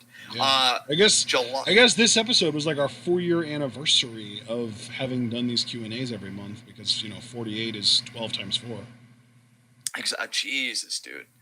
Q&A 49 on July 30th. So, as I said on the pinned tweet, submit your Q&A questions and only Q&A questions to this pinned tweet or DM me. And remember, up to 3 questions per Q&A, 5 for patrons. That's, again, $1 donations if you want 5 Q&A questions to be exact. Or you could just do 3 and get it into the Discord. Yeah, that's true. too. Get in on that Discord action. $3. That's a really cheap price for an amazing community. I think, Jackie, you should still be part of the Discord. Abel, Ashton's face here. I pop in from time to time. I should really get back there. It is really a fun community. I like it better more than wrestling Twitter right now. I'll tell you that right fucking now. Dude, anything's better than wrestling Twitter. That shit's toxic as fuck. Yeah, it is. So yeah, guys, July 30th should be a hell of a lot of fun. And yeah, we'll see you guys then. As for just more general TWitWoW content, I want to pull up your schedule here, because do we have anything tomorrow? Oh, do we have a catch-up commentary tomorrow? No, we don't have. We have Stardom tomorrow, bro. Oh, shit. Yeah, Stardom's back tomorrow. We're going live with that at 4. Okay, yeah, Stardom is, again, live reactions. And, we're doing our catch-up commentary on Saturday. Oh, okay, that's why I was thinking we had a catch-up commentary coming up. Yeah, we changed the days. The best decision we've made in a while. That's right, because we know the fucking New Japan show, which that's going to be July 3rd. Okay. So, yeah, not to get ahead of myself, what you guys just want to know for now, Stardom is back. I am excited. It's just we just went for 4 hours, and I'm hungry and a bit fatigued. Don't let that fool you. I am excited for Stardom to be back. We're going to be going live with that at 4. And, yeah, we'll see you guys then. That's the only thing on the docket, so we'll do Stardom, and then we'll probably just all hopefully enjoy SmackDown together, which, thanks to Golden Role Models, has actually been pretty solid. So, I'm going to hand it over to Ash to take us home. Thank you, guys.